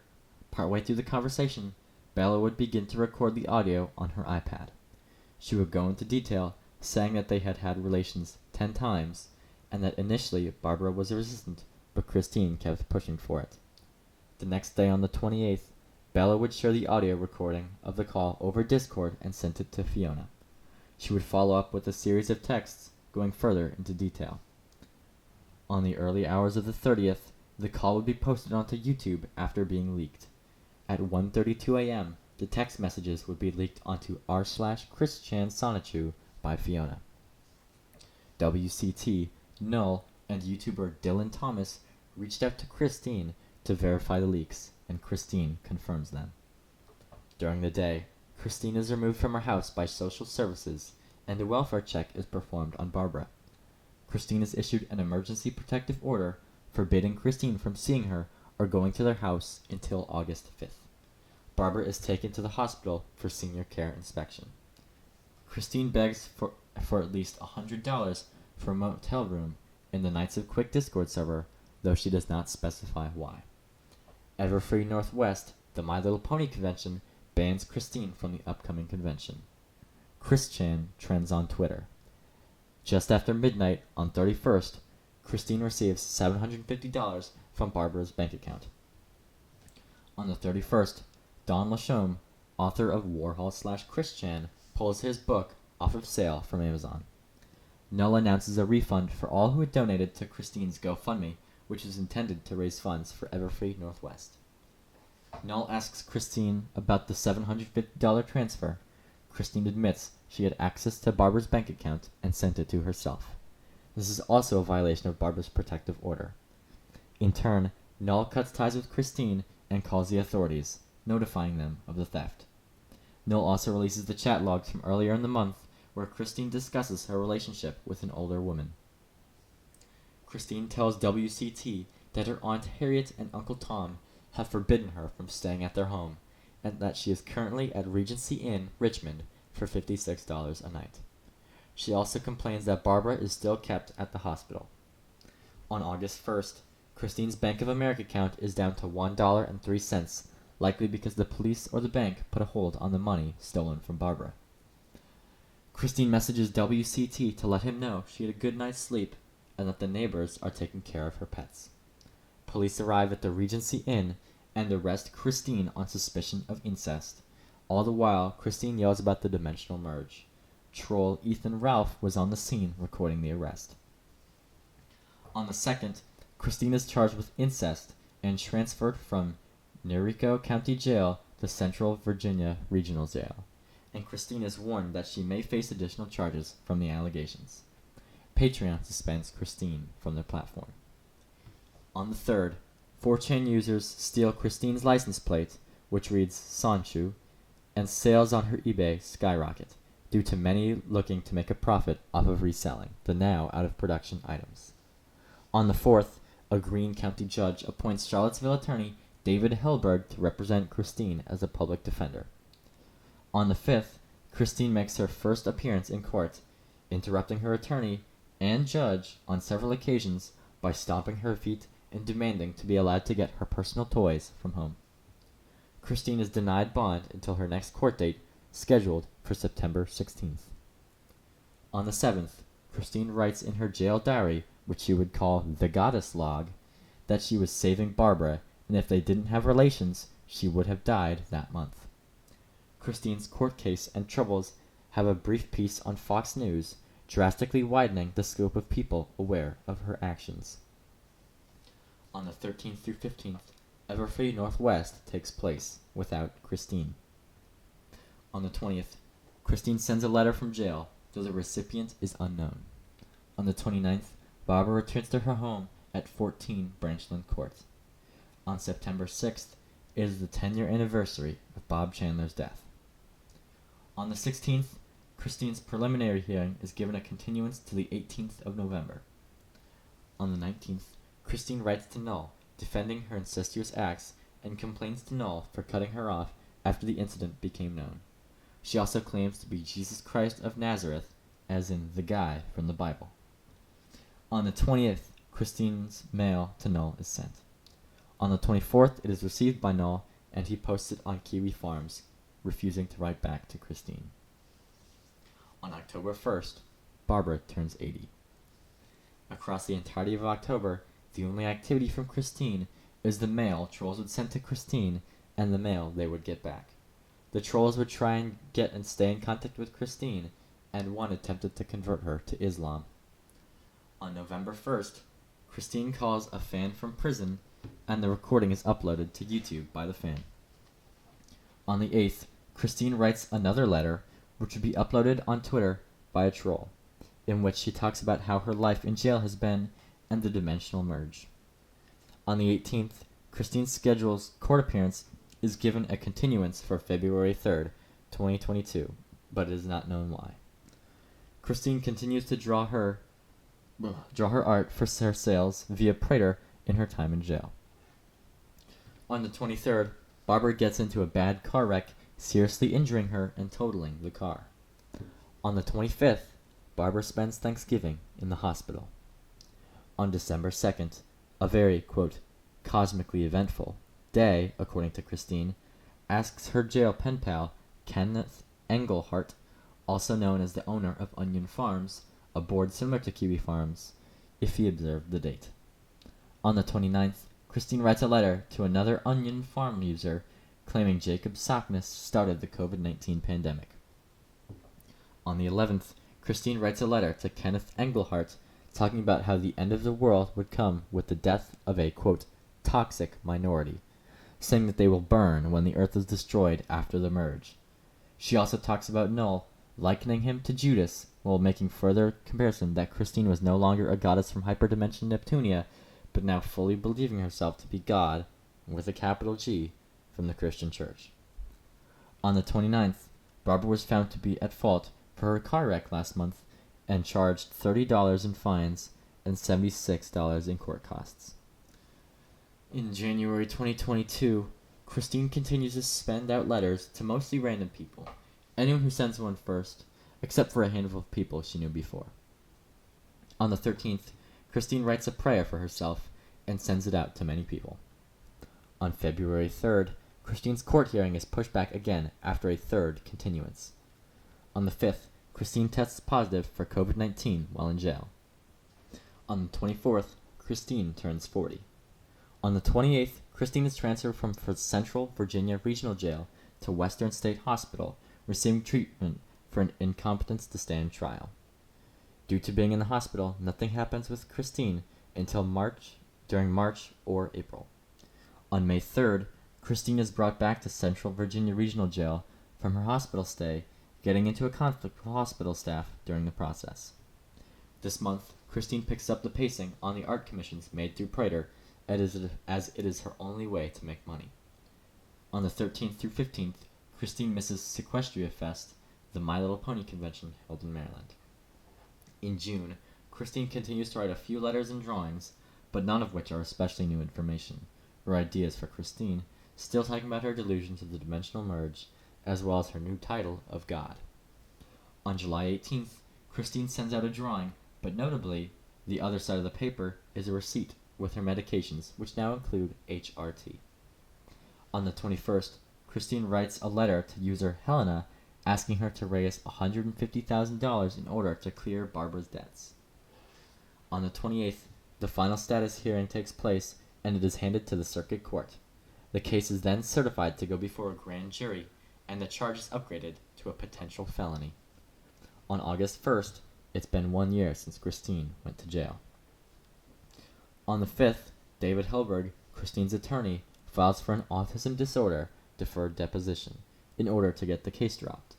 This Virginia law was taken into effect just short of 2 years before and was supported by none other than Rob Bell, who was previously Christine's lawyer. Now he became a Virginia House of Delegates representative from all the way back from when he assaulted Michael Snyder in 2011. On the 8th, the grand jury hearing results in, quote, no indictment presented continue, and an order is issued for continued custody. On the 9th, another unknown notion is passed. On the 10th, Christine's case has been sealed by the court due to trolls who would likely cause issues. The duration of the month, Christine would draw many more drawings, seemingly to combat financial troubles. On the 19th, Portfolio Recovery Associates files for garnishment against Christine for unpaid debts. On the 24th, a post from 4chan would be made falsely claiming that Christine had broken loose from jail, which would be widely spread, going viral on the 28th. On the 29th, Christine is billed $24 for an unspecified medical service, making her $26.29 in debt. On September 1st, Christine court files is updated to note that the Virginia Department of Behavioral Health and Developmental Services had filed a letter. On the 16th, USA Today publishes a news piece debunking the claims that Christine had escaped from jail, even quoting her lawyer, David Heilberg. On October 1st, Barbara turns 81, still living alone. On the 5th, a hearing is scheduled for Portfolio Recovery Associates' attempt for garnishment against Christine. Due to sealing off of her court case, the only activity for the rest of the month is a drawing she had made. On November 11th, a second letter is sent from Virginia Department of Behavioral Health and Developmental Services to the court in regards to Christine's incest case. On December 5th, another letter is sent. On January 5th, 2023, Allison K. Tysinger, the Senior Assistant Attorney General for Virginia, sends a letter to the court regarding Christine's case. On January 27th, a fourth letter from Virginia Department of Behavioral Health and Developmental Services is sent to the court, as well as a document titled Gateway Homes Information. A review is scheduled for Christine's case as well, however it results in a continuance. On February 13th, Christine's case was put up for review at 9:30, being given a continuance for March 7th. On the 24th, Christine turns 41, her second birthday, in jail. March 7th, Christine's review case ends in continuance again. On the 10th, Midland Funding files a garnishment case against Christine for unpaid debt, with the hearing set for the 26th of April. On March 27th, Christine is released by court order, free from jail. However, she would lay low for a while. On April 22nd, being free, Christine draws and uploads a new cover for Sonichu issue 82. For the record, still not done with issue 15. On the 26th, Christine's garnishment case with Midland Funding is dismissed. On May 1st, Christine is spotted for the first time in 2 years at a Walmart in Midlothian, Virginia, an hour away from her old home in Charlottesville. On the 2nd and 3rd, Christine would again be spotted in Midlothian County, Virginia, and Chesterfield, which is right nearby. Trolls began to speculate Christine now lives somewhere in this area. On the 19th, Christine buys a Chevrolet Aveo. On the 27th, Christine is spotted at Earthbound Trading Co. Notably, on the receipt, she had signed her name as J. Christ Chan Sonichu, which stood for Jesus Christ Chan Sonichu.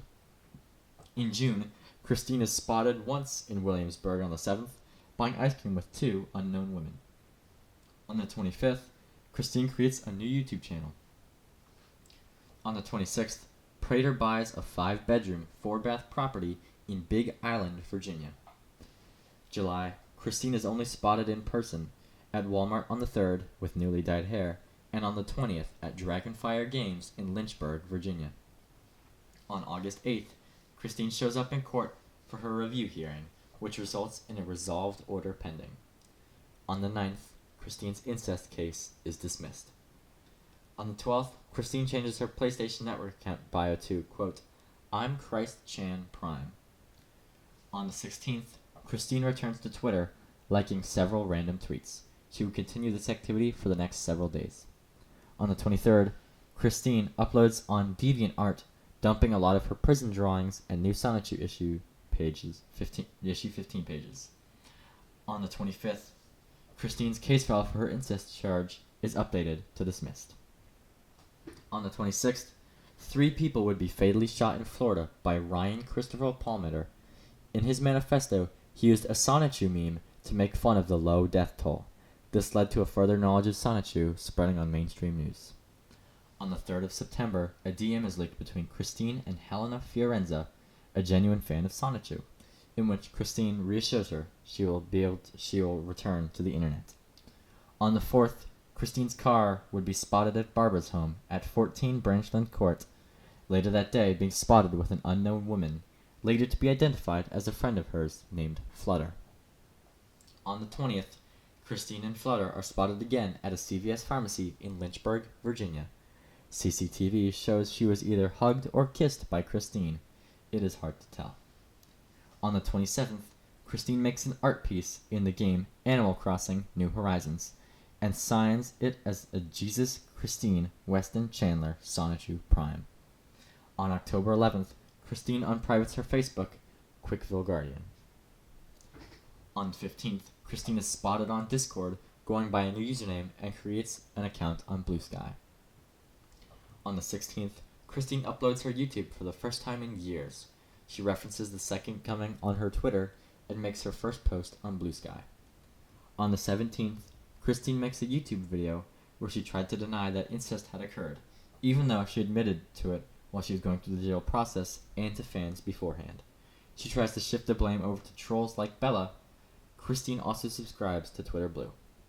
On the 18th, Christine makes many posts on Twitter saying she is still upset about the new designs for My Little Pony, Elon Musk's changes to Twitter, and talks about the war between Israel and Palestine.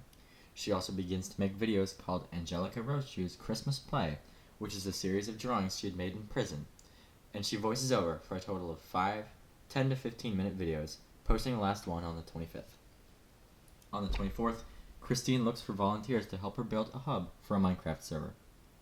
On the 30th, Christine would do a YouTube live stream, reading some of the comics and other things she had written in jail. The video earned her $416 in donations.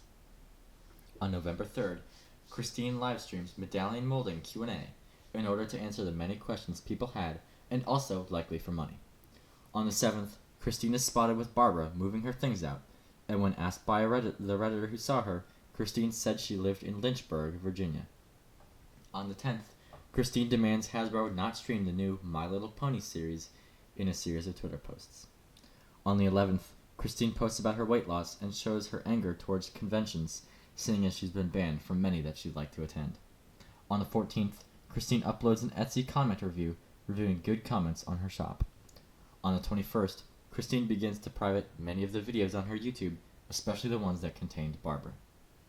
On the 22nd, Kiwi Farms would dox the house in Big Island, Virginia, where Christine had moved into, the same that was bought by Prater, though Christine still paid rent. On the 28th, LolCow Live, a podcast hosted by Boogie2988, another famous internet personality, would have Christine on their show. On the 29th, Christine would complain online, exclaiming that she was not a lolcow. On December 5th, Christine is spotted at the Greene County Sheriff's Office attempting to reclaim some of her stuff.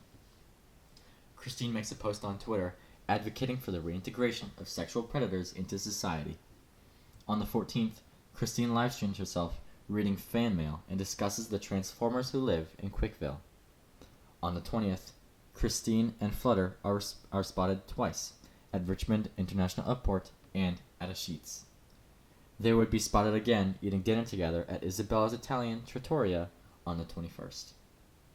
In January 4th, 2024, Christine and Flutter would be spotted in Cary, North Carolina, buying tickets for Animate Raleigh, a convention for animated shows.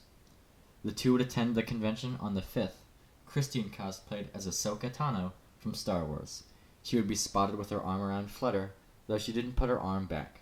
Though Flutter is significantly shorter than Christine, so it might still be possible they were in a relationship. On the 6th, they would be kicked out due to trolls reporting Christine repeatedly. On the 7th, Christine reports back that despite getting booted, Tisdale had a good time and a nice weekend. On the 11th, after Christine includes user Cosmic Keyframe in an angry tweet about the new My Little Pony TV shows, they would block Christine on Twitter. On the 13th, Christine would write a wall of text complaining about the ban. On the 16th, Christine is interviewed by transgender activist and YouTube content creator Keffels. It would be uploaded later. On the 17th, art commissions would be back up for sale on the official Quickmart. On the 20th, Christine livestreams again. Her style of video content creation, likely with the help of Prater, has taken a much more standard form, very similar to other content creators. On the 22nd, Christine continues to deny her relationship with Barbara on Twitter. On the 29th, Christine announces a fanfiction contest, alternatively sending in art. On February 3rd, Christine blocks several voice actors for My Little Pony on Twitter over the new series' art style.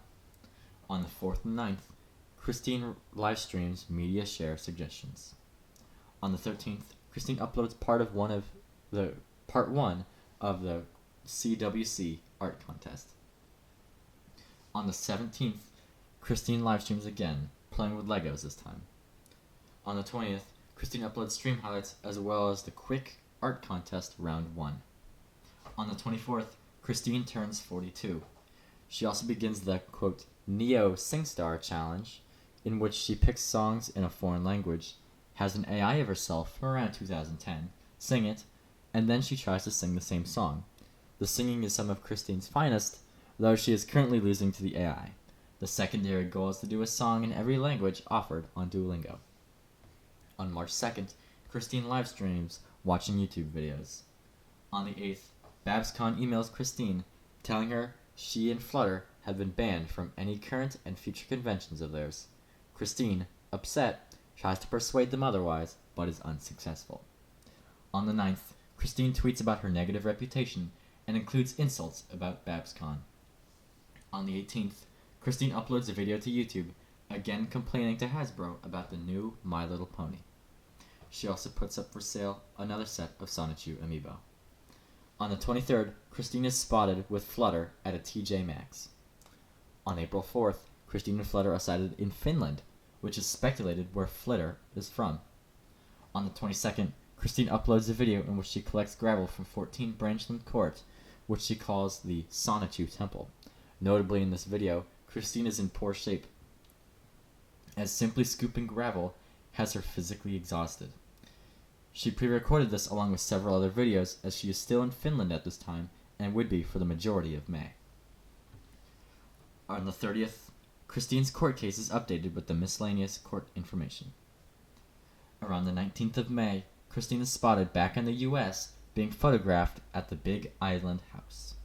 On the 24th, Christine is spotted at Dallas-Fort Worth International Airport in Texas. On the 25th, Christine becomes active on Twitter again, having not been active since around this time March. On the 28th, Official Quickmart relists art commissions for sale. On the 30th, Christine tweets security camera footage of a troll who had followed her home and been spotted around her house the day before, threatening to get police involved. On the 15th of June, Christine would apologize for her lack of social media activity. On the 16th, Christine hints at a Minecraft livestream. On the 29th, Christine and Flutter are spotted at River Ridge Mall. On the 30th, Christine livestreams Minecraft. On July 5th, 12th, and 16th, Christine and Flutter are spotted out in public together in Walmart twice and driving to Charlottesville on the 16th. On the 13th, Christine would draw a commission for the game Persona 4, one of the few times she had drawn and uploaded non-Sonichu characters. On the 14th, Christine would join a Minecraft realm. On the 18th, Christine would again create a non-Sonichu art, making art based on the anime and manga Azumanga Daioh. On August 6th, Christine makes a tweet disapproving of a fan game made about her named Christian Weston Chandler's Adult Chronicles, an Earthbound-inspired classic RPG. On the 13th, Christine would be spotted with Flutter again at River Ridge Mall. On the 14th, Christine earns 100,000 subscribers on her YouTube, remarking that YouTube owes her a silver play button. On the 17th, body cam footage from Christine's arrest in 2021 is released, showing more what Christine was talking about of the dimensional merge during the arrest. On the 31st, Christine uploads a YouTube video celebrating a silver play button from YouTube. On September 6th, Christine uploads Etsy comment reviews to YouTube. On the 7th, Christine posts a new page from Sonichu issue 15. On the 10th, Christine does a livestream reacting to the presidential debate between Kamala Harris and Donald Trump, as well as makes a hand-drawn Harris poster to put out on the lawn at 14 Branchland Court, though it would be later stolen. On the 12th, Christine creates a new website, Quicklight, making her first 2 blog posts on it discussing rules and purpose of the site.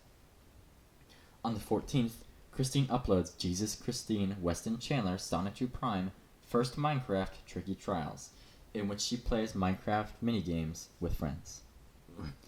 On the 16th, Christine posts about Sonichus, Roachus, and other characters, as well as herself, this time calling herself Jesus Christ Chan Sonichu Prime, which is meant to be a nickname, like Chris Chan, rather than her full name.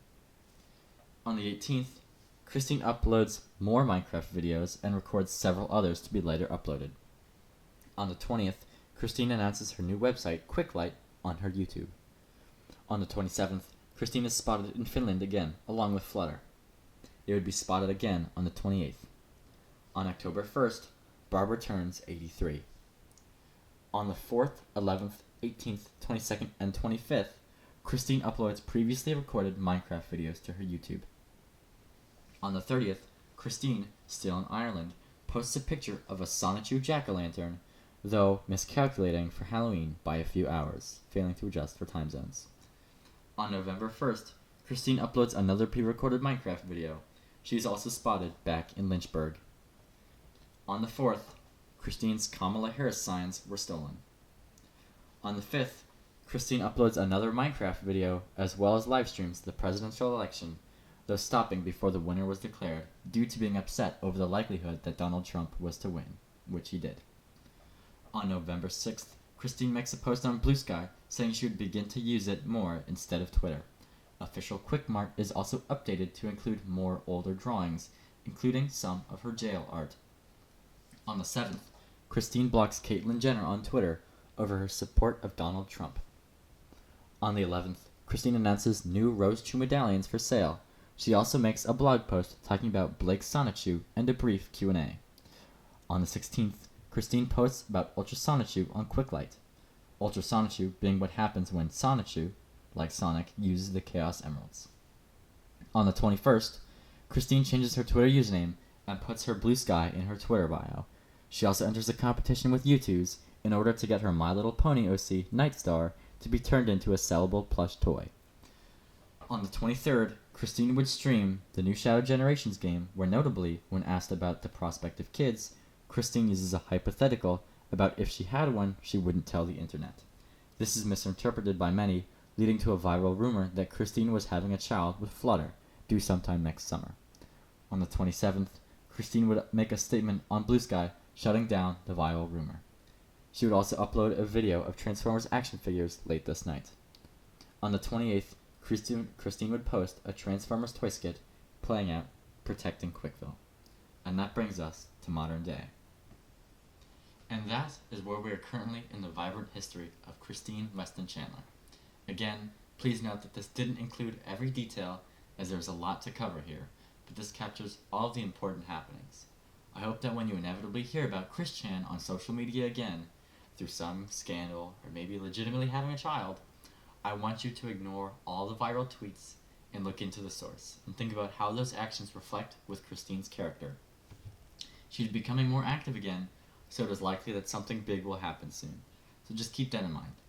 Additionally, I don't support any interaction with Christine, and I do not condone the actions of any of the trolls. I believe that further tormenting Christine would be wrong. If you would like to be a Christorian and further follow the story of Chris Chan, her most recent socials are her Instagram at Christine Weston Chandler.